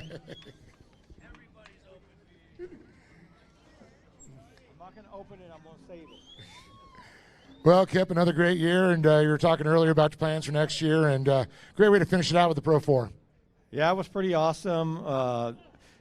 Thank God for gas. They came through and gave us a place to race, and I never got a chance to thank the safety team.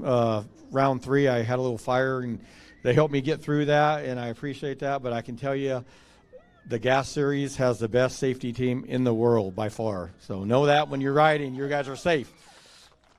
Agreed. I know you got some sponsors you want to thank? Yeah, K&N Filters, Justin Racing in Las Vegas, Maximum Transmissions, and everything else on my truck I can't even think right now. But anyways, all my team for coming out. My daughter finally got her to come to a race. She was an hour late. I was already done drinking a beer. She shows up. But anyway, she made it. So with that said, next year I can't wait. Okay, Michaels, everybody, congratulations here. The Open V8 Championship.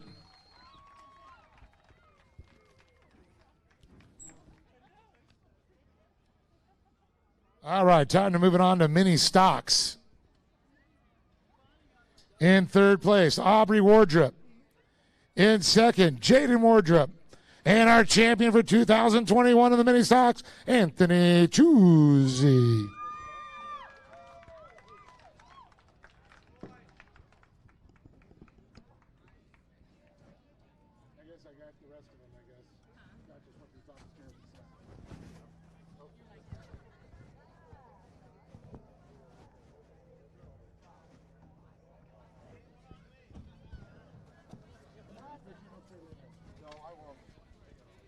All right, here they are. We're going to go over and Aubrey wants to thank you for third place. I would like to thank my dad, my mom, everyone that comes out and support me, especially my dad because he's the one that puts up with us and builds the truck for us. He built 2 great trucks for us, and it's a disappointment that today it broke down, but it happens, and we came out to have fun, and we had fun with our family and friends, and it was a great series. There it is. Good as this young lady right there, Aubrey. And we're going to move over to the bro, Jaden Wardrop time. Jaden, another great year. Great having you out here, and finished up second in points. Yeah, it was an amazing year, and I'd like to thank Piston Pete, ADS Shock, my family, my dad, and Anthony for putting up with me, beating him up all year long. Well, awesome. Any other sponsors? Just ADS Shocks and Piston Pete Brewing. There you go. Jaden Wardrop, everybody, joining his sister up here, Aubrey. That's cool. But man of the hour, Anthony Chusey, got that championship, buddy.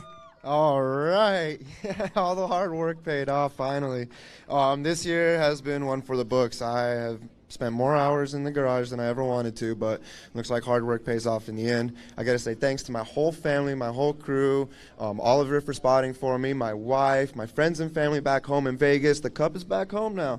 All right, so let's bring it again next year. And the competition this year was stiff. It was awesome. And thanks, Lee and Poppy and the whole gas team and General Tire and everyone involved to make this happen, because without you guys, we wouldn't be racing. So thanks again. There he is, Anthony Chusey. But again, Aubrey Wardrop, Jaden Wardrop, and Anthony Chusey, our mini stock 2021 champion. Let it rain. I think my blood alcohol just went to a 0.06, so you could smell it.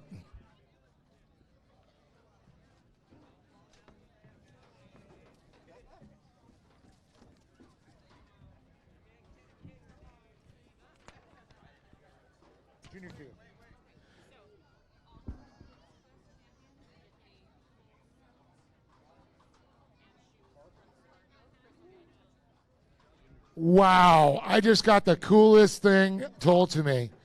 Big thanks to the champions of all the kid classes here. They're going to go ahead and they get to receive gloves, a race suit, and shoes. The kid champion. Chris will take care of that from Sparko, so they'll reach out to him. So thank you, Sparko, for doing that for all these kids. So awesome. You know they're going to grow out of it, and you know they're going to need bigger suits. So we're going to go ahead and bring up third place, Jesse Owens. In second, Chaden Zane Minder. And first place, Brody Martin.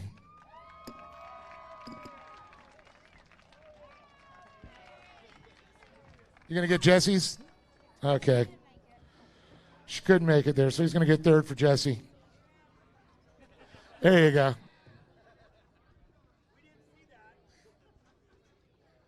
There's Shaden. Whoop. Slip and slide.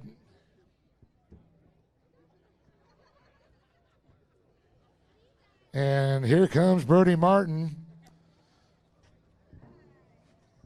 So, Dexter, do you want to thank anybody for Jesse? I know you guys hang out with him a lot. She would like to thank Extreme, Machine and Fabrication, Tyler and Bo for working on her car, DXstar Race Gear, and all the other supporters and sponsors. All right, that's right there from the mouth of babes for Jesse Owens there. Dexter Horn filling in. Going to move it over here to Chaden Minder. Chaden, another great year, and second in points. Not too shabby, buddy. Yeah, it was our last year in the car, so we had to leave it all out there this year. Well, I know you got some people to thank.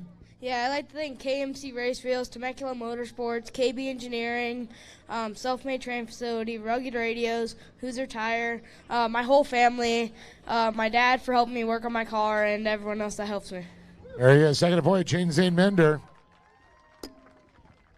Well, this is the coolest thing from Sparka, the Junior 2 champion for 2021, getting that new suit, new shoes, and new racing gloves. So awesome. I'm going to go ahead and talk to Brody Martin about this. Brody, man, you got to be stoked coming out with the championship. Yeah, this season was crazy. I want to thank Gas for putting on this, and my mom, dad, M&M Kinematics, Sunset Sign Designs, Huger, PCI Radios, everyone else, and yeah. There he is. Give it up for Brody Martin. Again, Jesse Owens, Jaden Zainbender, and Brody Martin, our champion for 2021. Whoa, that was close.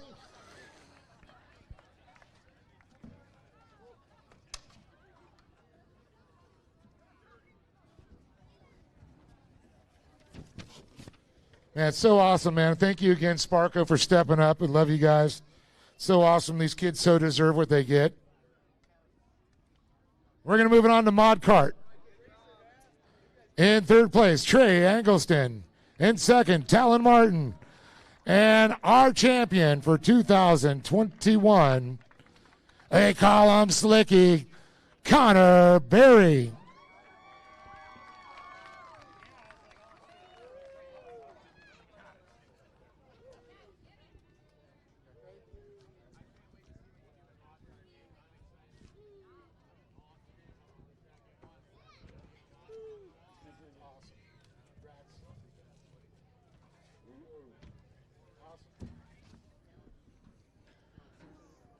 Well, we're going to go over to Aniston here. Another great year, and I know you got people to thank for it.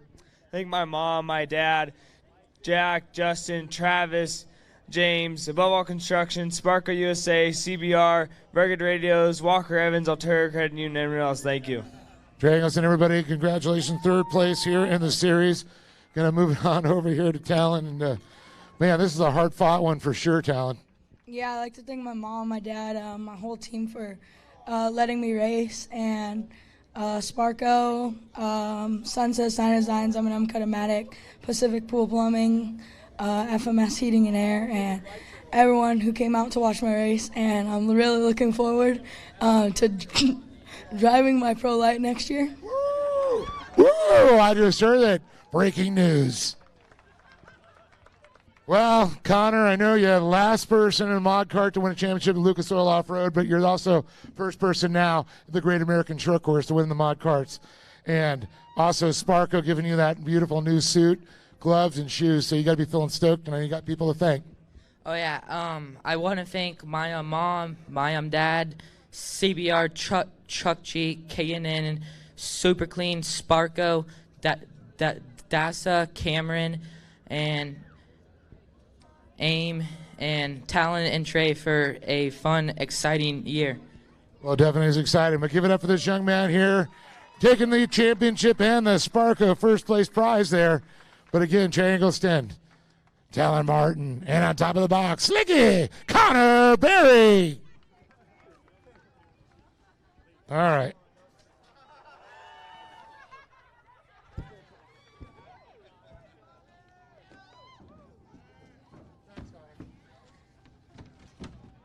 Well,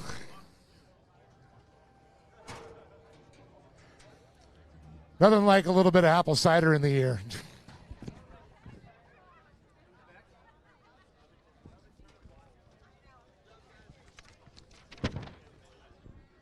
Junior ones, time for them. And again, another Sparko suit setup we're going to be giving away there. So in third place, let's bring on down, a family affair, Luke Berry. In second, Chase Berry. And our 2021 champion, getting that Sparko first place award with the suit and gear, Travis Jones.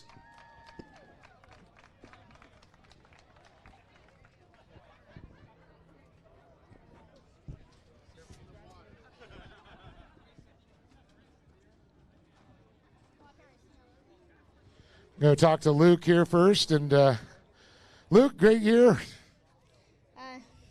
I mean, you excited to be up here, third in points? Mm-hmm. You got some people to thank?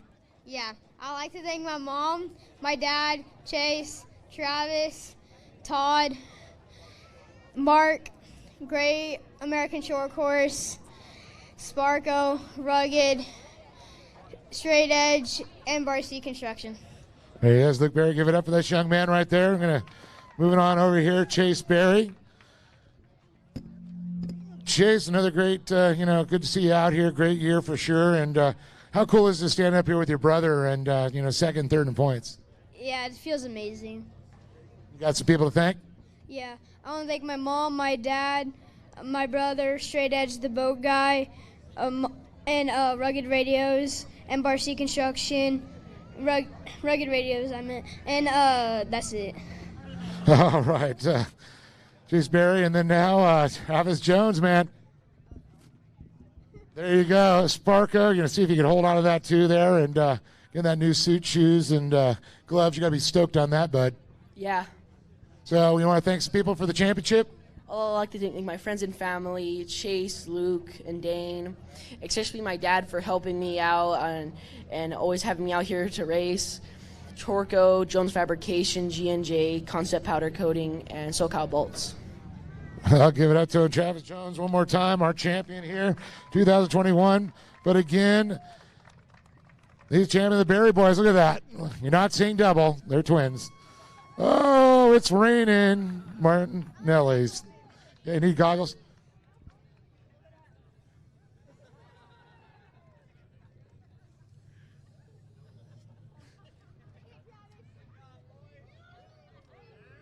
There you go.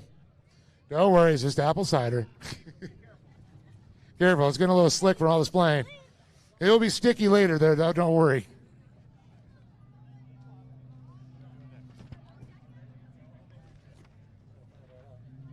Uh-oh.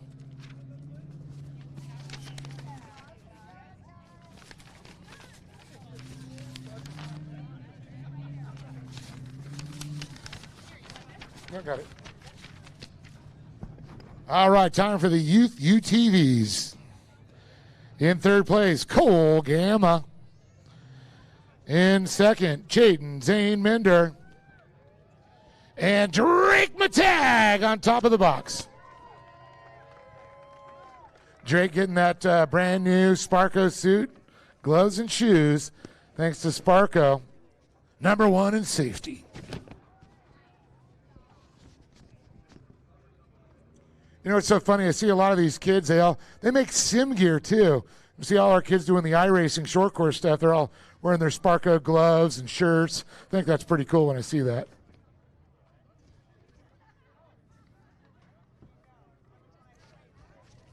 Again, moving on here to Cole, and fortunately, I see a broken arm, a cast there, Cole. But Dominic Benitez finished it out for you and helped you secure this third points. Yeah, I'd really like to thank him for doing that. We probably wouldn't have gotten third if we didn't do these races. And I'd like to thank my mom, dad, sister, Dominic Benitez, and that's it. Cole Gam, everybody, congratulations. And third place there, Chayton Zane Bender. I'm going to move it on to you, buddy. And I know you got some people to thank. Yeah, I'd like to thank KMC Wheels, KMB Engineering, Self-Made Training Facility, Deckstar Race Gear, my mom, my dad, the whole team for helping me out this season, Mike for working on my car, and everyone else. Give it up for Chayton Zane Bender, everybody. Second place. And going to go hand this to Drake there. And how about that, Drake? First place there at Sparko. And man, it's pretty cool. I've handed your dad awards back in the day. I've handed your brother. Now I get to do you up here. So, Drake, you are the champion. You got people to thank. Yeah.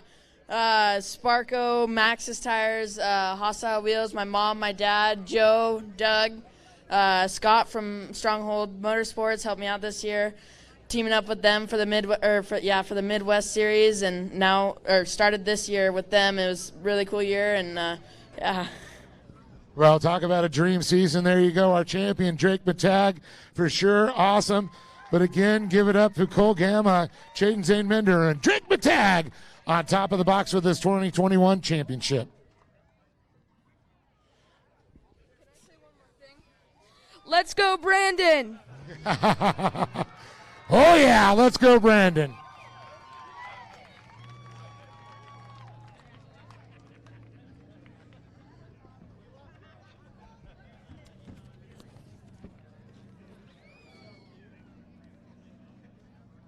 All right, time for the Razor 170s. In third place, Brixton Wirt.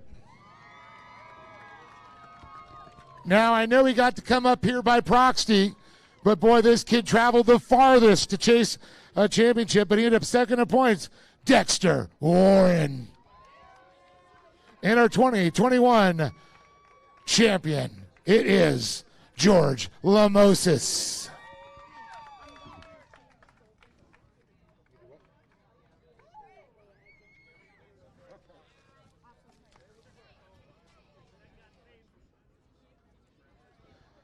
All right, George getting that sparkling apple cider there. I'm going to go over and talk to Brixton. Brixton, man, congratulations, man. You got some people to thank? My mom, my dad. That's it? Just mom and dad? Yes. All right, Brixton Work, give it up for him.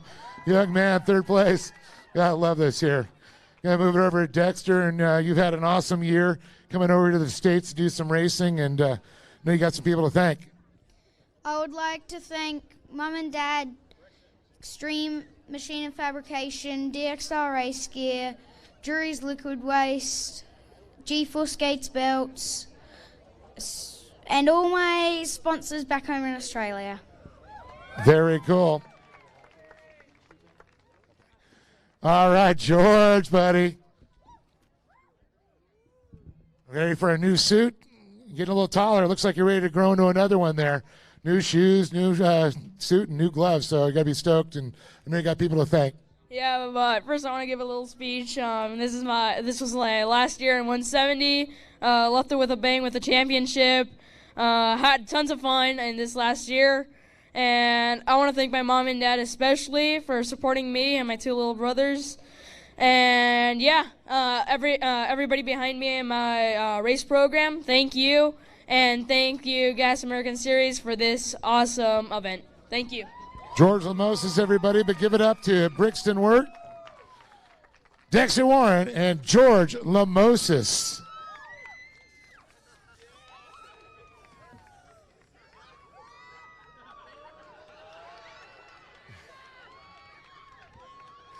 Very awesome. Well, you know, that's a good way to celebrate, but I think Dexter says he's brought something from down under, a way they celebrate. They call it a shoey. This is what they do down to celebrate down here. All right, there you go. That's an Australian tradition there, the shoey. He's got athlete's tongue now.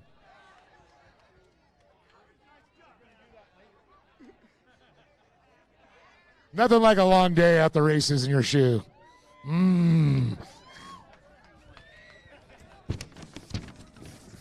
Well, we're down to the last one.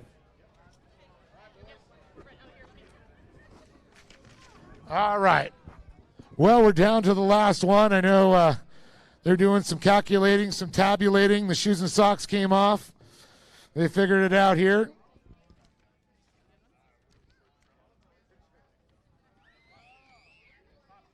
And with a very physical race, it goes at Pro Buggy. In third place, the monkey, Matt Brister. Come on down. In second, Trevor Briska. And our 2021 champion, Trey D. Gibbs.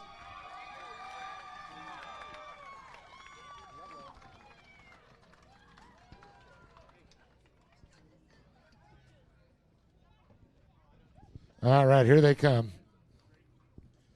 What a great year and way to finish off. And so great to see so many pro buggies coming out and racing again. It's great to see a great resurgence in this class. Some people return. Some kids growing up through it, and some just have a passion like this guy. Matt, great year, and I know you got people to thank. Yeah, all of my crew, all of my competitors. I think we had 12 pro buggies show up for today's race, and I think at every round this year we were above 9 cars. So pro buggy is alive and well, and it's fun to have a full field to race with out there. Kent Lothringer, Kevin Streety, like always, they've got my back no matter what. my dad, my mom, Fast Monkey Performance Engineering, the Ward family, the Price family, they gave me a truck and they let me develop it, let me learn as a driver. And, we have some crazy parts inside of that Pro Buggy. I got to thank Roush Performance for giving me a bullet, Rancho Performance Transaxles for giving me something I can hammer and it makes it race to race. And I got to thank King Shocks as well for just making the ride good for me out there. Wayne and Trevor over here from Altec, they spent a lot of time figuring my car out for me, and it really paid off today. And, of course, everybody for coming out. Thank you guys very much. Matt Brister, everybody, in third place. Going to move it on over here. Trevor Briska, great year for you, and a birthday weekend, and man, just an awesome way to finish out the year. Yeah, it was definitely one hell of a year to come out here. Weren't planning on racing, and then got the car ready, came out, were able to get 5 out of 8 wins this season, and I can't thank everyone out here enough. My parents that put all the money into it, hard work, my dad, all my friends that come out to every race, and it's not where we wanted to be at the end of the year, but I'm proud of what we accomplished this year, and can't thank these guys enough, racing clean the whole way through. Huge props to Trey. Congrats on the championship. Bummed with the results today, but definitely nothing against Trey. He can't black flag himself. So, if anyone's looking for a Pro Buggy, we got one for sale. Trevor Briska, everybody, and I'm going to move it up to Trey D. Gibbs, man, 2021 champion. Got to be feeling stoked about that, and a great year. There's some supporters, and you got people to thank. Oh, yeah, no, it was a long season, a whole bunch of ups and downs, ins and outs, and, I just want to give a huge congrats to all these guys. It was a gnarly year. It was battling left and right, inside, outside, and, it's awesome to come out here and race this series. I'm glad it came around. At the beginning of the year, we didn't know what we were going to be doing. I just want to give a huge thanks to Lee and everyone who put this series on. They were able to get something together for all of us guys to come out here and lay it down. But, like I said, it was a super long season. But it was good. Consistency was pretty much, there was only one race. I believe we were off the podium, and other than that, it was just a solid year. But, coming in this weekend, popped a motor on the first practice, and after that, I thought it was game over right then and there. But, no, all my guys stuck to it, and we got that motor swapped out just in time to make that first qualifying. And, after that, it was just one race at a time. But I just want to give a huge thanks to all the guys. Trevor puts in the hours left and right. Like, I was literally went from SEMA to Cal City and then straight to here. It was back to back, and all the guys, they put in the work for me to come out here and do it. I'm just glad I could bring this one home to them. This one isn't for me, it's for the whole team. So huge thanks to them. Everyone else gets me up here, KMC, Adams Motors, Impact VP, Rugged Radios, and everyone else who supports me. Thank you, guys. Well, there it is. Trey D. Gibbs, our champion.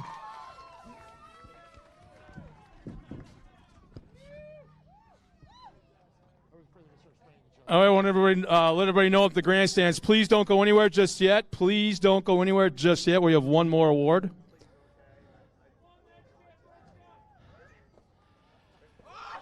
Don't watch me slip on my.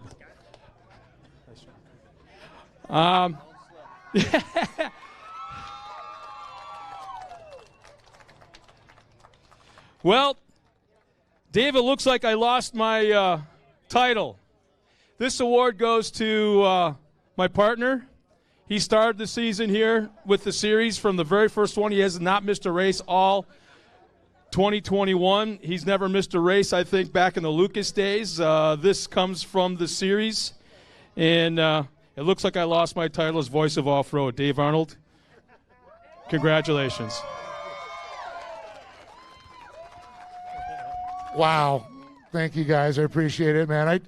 Scott and I both do this because we love the sport and we love all you guys, and you guys are our family, and thank you so much. It's been a great, incredible year, and Scott, hopefully we do this again in 2022 and another great year, and great having Scott with me, one of the original voices there, so thanks, and thanks to all you guys. We'll see you next year on the dirt for the Great American Shortcourse Series, the entire race crew here. We love you guys. Thanks.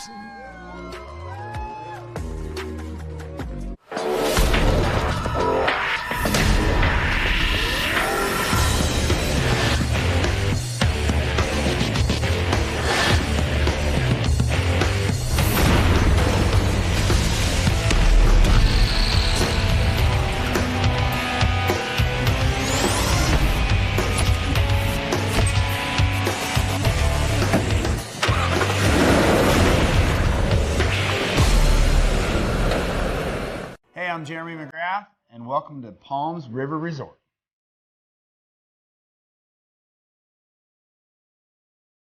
Palms is a 5-star lifestyle community where you'll make lifelong friends. I mean, some of my favorite things to do are obviously building memories with the family. We get out in the side-by-sides. Of course, I like riding my dirt bike in the hills and taking off in the desert. But I mean, family time in the boat, man, you can't beat it.